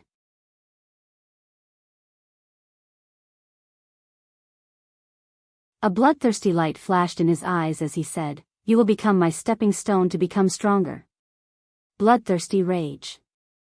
The orc chief roared, and the energy on his body rose again. His eyes had turned completely red, and his already tall body began to expand again. Roar. Rogessus looked at Winter, and his eyes were filled with killing intent. He then rushed up with his giant axe. The giant axe tore through the air and swept over with a sharp whistling sound. There was not a single soldier within a few dozen meters of the two sides. This kind of battle was not something that anyone could interfere with. Anyone who got close might be implicated. In his berserk state, Rogessus' strength became even more powerful. As soon as Winter came into contact with him, his entire body was pushed back by a powerful force. Facing this situation, Winter's expression changed, and the energy in his body also erupted. Even so, he was still pushed back by the orc chief's attacks. Following the orc chief's roar, the giant axe heavily smashed down. Winter's expression changed greatly, and he rolled forward to dodge. The giant axe smashed into the ground, and a 10-meter-long crack appeared on the ground. After dodging this attack, Winter didn't relax at all. The spear in his hand flashed with light. Berserk assault. His body suddenly sped up several times, and before Rogessus could completely turn around, he instantly stabbed out. The distance of 10 meters was crossed as if he had teleported, and the spear fiercely stabbed into Rogessus' back. A sharp pain came, and Rogessus waved his arms, and a fierce expression flashed across his face. Whirlwind slash. His gigantic body spun rapidly under the influence of the giant axe. He didn't seem to care about the terrifying wound that the spear had left on his body. The giant axe swept out horizontally, causing blood to splatter everywhere. A figure quickly retreated, but even though he was already moving at an extreme speed, the sharp giant axe still swept across his chest. Marquis Winter's body flew back, and he rolled before crouching down. A large amount of blood gushed out from the terrifying wound on his chest. The white bone stubble made one's heart tremble, and one could even clearly see the squirming organs inside the wound. This attack almost cut Marquis Winter in half, but the orc chief didn't have it easy either. A terrifying wound appeared on his back, and one could even see his spine. However, with the powerful body of an orc, this kind of injury wasn't fatal. Soon, the surrounding muscles contracted, and the wound gradually stopped bleeding. At this moment, the Beastman chieftain let out a crazy roar as he brandished his great axe and rushed towards Marquis Winter. The great axe was as big as a millstone, and it looked like a light toy in his hands. Winter's face changed when he saw the giant axe coming towards him again.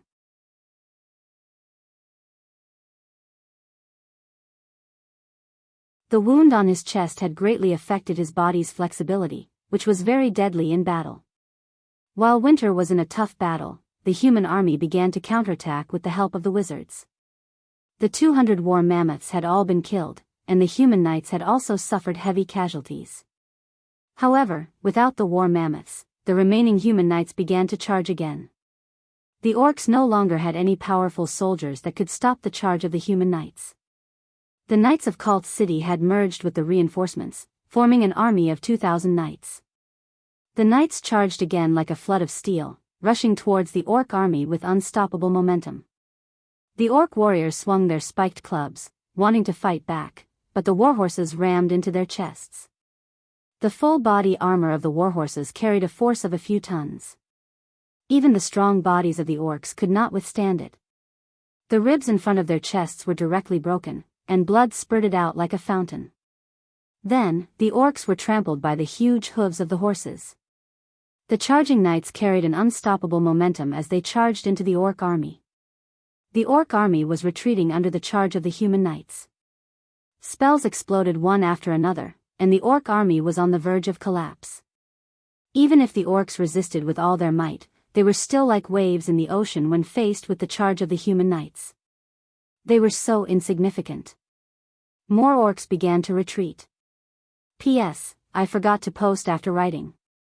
Fortunately, I discovered it in time.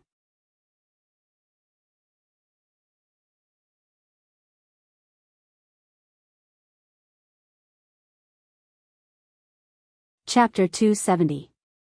The orc army began to crumble. With the charge of 2,000 knights and all kinds of spells from the wizards, the orcs finally couldn't hold on any longer. In fact, the human army had also reached their limit. In fact, if it wasn't for Sulen defeating the orcs in the back and forcing the orcs to send out another 10,000 men to stabilize the rear, this battle would have continued for a while. Now that they had lost 10,000 men, the orcs were clearly not strong enough. As time passed, the humans' attacks became stronger and stronger, and the orcs' counterattack became weaker and weaker. The army was collapsing like a mountain. At the same time, the battle between Marquis Winter and Raucus had reached the most critical moment. Ha, did you see that? Your orc army has been defeated. If you surrender now, I can consider letting you live. Marquis Winter laughed as he saw the orc army crumbling. He looked a bit miserable right now.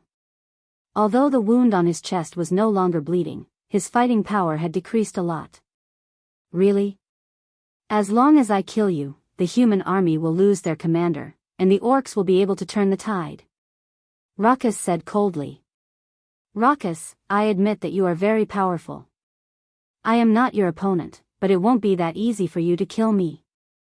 Marquis Winter's face slightly changed. At this time, a terrifying power suddenly emerged from Rogesis's body.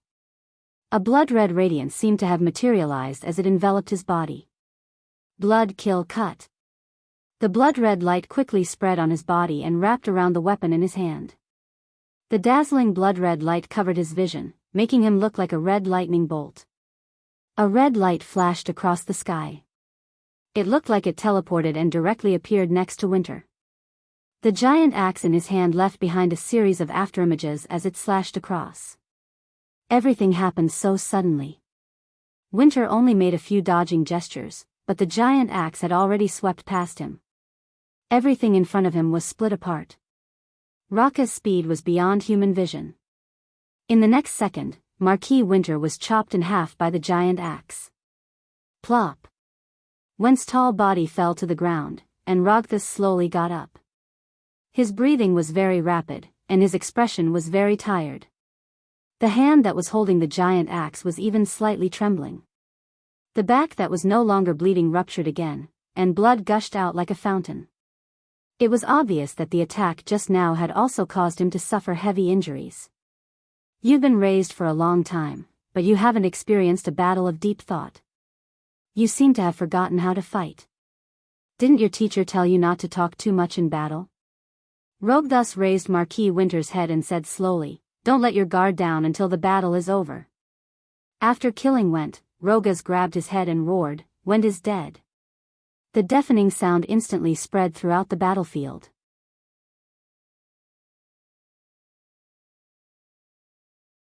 Even in the chaotic and noisy battlefield, this sound could be heard clearly.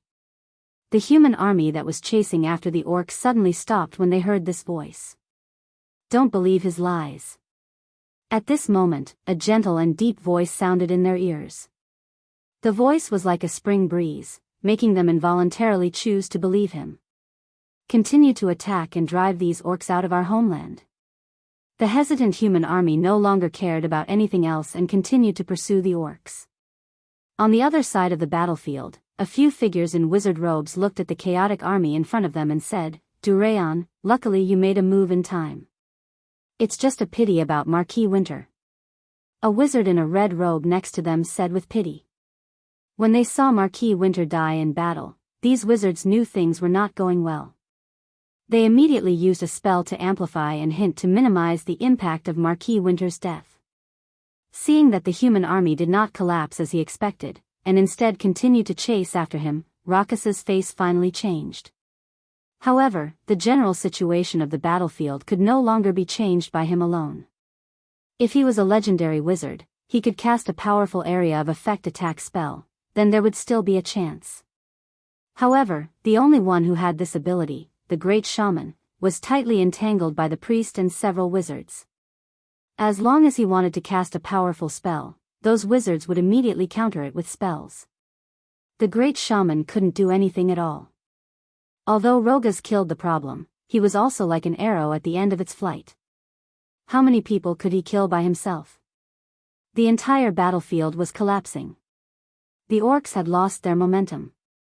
Rogas took a look at Cult City and turned to leave. His body was not in a good condition, and he was severely injured. Sulan had legendary strength, but once the orcs were defeated, he would be surrounded by the humans. He knew things were not going to work out. Although he was extremely angry, he still chose to retreat. After making up his mind, Rogues thus led the orc army to retreat, while the humans chased after them. With Rogues thus leading the army, the orc army did not collapse.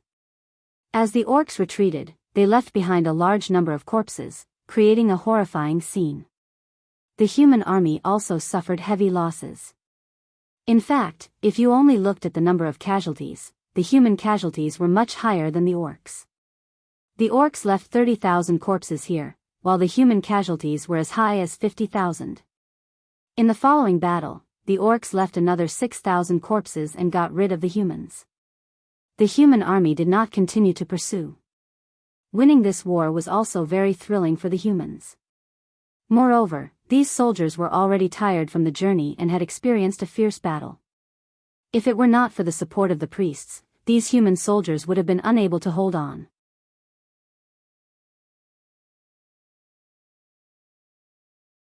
After the orcs were defeated, some people could not hold on anymore. Therefore, the humans did not pursue the orcs. After the cruel battle, they also needed time to rest. However, in Cult City, some nobles did not intend to let go of this good opportunity. In the battle that just ended, these nobles did not go to the battlefield. They hid in the city and watched. Now that the orcs were defeated, these nobles finally had the courage to rush out of the city and pursue the orcs. After winning, the human army began to seize the time to reorganize. At the same time, the death of Marquis Winter cast a shadow over this victory. As the most important legendary figure of the Florentine royal family, his death greatly damaged the strength of the Florentine kingdom. At the same time, there was a slight deviation in the original balance. The Florentine kingdom was not dominated by the royal family alone. There were many nobles who had the right to inherit the throne. Among them, the three strongest electors were not as strong as the royal family, but they were not much weaker. In the past, the Florentine royal family had two legendary figures. Now, with Winter's death, they had lost their absolute advantage. The victory of the battle made the human army excited, but Winter's death was undoubtedly a bolt from the blue. A legendary powerhouse had died so easily in this battle. The next morning, the human army had an early breakfast and continued to pursue the orcs. Marquis Winter was still very popular in the army. Because of his death, many of the human army shouted for revenge and began to counterattack the orcs. In addition, since the start of the battle, the humans had lost more than 100,000 soldiers and the hatred between both sides was very deep. The orcs were not any better. Including the orcs killed by Su Len, they lost 50,000 to 60,000 people in this battle. The remaining soldiers were basically all injured and their morale was low. But fortunately, the orcs left 10,000 orc soldiers in the rear camp in advance. With the addition of these fresh troops, the orcs did not collapse all the way. In fact, due to the reluctance of the nobles in Cult City, the orcs seized the opportunity and launched an ambush. After the battle, the soldiers of the nobles in Cult City suffered heavy casualties.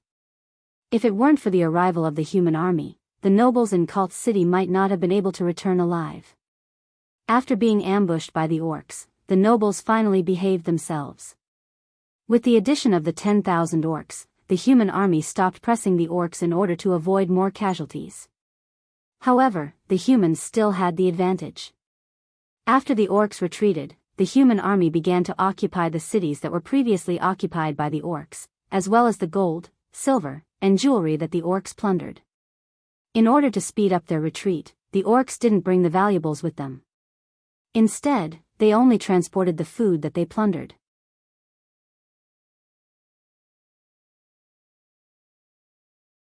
The large amount of wealth made the generals jealous.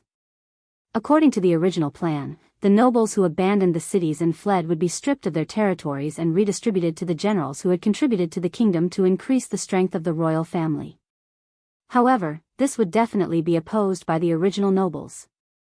This resulted in the conflict between the Kingdom of Florence's army and the Kingdom of Florence's army constantly recovering the lost territories.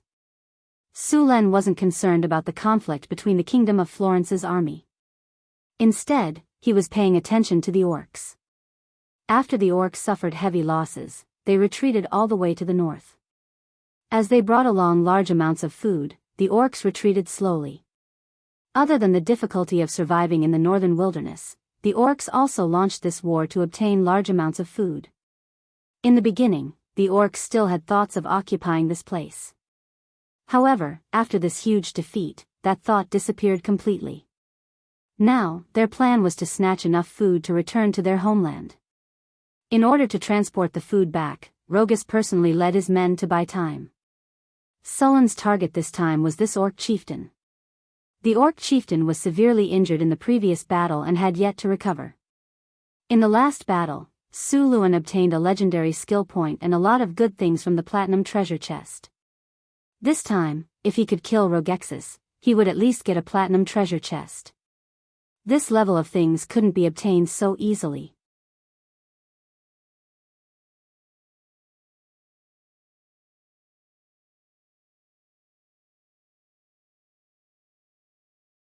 Chapter 271. At night, there was not a single ray of light in the sky. Even the stars were covered by thick dark clouds. Bonfires had already been lit up in the orc camp. More than 5,000 orcs were led by Rogesis to cover the rear. At this moment, Rogesis was feeling a little uneasy in his simple tent.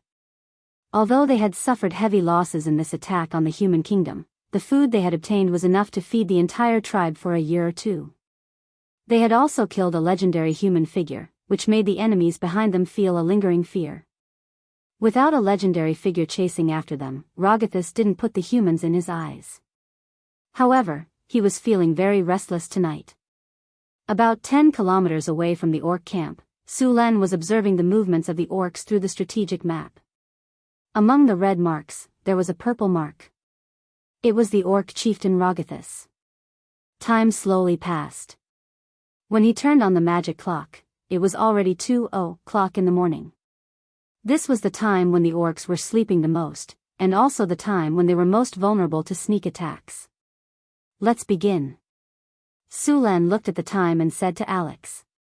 Alex was already prepared. Under her command, the harpies that were resting in the trees immediately woke up and flew towards the orc camp under her lead. These harpies had lived in the underground world for a long time, so they had night vision. They were completely unaffected in this kind of dark night. 3,000 harpies flew into the sky under Alex's lead. They then identified the direction and flew towards the orc camp. After the harpies set off, Su Len also led the rest of the troops and began to move. In order to deal with these orcs, Su Len had brought more than half of the northern city's army. It wasn't easy for an army to march in the dark. Luckily, many of the northern city's soldiers had night vision, which greatly reduced the difficulty of marching. Under the effect of magic, the sound of thousands of soldiers marching was minimized. The northern city's army wasn't slow at all. It only took them 10 minutes to cover the distance of 10 kilometers. Just as they arrived, the harpies launched their first wave of attack. 3,000 harpies flew to the sky above the orc camp. Then, a large number of simple incendiary bombs filled with kerosene, charcoal, and white sugar fell from the sky. These incendiary bombs shattered when they hit the ground, and the kerosene inside them rose up to a meter high. This kerosene had charcoal and white sugar added to it, so it was very sticky. Kerosene splattered everywhere and ignited the surrounding tents. The sleeping orcs were startled awake, and those who were slow to react were quickly engulfed in flames and burned to ashes. A large number of Molotov cocktails fell from the sky like a meteor shower, filling the sky with flames. Su Len gave each of the harpies 10 Molotov cocktails.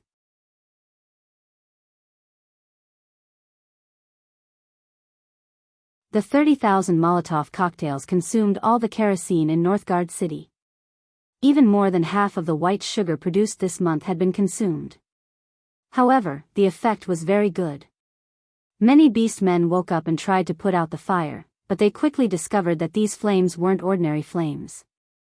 Many beastmen who were infected by these flames kept rolling on the ground, trying to put out the fire, but the result was that the flames spread all over their bodies. A few beastmen who wanted to help were also caught by the flames when they approached, scaring them into running away. A large number of beastmen screamed and frantically tried to put out the fire. In the end, in just a few breaths, these beastmen were turned into human-shaped torches. The entire camp was completely engulfed in a sea of fire. More than 30,000 Molotov cocktails were quickly thrown down. The harpies who had completed their mission began to evacuate under Alex's lead. Rogesis was awakened by the noise outside. When he opened his eyes, he saw that the entire camp was engulfed in flames. Seeing this situation, Rogesis made a prompt decision and immediately led his people to rush out of the camp. As soon as they arrived at the camp, they saw a group of well-equipped soldiers waiting outside. The flames in the camp were constantly burning. There weren't many options left for them. If they didn't want to be burned to death, they could only rush out. Despicable humans, I'm going to kill you. A large number of orcs were burned to ashes in the flames. Rogesis' eyes were about to pop out of their sockets. When he saw the humans blocking his way, he roared and rushed out with the rest of the orcs. Archers. Rain of arrows. Seeing the orcs rushing up, Su Len didn't have any expression and directly ordered. The archers of the northern city immediately started shooting at the front gate of the camp. Arrows rained down from the sky. Because these orcs were under fire attack, they didn't wear any protective gear. Facing this kind of dense rain of arrows, they simply couldn't resist. When the rain of arrows fell, a large number of orcs were directly shot into hedgehogs. Only a few powerful orcs relied on their weapons to deflect the arrows. The orcs who rushed out of the camp suffered heavy casualties in an instant. After that, the archers didn't stop and continued to shoot. Although it wasn't as dense as before, it was still continuous. After a short while, hundreds of orcs fell on the path of the charge. When Rogthus saw a large number of orcs being shot to death, his eyes were completely bloodshot. His expression was ferocious like a crazy beast. He lightly covered his eyes with his arm and completely ignored the rain of arrows in the sky. He then accelerated and rushed towards the army of the northern city. Sullen's hand shook, and the purple dragon halberd suddenly appeared. In the next second, his figure appeared at the front of the army.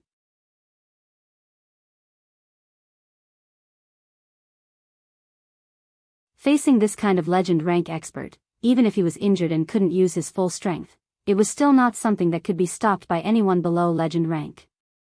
If he rushed in, the army of the northern city would definitely suffer heavy losses. Lightning constantly jumped on his body, and there were also large amounts of lightning arcs jumping on the purple dragon halberd. As he continued to move forward, the lightning became more and more intense.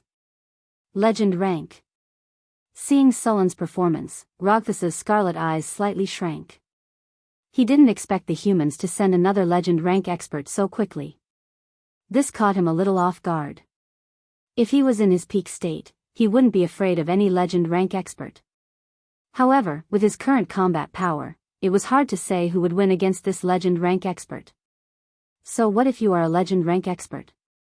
If I can kill Went, I can also kill you. Seeing the lightning flashing on Sullen's body, Rogthus roared and then accelerated towards Su Len. As Rogthus roared, he actually directly waved his giant axe and cut open a wound on his body. Then, scarlet blood gushed out from his body. As if it contained some kind of powerful magic, after the blood appeared, it burned like kerosene. Rogthus looked at Su Len with a crazy expression. The flames on his body were naturally not real flames, but they were much more powerful than real flames. Blood flame. It was said that only some strong people could use this powerful skill. This skill could provide a large amount of power for a short period of time, but the side effect was also very strong. This was a kind of power that burned one's life. Every second consumed one's life. Although the lifespan of a legend rank expert was several times that of an ordinary person, very few people would use this skill. However, for Rogthus, he had no choice but to use it. If he didn't use it today, then it was very likely that he would never be able to use it again. Since that was the case, he would naturally use it to fight with his life. If he failed, then everything would be over. If he won, then naturally it would be better. The red blood flame wrapped his whole body, and even his weapon was wrapped in a layer of blood flame. In this case, Rogthus naturally wouldn't waste time. He charged towards Su Len. Seeing the orc charging towards him, Su Len didn't hesitate. A powerful lightning energy emerged from his body. Thunder Domain. Strong lightning exploded and directly lit up the night sky. Sullen's body was completely wrapped in lightning energy. He really looked like the god of thunder from legends. Facing the orc charging towards him, Su Len was not afraid. He directly moved his body and rushed forward. He couldn't dodge. Once he dodged, Rogthus would rush into the army of the northern city. With his blood flame activated, all the soldiers of the northern city were no match for him.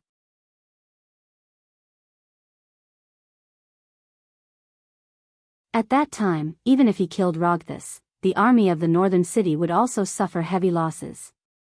The crazy fighting spirit combined with his huge body and the power of a legend rank expert allowed him to deal crushing damage to any enemy below the legend rank. With the support of the blood flame, he was confident that he could kill that human with one strike. Boom! The millstone-sized axe was swung by him as if it was weightless. He directly chopped towards Sullen's head. It was a simple move, but it gave people a feeling that it was impossible to dodge. Sullen's halberd swept around, and a powerful lightning energy appeared in an instant. A huge rumbling sound was heard as Sulen firmly blocked Rogthus' attack. Every orc that reached the legend rank was a master of battle. Their experience of reaching the legend rank step by step moved even Sulen. These orcs had killed their way through mountains of corpses and seas of blood. Whirlwind slash. Red blood flame appeared on Rogthus' axe. It was like a huge burning torch. The sharp edge of the blade was hidden in the fire, and it directly chopped towards Sullen's head. Lightning weapon. The originally powerful lightning energy suddenly exploded. The lightning energy within Sullen's body crazily revolved.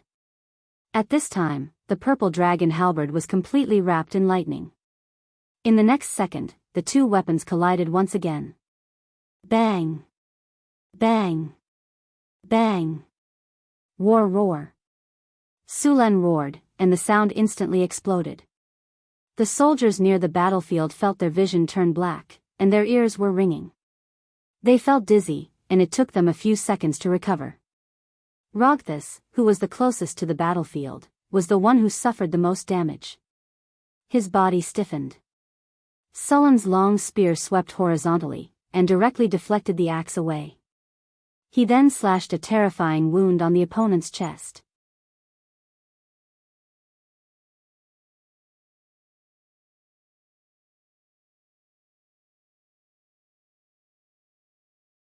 Chapter 272. Sullen's halberd swept across and left a bloody wound on Rogthus' chest. The fine armor on Rogthus' body was cut open without any resistance. His tough skin was also cut open. Even the blood flame on his body was cut open, but it recovered in a breath's time. Bolts of thunder and lightning jumped on Suluen's body and weapons. A rolling thundercloud had appeared in the sky, and bursts of thunder came from the sky. Rogthus looked at the thunder clouds with fear. His eyes were filled with blood light. The injury made him even crazier. Roar! There was a flash of blood, and the blood flames on his body surged once again. The giant axe in his hand slashed down with a sharp whistle. Originally, the physical quality of the orcs was very high, and they could easily suppress warriors of the same rank.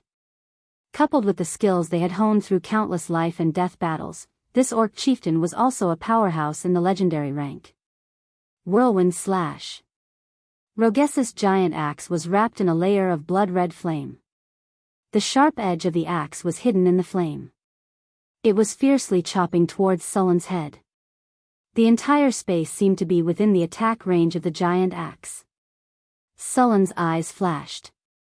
Facing Rogthus' attack, his body seemed to have already predicted the trajectory of the giant axe. He dodged it by a hair's breadth. Rogthus' full-strength attack did not hit the enemy, and it directly hit the ground. Naturally, it was very difficult to change the trajectory of an attack with such ferocious strength. Moreover, it was very easy for an opening to appear in the next attack. Rogthus used his full strength to directly hit the ground. The giant axe directly split the ground with a loud rumble, leaving a deep gully in the ground. The surrounding ground became a complete mess. Sullen's body flashed, and he had already arrived at Rogthus' side. He then fiercely waved his halberd. The halberd drew an arc and fiercely stabbed towards Rogthus' back. If this attack hit, the purple dragon halberd could easily pierce through his heart. Moreover, the lightning power on it would destroy all of Rogthus' internal organs. Sensing the danger, Rogthus' body directly rolled forward due to the inertia brought by the giant axe. The purple dragon halberd only left a wound on his back. Feeling the pain from his back, Rogthus roared and instantly pulled back the axe in his hand. The axe carried an imposing aura as it fiercely chopped down. Spinning slash. Sulen immediately stopped his pursuit. He held his halberd horizontally in front of him. Clang! The sound of metal clashing rang out. Suluan felt a huge force coming from the weapon. In fact, in this kind of head-on battle, heavy weapons had a clear advantage. Although the great axe was a common weapon, there weren't many people who could use it well. Many people were full of flaws when using it.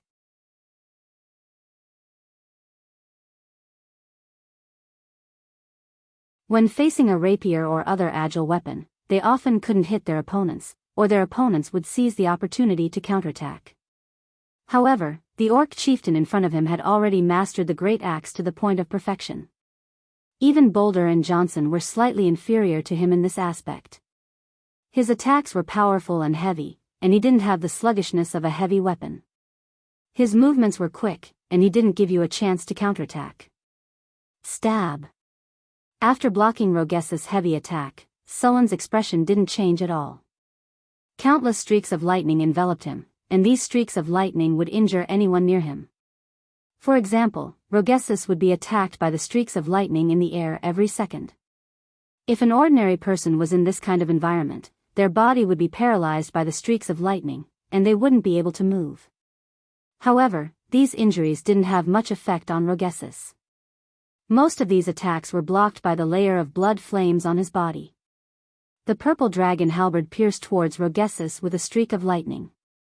The orc chieftain raised his great axe like a shield, and the broad surface of the axe directly blocked half of his body. Sparks flew everywhere as the purple dragon halberd and the great axe collided.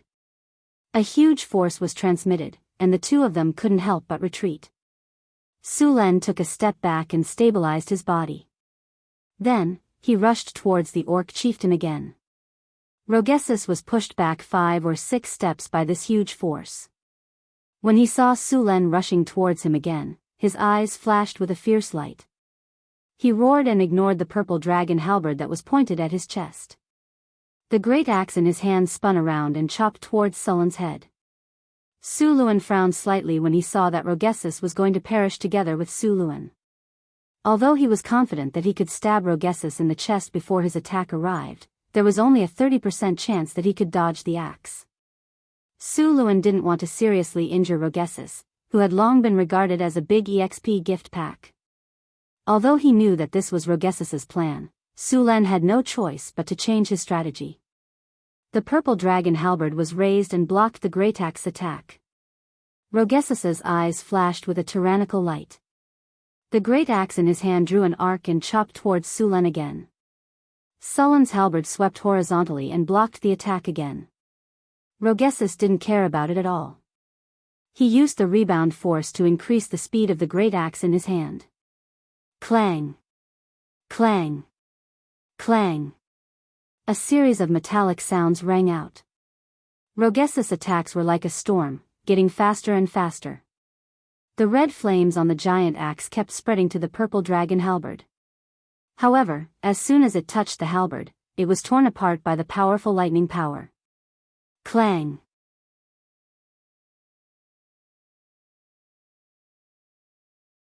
Sullen's body flickered with lightning and blocked all of Rogesis's violent attacks. The orc chieftain's strength didn't have the slightest advantage in front of Su Len. In terms of agility, Su Len could easily leave him in the dust. Even with the legendary physique, Su Len couldn't hold on for long under Rogesis's powerful attacks. Soon, Su Len felt that the strength in his hands had weakened, and the frequency of his attacks was no longer increasing. Sensing the weakening of his attacks, Sullen's pent-up anger instantly exploded. Just a moment ago, he was suppressed by Rogesis, who had gone berserk. After a short burst of power, he became weak. Rogesis's attack just now could seriously injure a legend with lower strength. If they were unlucky, it wouldn't be surprising if they were killed. Heroic. Powerful lightning instantly burst out from Sullen's body. The purple dragon halberd in his hand became a weapon made of lightning. The lightning swept across and directly sent Rogesis flying. It also left a charred wound on his chest. Countless lightning snakes burst out from his body. It was as if he was being pierced by thousands of steel needles. Damn human. The great pain made Rogesis's body tremble. Although Rogesis had already gone berserk, this state couldn't block out the pain. Surin's cold eyes didn't change in the slightest. The battlefield was filled with the desperate roars of the orcs. At this time, the whole camp had completely turned into a sea of fire. Barbarian warriors and heavy armored spearmen surrounded the whole camp. All the orcs that rushed out were killed by them. The archers in the back were constantly lighting arrows and then throwing them in. From afar, the orc camp looked like a huge bonfire. The roars of the orcs before they died made Rogessus even angrier. The blood flames on his body became more and more vigorous. This showed that he was burning more of his life force. In order to defeat Su Len, Rogessus didn't care about anything else. If this continued, even if he defeated Su Len, he would die because of the exhaustion of his life force at the end of the battle. But at this time, Rogessus had no other choice. Just when he was about to burst out again, Sullen's figure flashed and rushed up. Rogessus waved his axe and used the same move again. He wanted to use the same move as before. But this time, Su Len was already prepared. His body quickly moved around his attack and continued to attack from the side. Facing Sullen's sudden change of move, Rogessus also changed his move. But his speed was far from Sullen's rhythm. The sky was filled with lightning constantly flashing around Rogessus. The powerful electricity gathered and pierced through the blood flames on his body. Under the constant attack of the lightning, the blood flames on Rogessus' body were constantly scattered. Blood kill cut. In the face of Surin's rapid attacks, Rogessus was completely exhausted.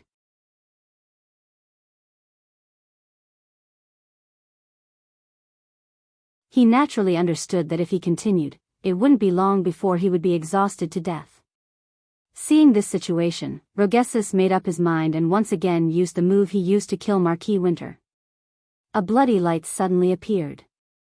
Rogessus completely ignored Sullen's attack. His body was like a red lightning bolt as he quickly rushed towards Su Len. How could Su Len, who had already seen this move, not be unprepared? Although the attack was sudden, he seemed to have predicted it in advance. His body instantly dodged. Sixth sense. The sixth sense that he had just obtained not long ago once again worked. He successfully dodged Rogessus' attack. Then, he exerted strength in his arms and twisted his waist. The purple dragon halberd swept towards Rogessus' chest. Although blood kill cut was fast, it was more of a straight line attack. It was impossible to dodge Sullen's attack. Then, the purple dragon halberd carried a powerful lightning power and instantly struck Rogessus' body. Rogessus' huge body flew backwards at an extremely fast speed. Su Len didn't stop. His body followed closely behind. The purple dragon halberd in his hand continuously struck at Rogessus' vital points. For a moment, several wounds appeared on Rogessus' body. The heavy axe chopped down, creating a crack that was more than a few meters deep in front of Su Len. Su Len, who had dodged the attack by sticking close to the edge of the axe, didn't hesitate at all. He exerted strength in his feet and directly moved his body a distance of nearly 5 meters. Silver Dragon Inversed Scale Spear. Su Len fiercely stomped on the ground, creating a crater on the ground beside him. Then, his body shot out like lightning. He rushed over from Rogessus' left side. The purple dragon halberd in his hand transformed into a silver dragon. The dragon's entire body was composed of lightning. It carried an indomitable aura as it pierced towards the enemy's heart. The threat of death came, causing all the hair on Rogessus' body to stand on end. His heart rapidly beat. When he saw the mighty move in front of him, a feeling of unstoppable welled up in his heart. In this situation where he couldn't dodge, Rogessus didn't dodge. He had made up his mind to give Su Len a ruthless blow even if he had to die. Bloody flames instantly gathered on the axe. Like a burning torch, it directly appeared in front of Sullen's path. You're tuning into the Carefree Valley YouTube channel. Don't forget to subscribe and join us on this journey to catch the most captivating stories.